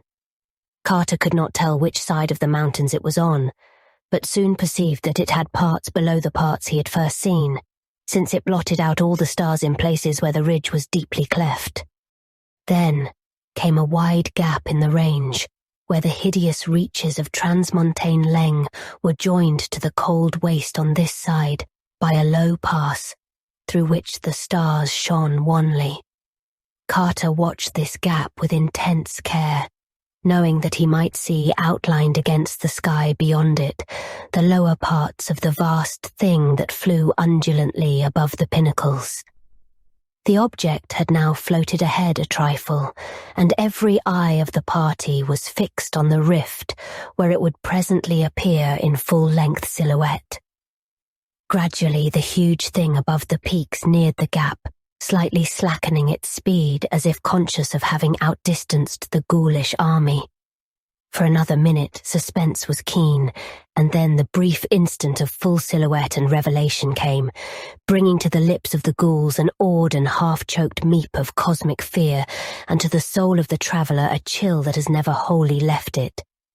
For the mammoth bobbing shape that overtopped the ridge was only a head, a mitred double head, and below it in terrible vastness loped the frightful swollen body that bore it, the mountain-high monstrosity that walked in stealth and silence, the hyena-like distortion of a giant anthropoid shape that trotted blackly against the sky, its repulsive pair of cone-capped heads reaching halfway to the zenith.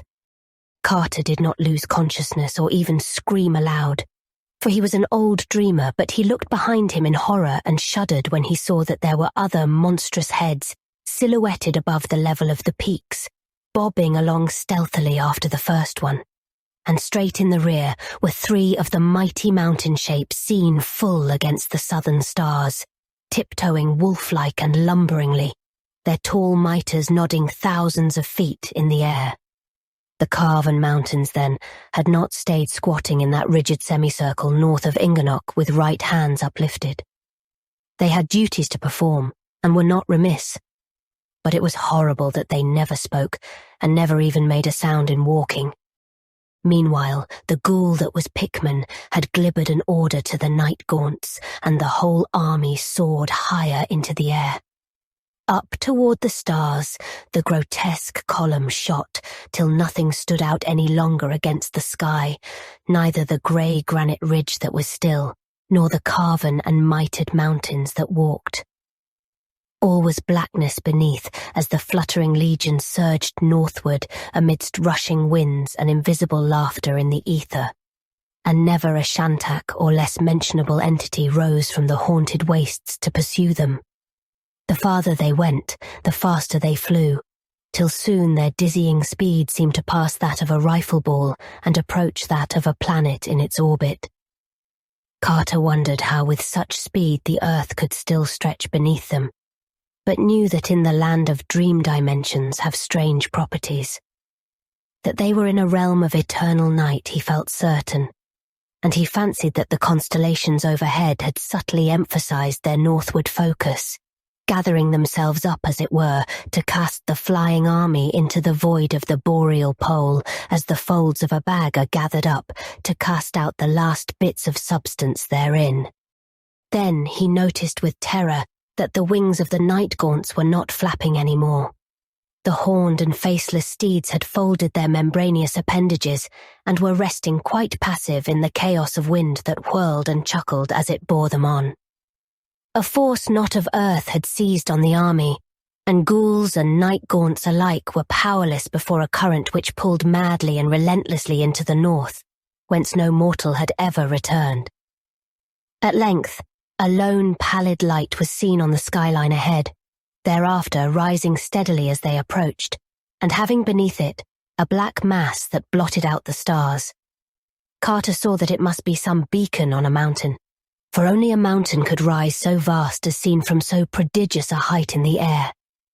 Higher and higher rose the light and the blackness beneath it, till half the northern sky was obscured by the rugged conical mass. Lofty as the army was, that pale and sinister beacon rose above it, towering monstrous over all peaks and concernments of earth, and tasting the atomless ether where the cryptical moon and the mad planets reel. No mountain known of man was that which loomed before them. The high clouds far below were but a fringe for its foothills, The gasping dizziness of topmost air was but a girdle for its loins. Scornful and spectral climbed that bridge betwixt earth and heaven, black in eternal night, and crowned with a shent of unknown stars whose awful and significant outline grew every moment clearer. Ghouls meeped in wonder as they saw it, and Carter shivered in fear lest all the hurtling army be dashed to pieces on the unyielding onyx of that cyclopean cliff. Higher and higher rose the light, till it mingled with the loftiest orbs of the zenith, and winked down at the flyers with lurid mockery. All the north beneath it was blackness now, dread, stony blackness from infinite depths to infinite heights, with only that pale, winking beacon perched unreachably at the top of all vision. Carter studied the light more closely, and saw at last what lines its inky background made against the stars. There were towers on that Titan mountaintop, horrible domed towers in noxious and incalculable tiers and clusters beyond any dreamable workmanship of man. Battlements and terraces of wonder and menace, all limbed tiny and black and distant against the starry shent that glowed malevolently at the uppermost rim of sight. Capping that most measureless of mountains was a castle beyond all mortal thought, and in it glowed the demon light. Then Randolph Carter knew that his quest was done, and that he saw above him the goal of all forbidden steps and audacious visions, the fabulous, the incredible home of the great ones atop unknown Kadath. Even as he realized this thing, Carter noticed a change in the course of the helplessly wind-sucked party. They were rising abruptly now, and it was plain that the focus of their flight was the Onyx castle, where the pale light shone. So close was the great black mountain that its sides sped by them dizzily as they shot upward, and in the darkness they could discern nothing upon it. Vaster and vaster loomed the tenebrous towers of the nighted castle above, and Carter could see that it was well-nigh blasphemous in its immensity. Well might its stones have been quarried by nameless workmen in that horrible gulf, rent out of the rock in the hill pass north of Ingarnock. For such was its size that a man on its threshold stood even as an ant on the steps of Earth's loftiest fortress. The shent of unknown stars above the myriad domed turrets glowed with a sallow, sickly flare, so that a kind of twilight hung about the murky walls of slippery onyx. The pallid beacon was now seen to be a single shining window, high up in one of the loftiest towers, and as the helpless army neared the top of the mountain, Carter thought he detected unpleasant shadows flitting across the feebly luminous expanse. It was a strangely arched window of a design wholly alien to Earth. The solid rock now gave place to the giant foundations of the monstrous castle, and it seemed that the speed of the party was somewhat abated. Vast walls shot up, and there was a glimpse of a great gate through which the voyagers were swept. All was night in the Titan courtyard, and then came the deeper blackness of inmost things as a huge arched portal engulfed the column. Vortices of cold wind surged dankly through sightless labyrinths of onyx, and Carter could never tell what cyclopean stairs and corridors lay silent along the route of his endless aerial twisting. Always upward led the terrible plunge in darkness, and never a sound, touch, or glimpse broke the dense pall of mystery. Large as the army of ghouls and night gaunts was, it was lost in the prodigious voids of that more than earthly castle. And when at last there suddenly dawned around him the lurid light of that single tower room whose lofty window had served as a beacon, it took Carter long to discern the far walls and high distant ceiling, and to realize that he was indeed not again in the boundless air outside. Randolph Carter had hoped to come into the throne room of the Great Ones with poise and dignity, flanked and followed by impressive lines of ghouls in ceremonial order, and offering his prayer as a free and potent master among dreamers. He had known that the Great Ones themselves are not beyond a mortal's power to cope with, and had trusted to luck that the other gods and their crawling chaos Nyarlathotep would not happen to come to their aid at the crucial moment, as they had so often done before when men sought out Earth's gods in their home or on their mountains. And with his hideous escort, He had half hoped to defy even the other gods if need were, knowing as he did that ghouls have no masters, and that night gaunts own not Nyarlathotep, but only archaic Nodens for their lord. But now he saw that supernal Kadath in its cold waste is indeed girt with dark wonders and nameless sentinels, and that the other gods are of a surety vigilant in guarding the mild, feeble gods of earth. Void as they are of lordship over ghouls and night gaunts, the mindless, shapeless blasphemies of outer space can yet control them when they must, so that it was not in state as a free and potent master of dreamers that Randolph Carter came into the Great One's throne room with his ghouls. Swept and herded by nightmare tempests from the stars and dogged by unseen horrors of the northern waste, all that army floated captive and helpless in the lurid light, dropping numbly to the onyx floor when by some voiceless order the winds of fright dissolved. Before no golden dais had Randolph Carter come, nor was there any august circle of crowned and haloed beings with narrow eyes, long-lobed ears, thin nose and pointed chin, whose kinship to the carven face on Granek might stamp them as those to whom a dreamer might pray. Save for that one tower room, the Onyx castle atop Kadath was dark, and the masters were not there. Carter had come to unknown Kadath in the cold waste, but he had not found the gods. Yet still the lurid light glowed in that one tower room, whose size was so little less than that of all outdoors, and whose distant walls and roof were so nearly lost to sight in thin, curling mists. Earth's gods were not there, it was true, but of subtler and less visible presences there could be no lack. Where the mild gods are absent, the other gods are not unrepresented, and certainly the Onyx castle of castles was far from tenantless. In what outrageous form or form's terror would next reveal itself, Carter could by no means imagine. He felt that his visit had been expected, and wondered how close a watch had all along been kept upon him by the crawling chaos Nyarlathotep. It is Nyarlathotep, horror of infinite shapes and dread soul and messenger of the other gods, that the fungus moonbeasts serve, and Carter thought of the black galley that had vanished when the tide of battle turned against the toad-like abnormalities on the jagged rock in the sea. Reflecting upon these things, he was staggering to his feet in the midst of his nightmare company when there rang without warning through that pale litten and limitless chamber the hideous blast of a demon trumpet. 3 times pealed that frightful brazen scream, and when the echoes of the third blast had died chucklingly away, Randolph Carter saw that he was alone. Whither, why, and how the ghouls and night gaunts had been snatched from sight was not for him to divine. He knew only that he was suddenly alone, and that whatever unseen powers lurked mockingly around him were no powers of Earth's friendly dreamland. Presently from the chamber's uttermost reaches a new sound came. This, too, was a rhythmic trumpeting, but of a kind far removed from the 3 raucous blasts which had dissolved his grisly cohorts. In this low fanfare echoed all the wonder and melody of ethereal dream, exotic vistas of unimagined loveliness floating from each strange chord and subtly alien cadence. Odours of incense came to match the golden notes, and overhead a great light dawned, its colours changing in cycles unknown to Earth's spectrum, and following the song of the trumpet in weird symphonic harmonies. Torches flared in the distance, and the beat of drums throbbed nearer amidst waves of tense expectancy. Out of the thinning mists and the cloud of strange incense filed twin columns of giant black slaves with loincloths of iridescent silk. Upon their heads were strapped vast helmet-like torches of glittering metal, from which the fragrance of obscure balsam spread in fumous spirals.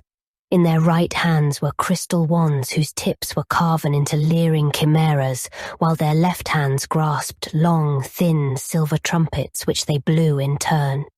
Armlets and anklets of gold they had, and between each pair of anklets stretched a golden chain that held its wearer to a sober gait. That they were true black men of Earth's dreamland was at once apparent, but it seemed less likely that their rites and costumes were wholly things of our Earth.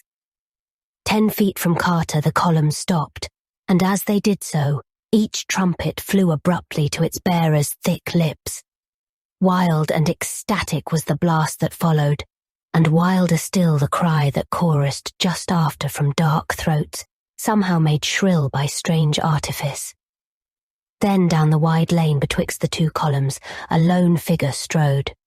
A tall, slim figure with the young face of an antique pharaoh, gay with prismatic robes and crowned with a golden shent that glowed with inherent light. Close up to Carter strode that regal figure, whose proud carriage and swart features had in them the fascination of a dark god or fallen archangel, and around whose eyes there lurked the languid sparkle of capricious humour. It spoke, and in its mellow tones there rippled the mild music of Lethean streams. "Randolph Carter," said the voice, "you have come to see the great ones whom it is unlawful for men to see.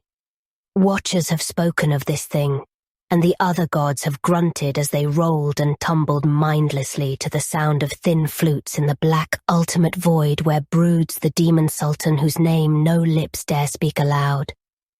When Barzai the wise climbed Hatheg Klar to see the great ones dance and howl above the clouds in the moonlight, he never returned.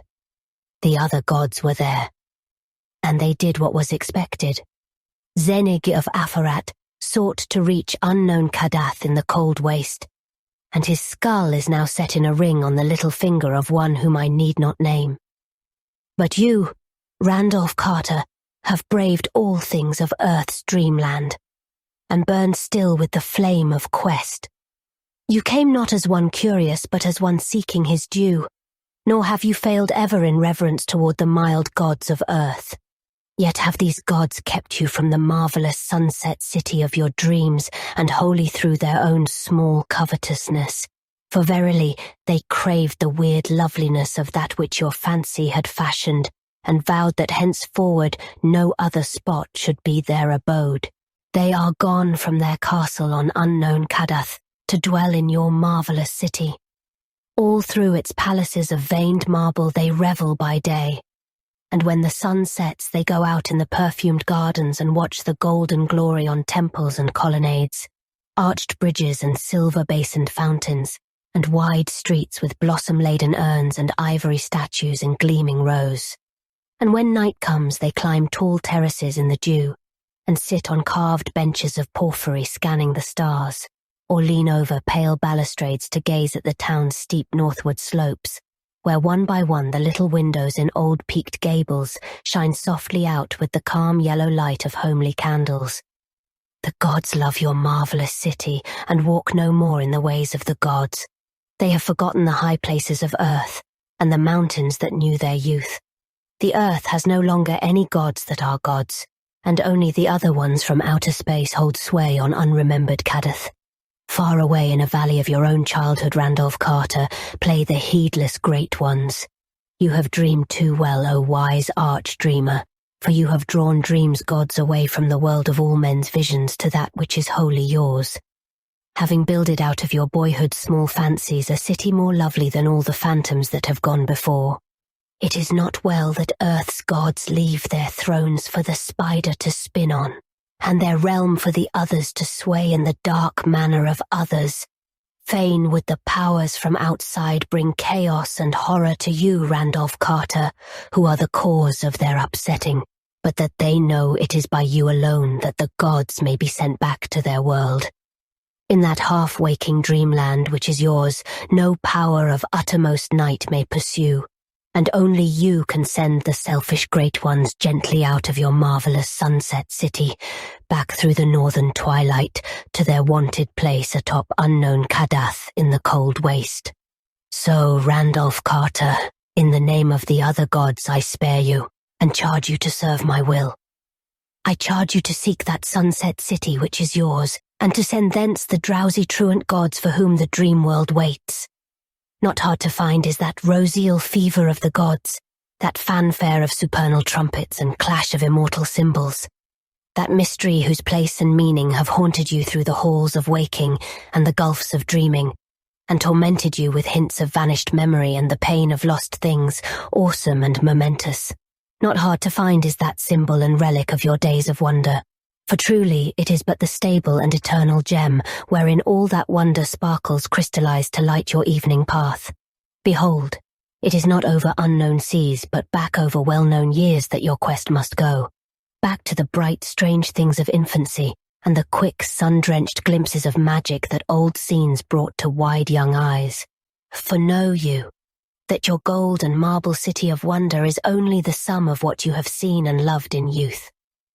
It is the glory of Boston's hillside roofs and western windows aflame with sunset, of the flower-fragrant common and the great dome on the hill and the tangle of gables and chimneys in the violet valley where the many-bridged Charles flows drowsily.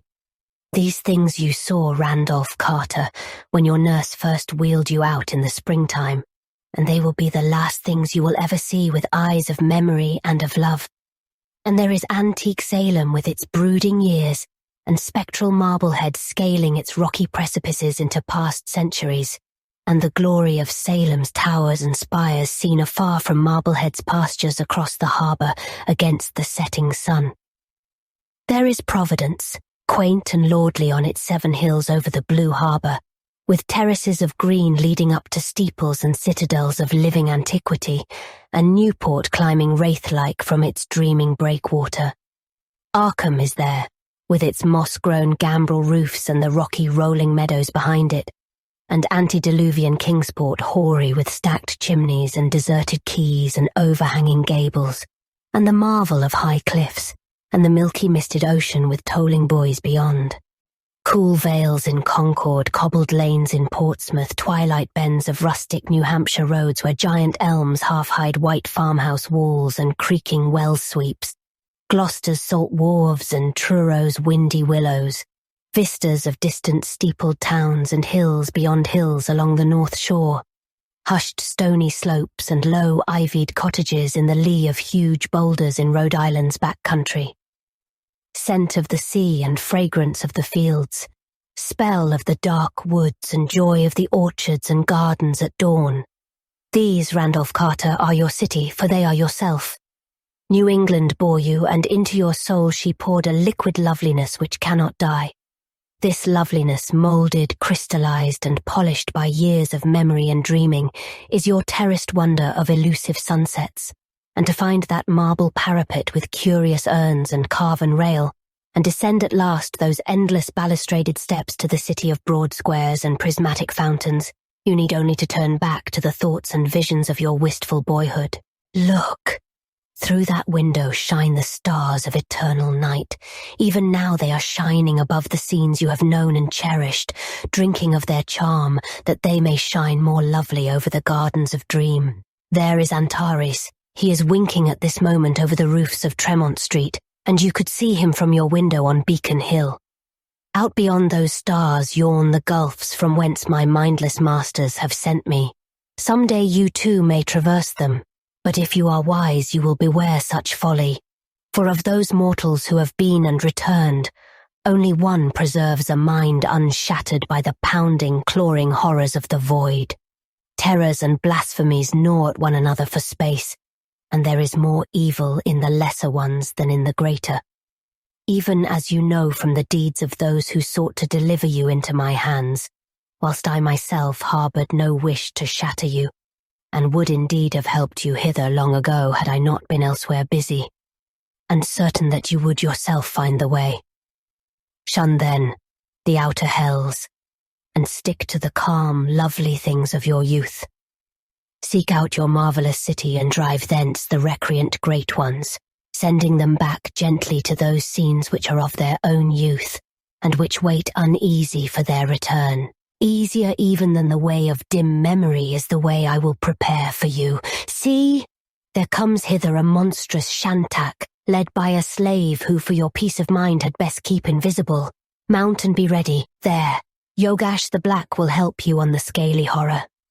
Steer for that brightest star just south of the zenith.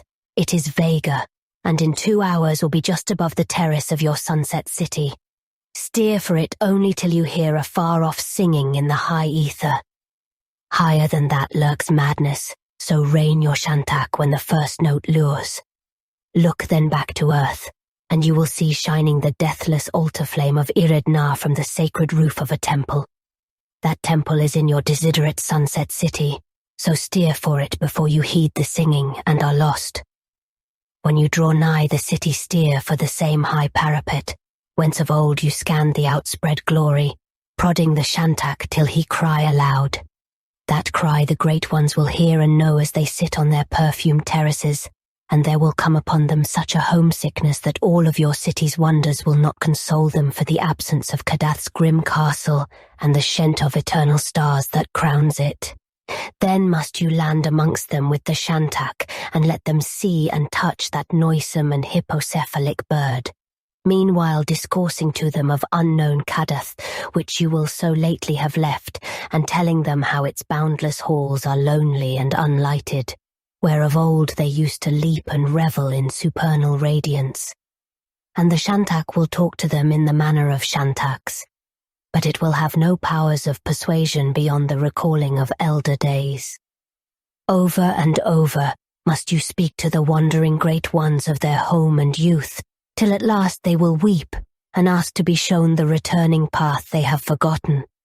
Thereat can you loose the waiting shantak, sending him skyward with the homing cry of his kind, hearing which the great ones will prance and jump with antique mirth, and forthwith stride after the loathly bird in the fashion of gods, through the deep gulfs of heaven to Kadath's familiar towers and domes.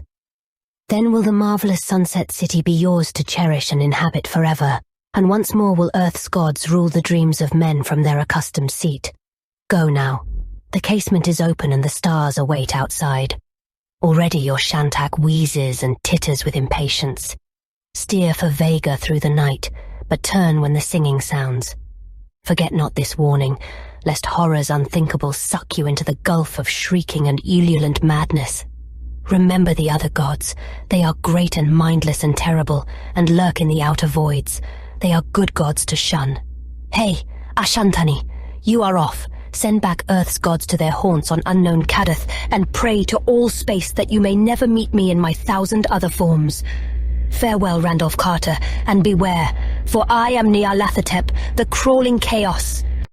And Randolph Carter, gasping and dizzy on his hideous shantak, shot screamingly into space toward the cold blue glare of Boreal Vega, looking but once behind him at the clustered and chaotic turrets of the Onyx nightmare wherein still glowed the lone lurid light of that window above the air and the clouds of Earth's dreamland.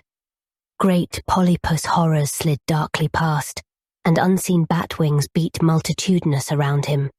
But still he clung to the unwholesome mane of that loathly and hippocephalic scaled bird. The stars danced mockingly, almost shifting now and then to form pale signs of doom that one might wonder one had not seen and feared before, and ever the winds of ether howled of vague blackness and loneliness beyond the cosmos. Then through the glittering vault ahead there fell a hush of portent, and all the winds and horrors slunk away as night things slink away before the dawn. Trembling in waves that golden wisps of nebula made weirdly visible, there rose a timid hint of far-off melody, droning in faint chords that our own universe of stars knows not. And as that music grew, the shantak raised its ears and plunged ahead, and Carter likewise bent to catch each lovely strain. It was a song, but not the song of any voice. Night and the spheres sang it, and it was old when space and Nyarlathotep and the other gods were born. Faster flew the shantak, and lower bent the rider, drunk with the marvels of strange gulfs and whirling in the crystal coils of outer magic. Then came too late the warning of the evil one, the sardonic caution of the demon legate who had bidden the seeker beware the madness of that song. Only to taunt had Nyarlathotep marked out the way to safety and the marvelous sunset city. Only to mock had that black messenger revealed the secret of those truant gods whose steps he could so easily lead back at will. For madness and the void's wild vengeance are Nyarlathotep's only gifts to the presumptuous.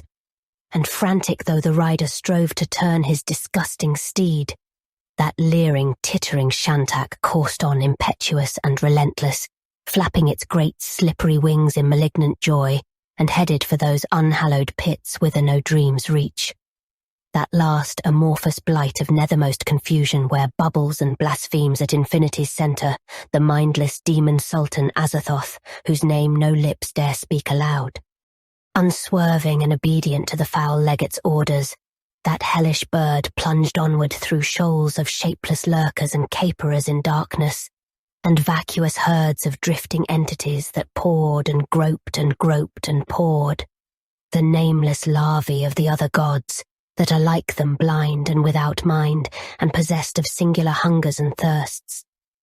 Onward, unswerving and relentless, and tittering hilariously to watch the chuckling and hysterics into which the siren song of night and the spheres had turned, that eldritch scaly monster bore its helpless rider, hurtling and shooting, cleaving the uttermost rim and spanning the outermost abysses, leaving behind the stars and the realms of matter, and darting meteor-like through stark formlessness toward those inconceivable unlighted chambers beyond time, wherein black Azathoth gnaws shapeless and ravenous amidst the muffled, maddening beat of vile drums and the thin, monotonous whine of accursed flutes.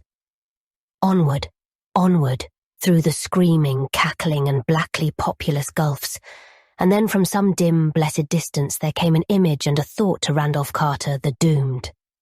Too well had Nyarlathotep planned his mocking and his tantalizing, for he had brought up that which no gusts of icy terror could quite efface. Home, New England, Beacon Hill, the waking world. For know you that your gold and marble city of wonder is only the sum of what you have seen and loved in youth. The glory of Boston's hillside roofs and western windows aflame with sunset, of the flower-fragrant common and the great dome on the hill, and the tangle of gables and chimneys in the violet valley where the many-bridged Charles flows drowsily. This loveliness, moulded, crystallized, and polished by years of memory and dreaming, is your terraced wonder of elusive sunsets, and to find that marble parapet with curious urns and carven rail, and descend at last those endless balustraded steps to the city of broad squares and prismatic fountains, you need only to turn back to the thoughts and visions of your wistful boyhood. Onward, onward, dizzily onward to ultimate doom through the blackness where sightless feelers poured and slimy snouts jostled, and nameless things tittered and tittered and tittered. But the image and the thought had come, and Randolph Carter knew clearly that he was dreaming and only dreaming, and that somewhere in the background the world of waking and the city of his infancy still lay. Words came again. You need only turn back to the thoughts and visions of your wistful boyhood. Turn, turn, blackness on every side, but Randolph Carter could turn. Thick though the rushing nightmare that clutched his senses, Randolph Carter could turn and move. He could move, and if he chose, he could leap off the evil shantak that bore him hurtlingly doomward at the orders of Nyarlathotep. He could leap off and dare those depths of night that yawned interminably down, those depths of fear whose terrors yet could not exceed the nameless doom that lurked waiting at chaos' core. He could turn and move and leap. He could. He would. He would. Off that vast hippocephalic abomination leaped the doomed and desperate dreamer, and down through endless voids of sentient blackness he fell. Eons reeled, universes died and were born again, stars became nebulae and nebulae became stars. And still Randolph Carter fell through those endless voids of sentient blackness. Then in the slow, creeping course of eternity, the utmost cycle of the cosmos churned itself into another futile completion, and all things became again as they were unreckoned kalpas before. Matter and light were born anew as space once had known them, and comets, suns, and worlds sprang flaming into life, though nothing survived to tell that they had been and gone, always and always, back to no first beginning. And there was a firmament again, and a wind, and a glare of purple light in the eyes of the falling dreamer. There were gods and presences and wills, beauty and evil, and the shrieking of noxious night robbed of its prey. For through the unknown ultimate cycle had lived a thought and a vision of a dreamer's boyhood, and now there were remade a waking world, and an old, cherished city to body and to justify these things. Out of the void, Sungak, the violet gas, had pointed the way, and archaic Nodens was bellowing his guidance from unhinted deeps. Stars swelled to dawns, and dawns burst into fountains of gold, carmine and purple. And still the dreamer fell. Cries rent the ether as ribbons of light beat back the fiends from outside, and hoary Nodens raised a howl of triumph when Nyarlathotep, close on his quarry, stopped baffled by a glare that seared his formless hunting horrors to grey dust. Randolph Carter had indeed descended at last, the wide marmoreal flights to his marvellous city, for he was come again to the fair New England world that had wrought him. So to the organ chords of morning's myriad whistles, and dawn's blaze thrown dazzling through purple panes by the great gold dome of the State House on the hill, Randolph Carter leaped shoutingly awake within his Boston room. Birds sang in hidden gardens, and the perfume of trellised vines came wistful from arbors his grandfather had reared. Beauty and light glowed from classic mantel and carven cornice and walls grotesquely figured, while a sleek black cat rose yawning from hearthside sleep that his master's start and shriek had disturbed. And vast infinities away, past the gate of deeper slumber and the enchanted wood and the garden lands, and the Serenarian sea, and the twilight reaches of Ingarnock, the crawling chaos Nyarlathotep strode brooding into the Onyx castle atop unknown Kadath in the cold waste, and taunted insolently the mild gods of earth whom he had snatched abruptly from their scented revels in the marvellous sunset city.